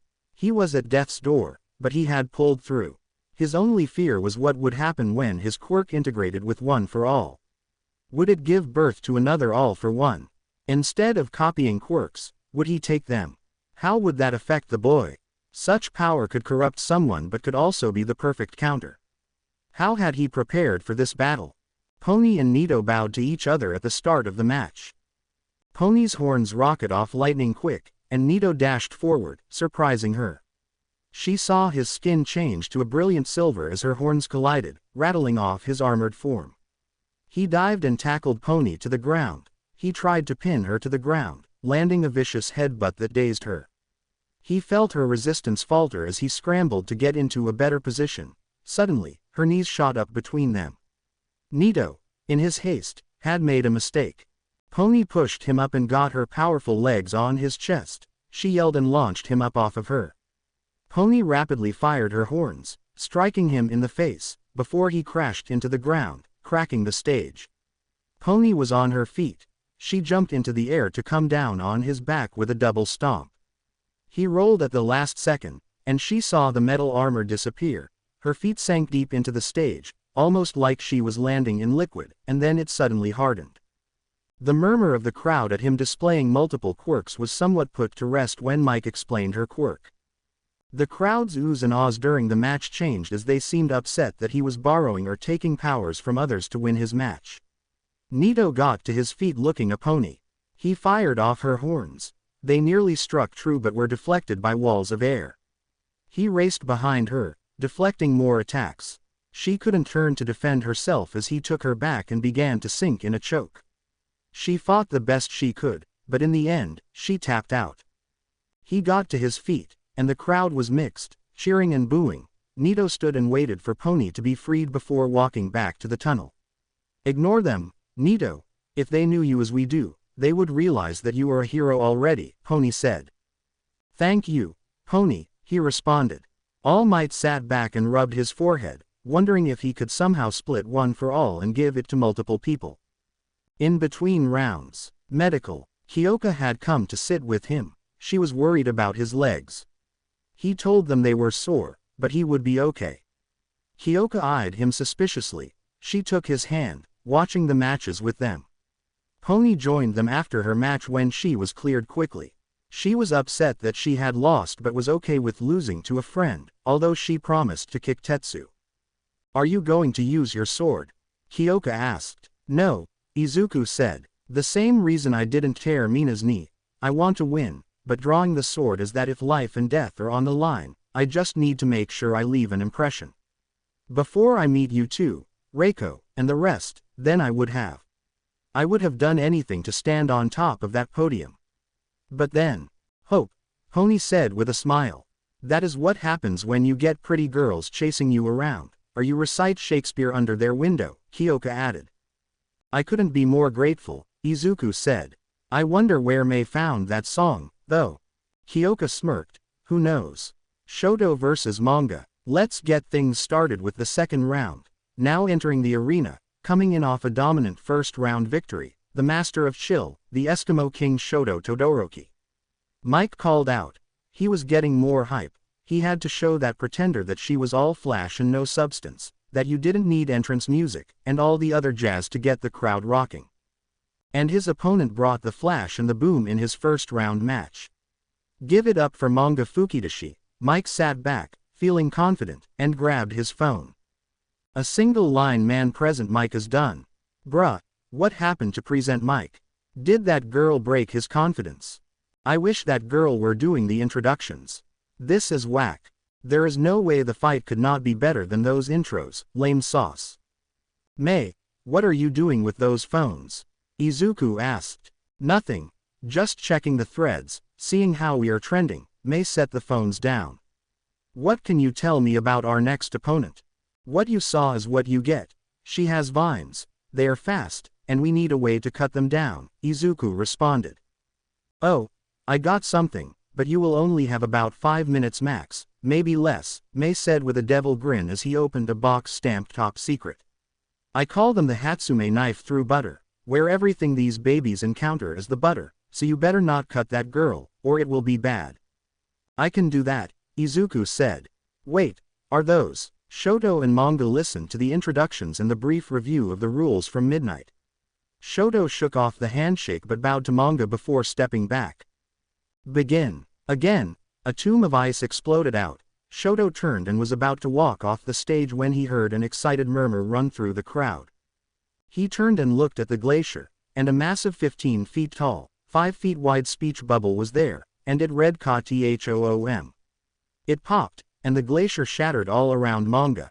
The blowback sent everyone's hair flying and particles of ice blocked by an emergency barrier from Cementos. I am not done with you yet. Manga called out as the crowd went wild. Shoto tried to send another wave of ice, but, blocked, appeared in front of it, stopping it dead in its tracks. The booms appeared around Shoto, who quickly created a dome of ice and dropped it to the ground, and the ice shattered. It was deafening around Shoto. He was suddenly lifted off the ground by another that formed under him. Whoosh! He was launched straight up. He saw another bubble that reads, BAM!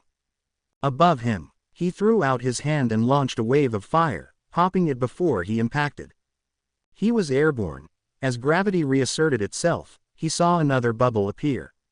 He poured all he could into his fire and shot it straight down like a massive flame jet. It exploded the bubble and sent Manga scrambling as the flames hit the stage and raced outwards. Shoto cut his flame as it had pushed him upright. An ice slide raced under his feet and brought him down to the stage. He directed it towards Manga, who was batting at some flames on his uniform. Manga looked up as Shoto just speared him in the chest, sending them crashing to the ground. They tumbled, and Shoto came out on top. He tagged Manga's arms, and ice came up, encasing them.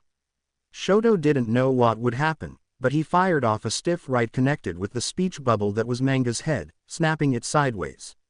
Shoto just sat on Manga's chest, raining down viciously left and right. When he felt Manga's body go limp, he froze in mid-punch. He held his hand over the boy's face, ready to encase it in ice if he twitched. Then he saw the speech bubble read, Z, and fell off his opponent.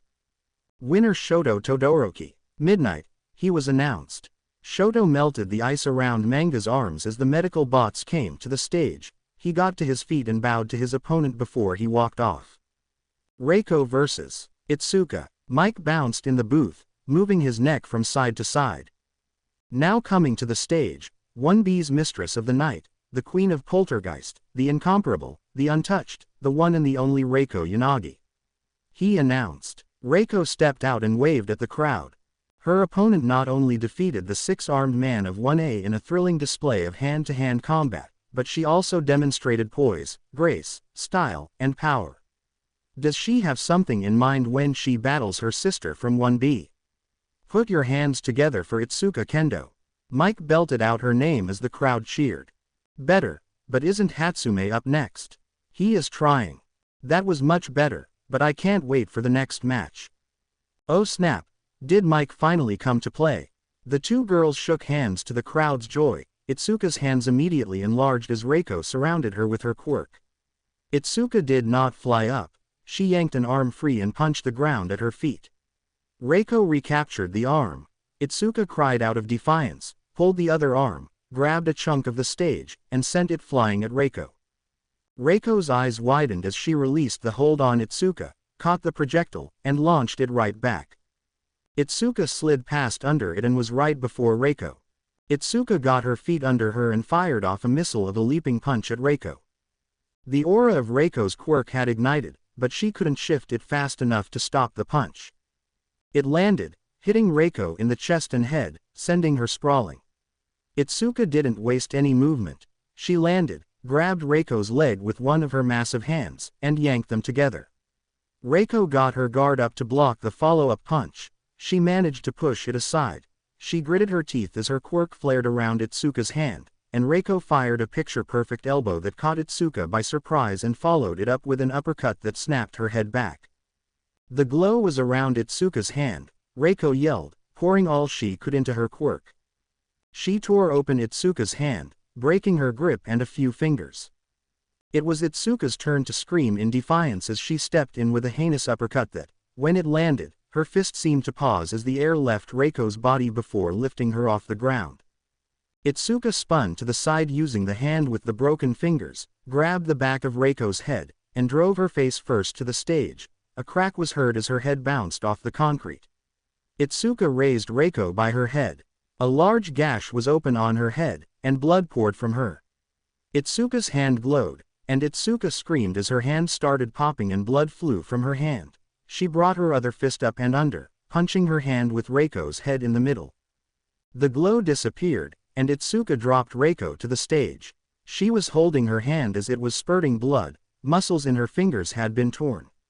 She looked at Midnight. Winner Itsuka Kendo. Kendo wobbled and managed a smile as she fell over, passing out on stage. Izuku vs. Ibara. Now coming to the stage, a woman of faith, who showed her integrity in her first round win. She walks boldly forward with her faith shining before her. The Lady of Thorns, the Master of Vines, the one and only Ibara Shiozaki. He called as the crowd cheered. And her. His mic was cut off again. Really? He shouted, using his quirk to be heard. Really? Mei's voice called back over the speakers. Ladies and gentlemen, my name is Mei Hatsume, she said deliberately as she stepped out of the tunnel so the crowd could see her. She smiled at the mixed reaction. And I am the advocate, the lead counsel, and the chief designer for your next symbol of hope. The crowd again was booing, but more cheers were heard. The man that walks through your valley of hate, through the valley of darkness and demands to be seen. Demands to be heard. And by goodness, as long as breath draws in these lungs, I will sure that happens.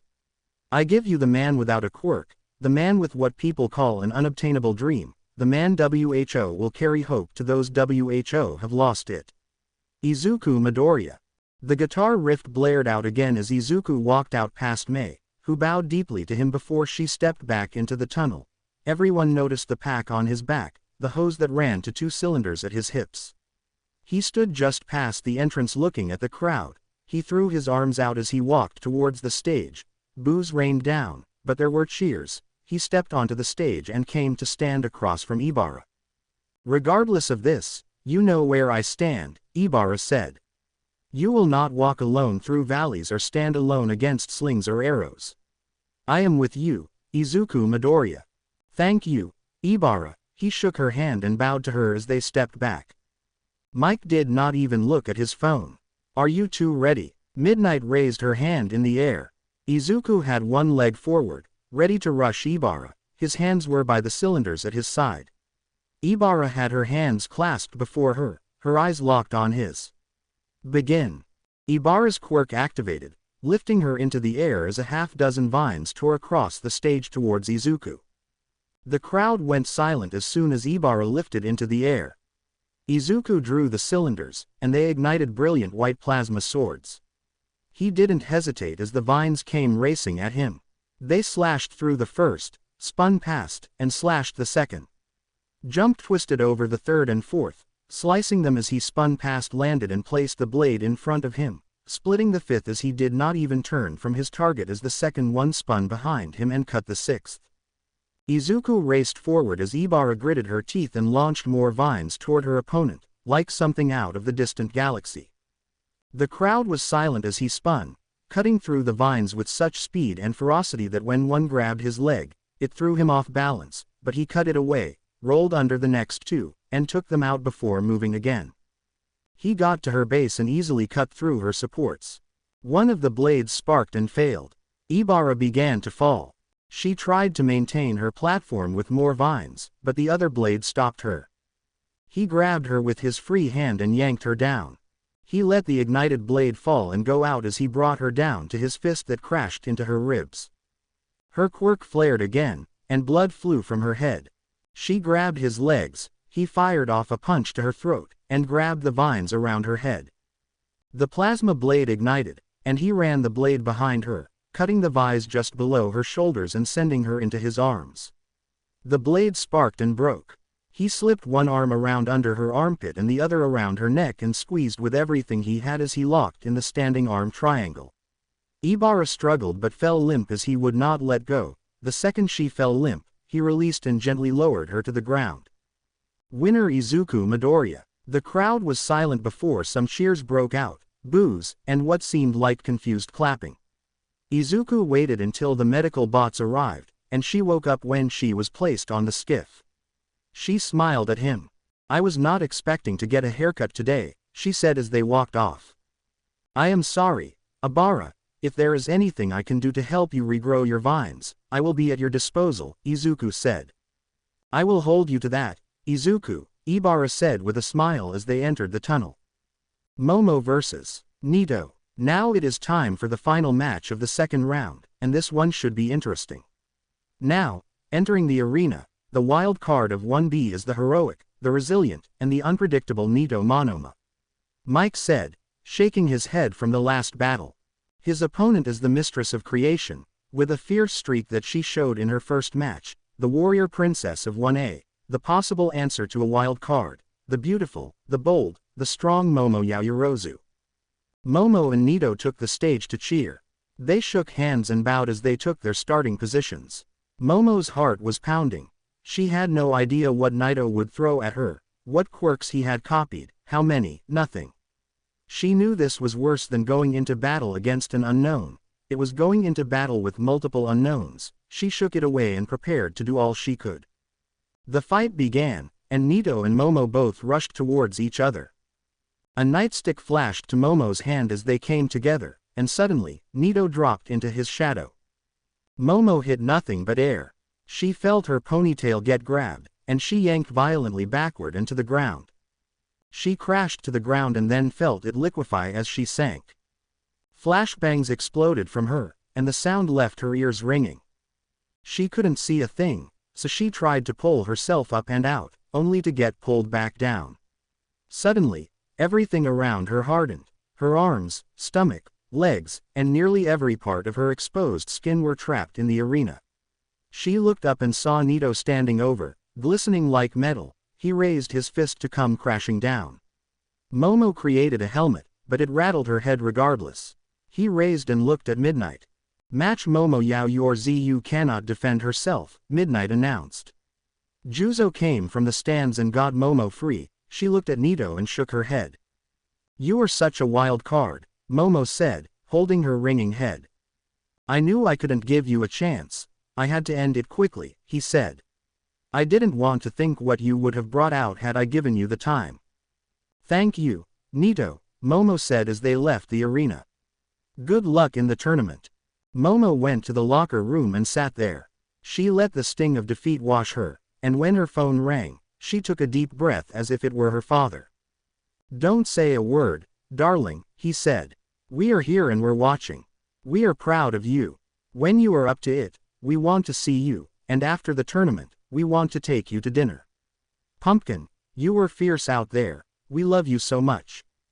"Thank you, Daddy," she whispered back. "I love you."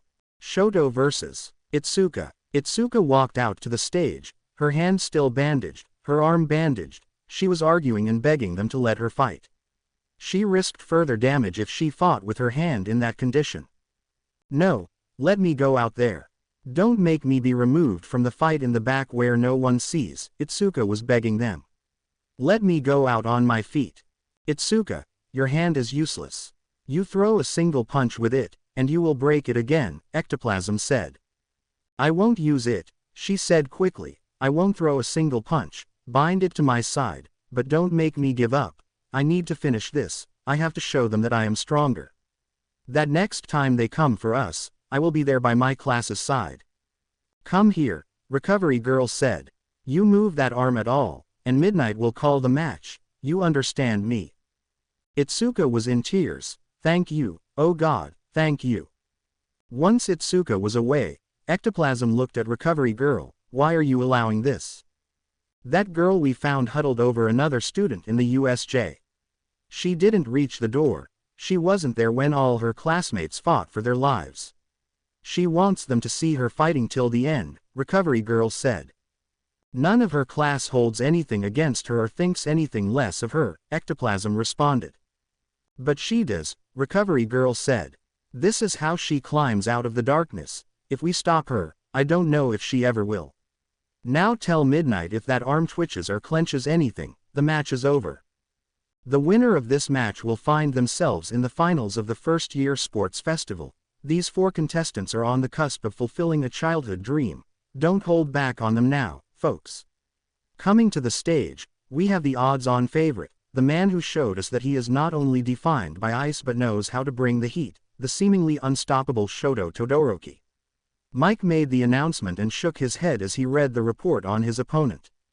It is not often that I am lost for words, but his opponent entering the arena against the advice of the professionals, coming in with a significant handicap. It means so much to this young lady that she will not stay in the back. She will put everything she has for you all again. Remember this moment. Remember this drive and character of this young lady. Make some damn noise for Izuku Kendo, Mike said, his voice rife with passion. Izuku walked out, and the crowd started to cheer, only to gasp as how her arm was bandaged. She stopped and looked around the arena. Get out there and kick Izuku. She turned and saw Setsuna standing on the railing. You can do this, Ojiro shouted. Come on Kendo, show him what 1B is made of. Niran shouted. Then, the entire student section shouted encouragement, followed by the stadium. She felt her heart swell as she walked toward the stage. You know the rules, Kendo. I am aware of the restriction. I am watching you, Midnight said. Why? Shoto said, staring at her. I have to show them that I am stronger than I was then, that I will be there by their sides the next time, Izuku said. Don't take it easy on me, show me the proper respect. That is all I ask. A member of your class has shown me how wrong I was to ignore part of myself, and another is showing everyone what it is to fight for something more, Shoto responded. I respect you Izuku Kendo. Thank you, Shoto, Izuku said as they stepped back. At the command to begin, Shoto sent a wave of ice. Izuku braced the best he could. It was just as big as the one he had started the festival with. Izuku closed her eyes, twisted her hips, and fired a straight right-hand punch that enlarged as it came forward. Hero shit, she bellowed. The crowd held its breath, and the entirety of 1A held its breath. As the punch connected, she saw it send a wave diverting all around her. It was in slow motion as her hand and arm broke, swelling and turning purple as she fell to her knees. The camera zoomed in and saw tears running down Itsuka's face, an enormous smile. Hero shit, she whispered as her head fell forward. She was unconscious. Winner, Shoto Todoroki, Midnight said quietly. Shoto immediately created flames to create an opening. He stood on the stage till she was collected, and then he walked to the edge and paused, seemingly thinking before he stepped off the stage and back to the tunnel. Setsuna and Ojiro were out of the student section and racing to the medical wing. Nito vs. Izuku. This is the final match of the semifinals, and the winner gets to face Shoto Todoroki for the gold medal. Coming to the stage, ladies and gentlemen, is a young man who has shown his ingenuity and poise, his compassion, and his strength. Let's give it up for Nito Monoma. Mike called out. He just sat down. May stepped out of the tunnel. Ladies and gentlemen, standing before us today is the enviable task of combating a friend, a classmate, and quite frankly, someone we hoped we wouldn't meet. But like Itsuka Kendo, we will not sit back in the tunnel and throw in the towel. Mei was looking at the crowd. You booed him when he stood before all of you and told you the truth. When he stood there, he told you about a dream that none of you believed in, a dream that members of this institution thought was crazy. You know who didn't? His classmates and his peers. I questioned him, but I saw what they all had seen: hope. If a quirkless boy who dedicated his life to one goal, with the help of one girl who dedicated her life to one goal, could come to UA Sports Festival and earn a damn podium spot, what would have happened if he had a quirk? No one can tell you anyone now or say that you can't do it. One more time, and for real, show him the respect he has earned today. I give you, Izuku Midoriya. Mei stepped back as the guitar rip played, and the Izuku walked out. The crowd was torn, but then the cheers started, and the clapping was more than before but not unanimous. Has he not earned more respect than that? Mike called out. He had made it the semi-finals of the UA Sports Festival. Is that all you people got? Has your anger blinded you? More people started to cheer. That is right, history is happening before your very eyes, the answer to a trivia question, a first, a damn historic first. When history looks back, what do you want them to see? Give it up for the quirkless wonder of 1B Izuku Midoriya. Mike fell back in his chair as the crowd finally let go and cheered. When he stepped onto the stage, Izuku bowed and pointed to present Mike, then bowed to the crowd. He and Nito came together on the stage and embraced. Izuku held his fist out, hero shit. Nito touched his fist to his, hero shit, he said back with a smile.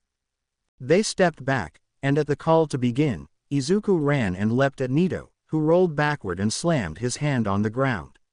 The stage started to soften. Izuku pushed out and dove wildly, hoping to grab Nito, only for him to sink into the wet stage and Izuku to fall and start to sink. Nito came popping out as the ground hardened, and Izuku was trapped. Izuku, Midnight said. I yield, he smirked. Winner, Nito Monoma, Midnight called out, and the crowd cheered. Nito released Izuku and helped him up. I am glad that you came in that door of 1B, Nito said, hugging Izuku. A copycat and a quirkless kid in the semi-finals, Izuku said. Bring this thing home, Nito. I will, Nito said as Izuku walked off the stage into the tunnel. When he got there, Mei was waiting. Next year, partner, Mei said. I will have something for his next year. I look forward to it, Izuku said. Mei walked away as Izuku walked down the hall toward the medical wing. Where you are going, stud, Kyoka said, leaning against the wall. He better be going to check on Reiko and see if he can wake her with a beep, Pony said from across Kyoka. But what about our beeps? Kyoka said with a pout. Good point, Pony said, raising an eyebrow at Izuku. Where are our beeps? Izuku blushed and smiled. I don't know what I did to deserve any of this, but I am so thankful I am here at this moment. He walked over and beeped Kyoka deeply before he beeped Pony. Pony licked her lips. Oh, I like that, Pony said as they walked towards the medical wing. Is that cherry? Wild cherry, Kyoka said back, smiling, holding onto Izuku's arm. They were passing a hallway when they heard something slam into a wall. They looked at Set playing with her hair wide-eyed, and Mei looked like she had just done a wall slam. So if you don't want to go have beep, Mei said, leaning in close. How about I take you to dinner, and if that goes well, I beep you, and we see if your socks aren't the only things I can blow off. Setsuna giggled. Okay, she whispered. Shoto Todoroki vs. Nito Monoma. This is it, people. It has been an incredible, unprecedented, historic day, and it all comes down to this. Shoto Todoroki of Class 1A vs. Nito Monoma of Class 1B. Don't hold back, let them hear you. Mike announced as both of them stepped out of their tunnels to thunderous applause as they made their way to the ring. Gentlemen, Midnight said, you both know the rules. Midnight stepped back. Shoto reached out his hand, and Nito was shocked. I never thank you properly for the USJ, Shoto said. Thank you for opening my eyes and showing me what putting it all on the line means. Thank you for that, Shoto, Nito responded, shaking Shoto's hand. Begin. Shoto looked about to stomp his foot, but instead, his arm shot forward, and a pillar of flame was unleashed. Nito slid to the side as a wave of ice erupted from him, racing towards Shoto. Shoto intercepted the wave with one of his own. A fireball came flying at him from Nito. He spun, putting the ice wall between them. Suddenly, Shoto came leaping over the wall towards Nito. Nito's arm exploded in flames as he brought it forth, and a considerable torrent flew towards Shoto. Shoto smiled and fired a flame jet down, pushing him up and over Nito's attack. White flames ignited from one side of Shoto, and the other saw white frost begin forming. Spears of ice formed on that side and came flying out. Nito rolled to the side as he dodged a few, and an ice wall came up. One managed to break his wall and cut his shoulder. Shoto landed, and Nito sent the most enormous wave of ice he could muster, only for it to be intercepted by white-hot flame. Cemento's eyes went wide as the two collided, and the explosion that tore through the stadium of super-hot air colliding with super-cold air had everyone screaming out. When the smoke cleared, Shoto was still in the arena. Thanks to an ice wall crumbling behind him, Nito was nowhere to be found. Shoto stumbled, and suddenly, two hands came out of the shadows and yanked him down like a horror movie. The crowd screamed, and just as suddenly, Shoto came flying out of the side of the arena walls cast in the shade by the sun's movement. As he landed, Nito came tumbling out after him. Shoto Todoroki is out of bounds, Midnight called. Winner Nito Monoma. Shoto looked beside him at Nito, who looked exhausted on the grass. Good match, Shoto said, getting to his feet. He extended his hand and helped Nito to stand. I look forward to our rematch. Shoto couldn't help but smile as he walked away, leaving the crowd to cheer. Nito stood in shock as he looked around the stadium and saw his face with the word winner everywhere. He barely noticed Toru as she came barreling into his arms. Hero shit, she yelled as she hugged him. Hero shit, he whispered as one hand found the back of her head, her arms went around her neck, and they beeped. The crowd that was going nuts before realized what was happening and lost it even more. Go out with me, he managed when they broke apart. Of course, she said, pulling him back into a deeper beep. When they broke apart, it suddenly dawned on them where they were and what they were doing. Toru was thankful that she couldn't be seen blushing. Nito, on the other hand, was not so lucky. All Might, he just fell back in his chair. In his hand were two files, Itsuka Kendo and Nito Monoma. He looked back and forth between both files as if he could only split them.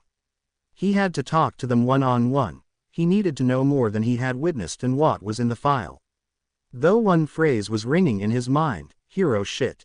Medals. Reiko woke up like a princess after receiving a beep. She was still exhausted and beaten up. I am proud of you, my noble warrior. She managed to say. Rest. Izuku whispered, I will return after the medal ceremony and sit with you until you wake up. I would like that, Reiko managed before falling back asleep. He left the medical wing, escorting Itsuka, who was nearly out on her feet, but she was not about to miss the ceremony. She smiled gratefully at Izuku as they joined Nito and Shoto at the underground platform. Shouldn't you be asleep healing? Nito said, shocked when she walked in with Izuku. Hell no. I want my medal, Itsuka smirked. I can sleep after. When the platform rose, the crowd cheered, ladies and gentlemen, I give you the medalist of this year's sports festival. Midnight called out the crowd, now to present. I am here. All Might came landing on the stage. Midnight sighed, we have a special guest, her voice trailed off. Did I mess up my cue? All Might said sheepishly as the crowd laughed. No, whatever you mean. Midnight said, her voice sickly sweet. Oh good then, All Might replied, turning the students. The crowd laughed even more as Midnight threw up her arms and walked away. All Might placed a bronze medal around Itsuka's neck. Congratulations, young Kendo, the grit and determination to embody the meaning of Plus Ultra will not be forgotten easily. I hope that after this day, your doubts will blow away with a breeze. Thank you, All Might, Kendo said, smiling and doing her best not to cry as it would be impossible to wipe away any tears. Young Midoriya, All Might said as he placed the medal around his neck. I want you to know that your spirit and your dream have been recognized by me and those out in the world. Bringing change is difficult, changing how people think about things even more so, but today was the first step to becoming a symbol I would be proud to have by my side. Thank you so much, All Might, Izuku said, bowing. Young Todoroki, your growth and change have been delightful, but you never stop growing. Never stop learning. You are destined to be a great hero. But the type of hero you become cannot be dictated by anyone but yourself. All Might placed the silver medal around his neck. Thank you, All Might, Shoto replied. I will become the hero I choose. All Might placed his hand on his shoulder and gave it a friendly squeeze. Now, young Monoma, All Might paused, looking at the gold medal. Though it was many years ago, I remember the day I was presented with this medal. But this day, you not only carried yourself to victory, but you carried all your classmates whose power you used. You elevated them as well, and you inspired your class and others. You should be more proud of that than anything. I wouldn't be here without them, Nito said, bowing his head as the medal was placed around his neck. Ladies and gentlemen, your medalists for the first year U.S. Sports Festival. Midnight called out as the crowd cheered for them. Izuku made sure that Itsuka made it to the tunnel before they placed her in a wheelchair, and she fell asleep immediately. Izuku returned to the medical wing. Kyoka was waiting for him outside. I am very proud of you, Izuku, she whispered, beeping him. I am going to have dinner with my parents. I care to come over tomorrow. I owe you a music lesson. I love you too, he whispered, his eyes still closed from the beep. Kyoka smiled and left. He turned. Pony grabbed him and beeped him silly. I will see you in your room later so we can celebrate, she whispered in his ear as she sauntered off. Izuku was in a daze as he walked into the medical wing. He sat next to Reiko's bed and let loose a sigh. So many first steps and so many more to go, he thought. He smiled, looking at Reiko, but at least he knew he would not be alone. To be continued. I hope you enjoyed this story. Also remember to subscribe and like this video. See you in the next video.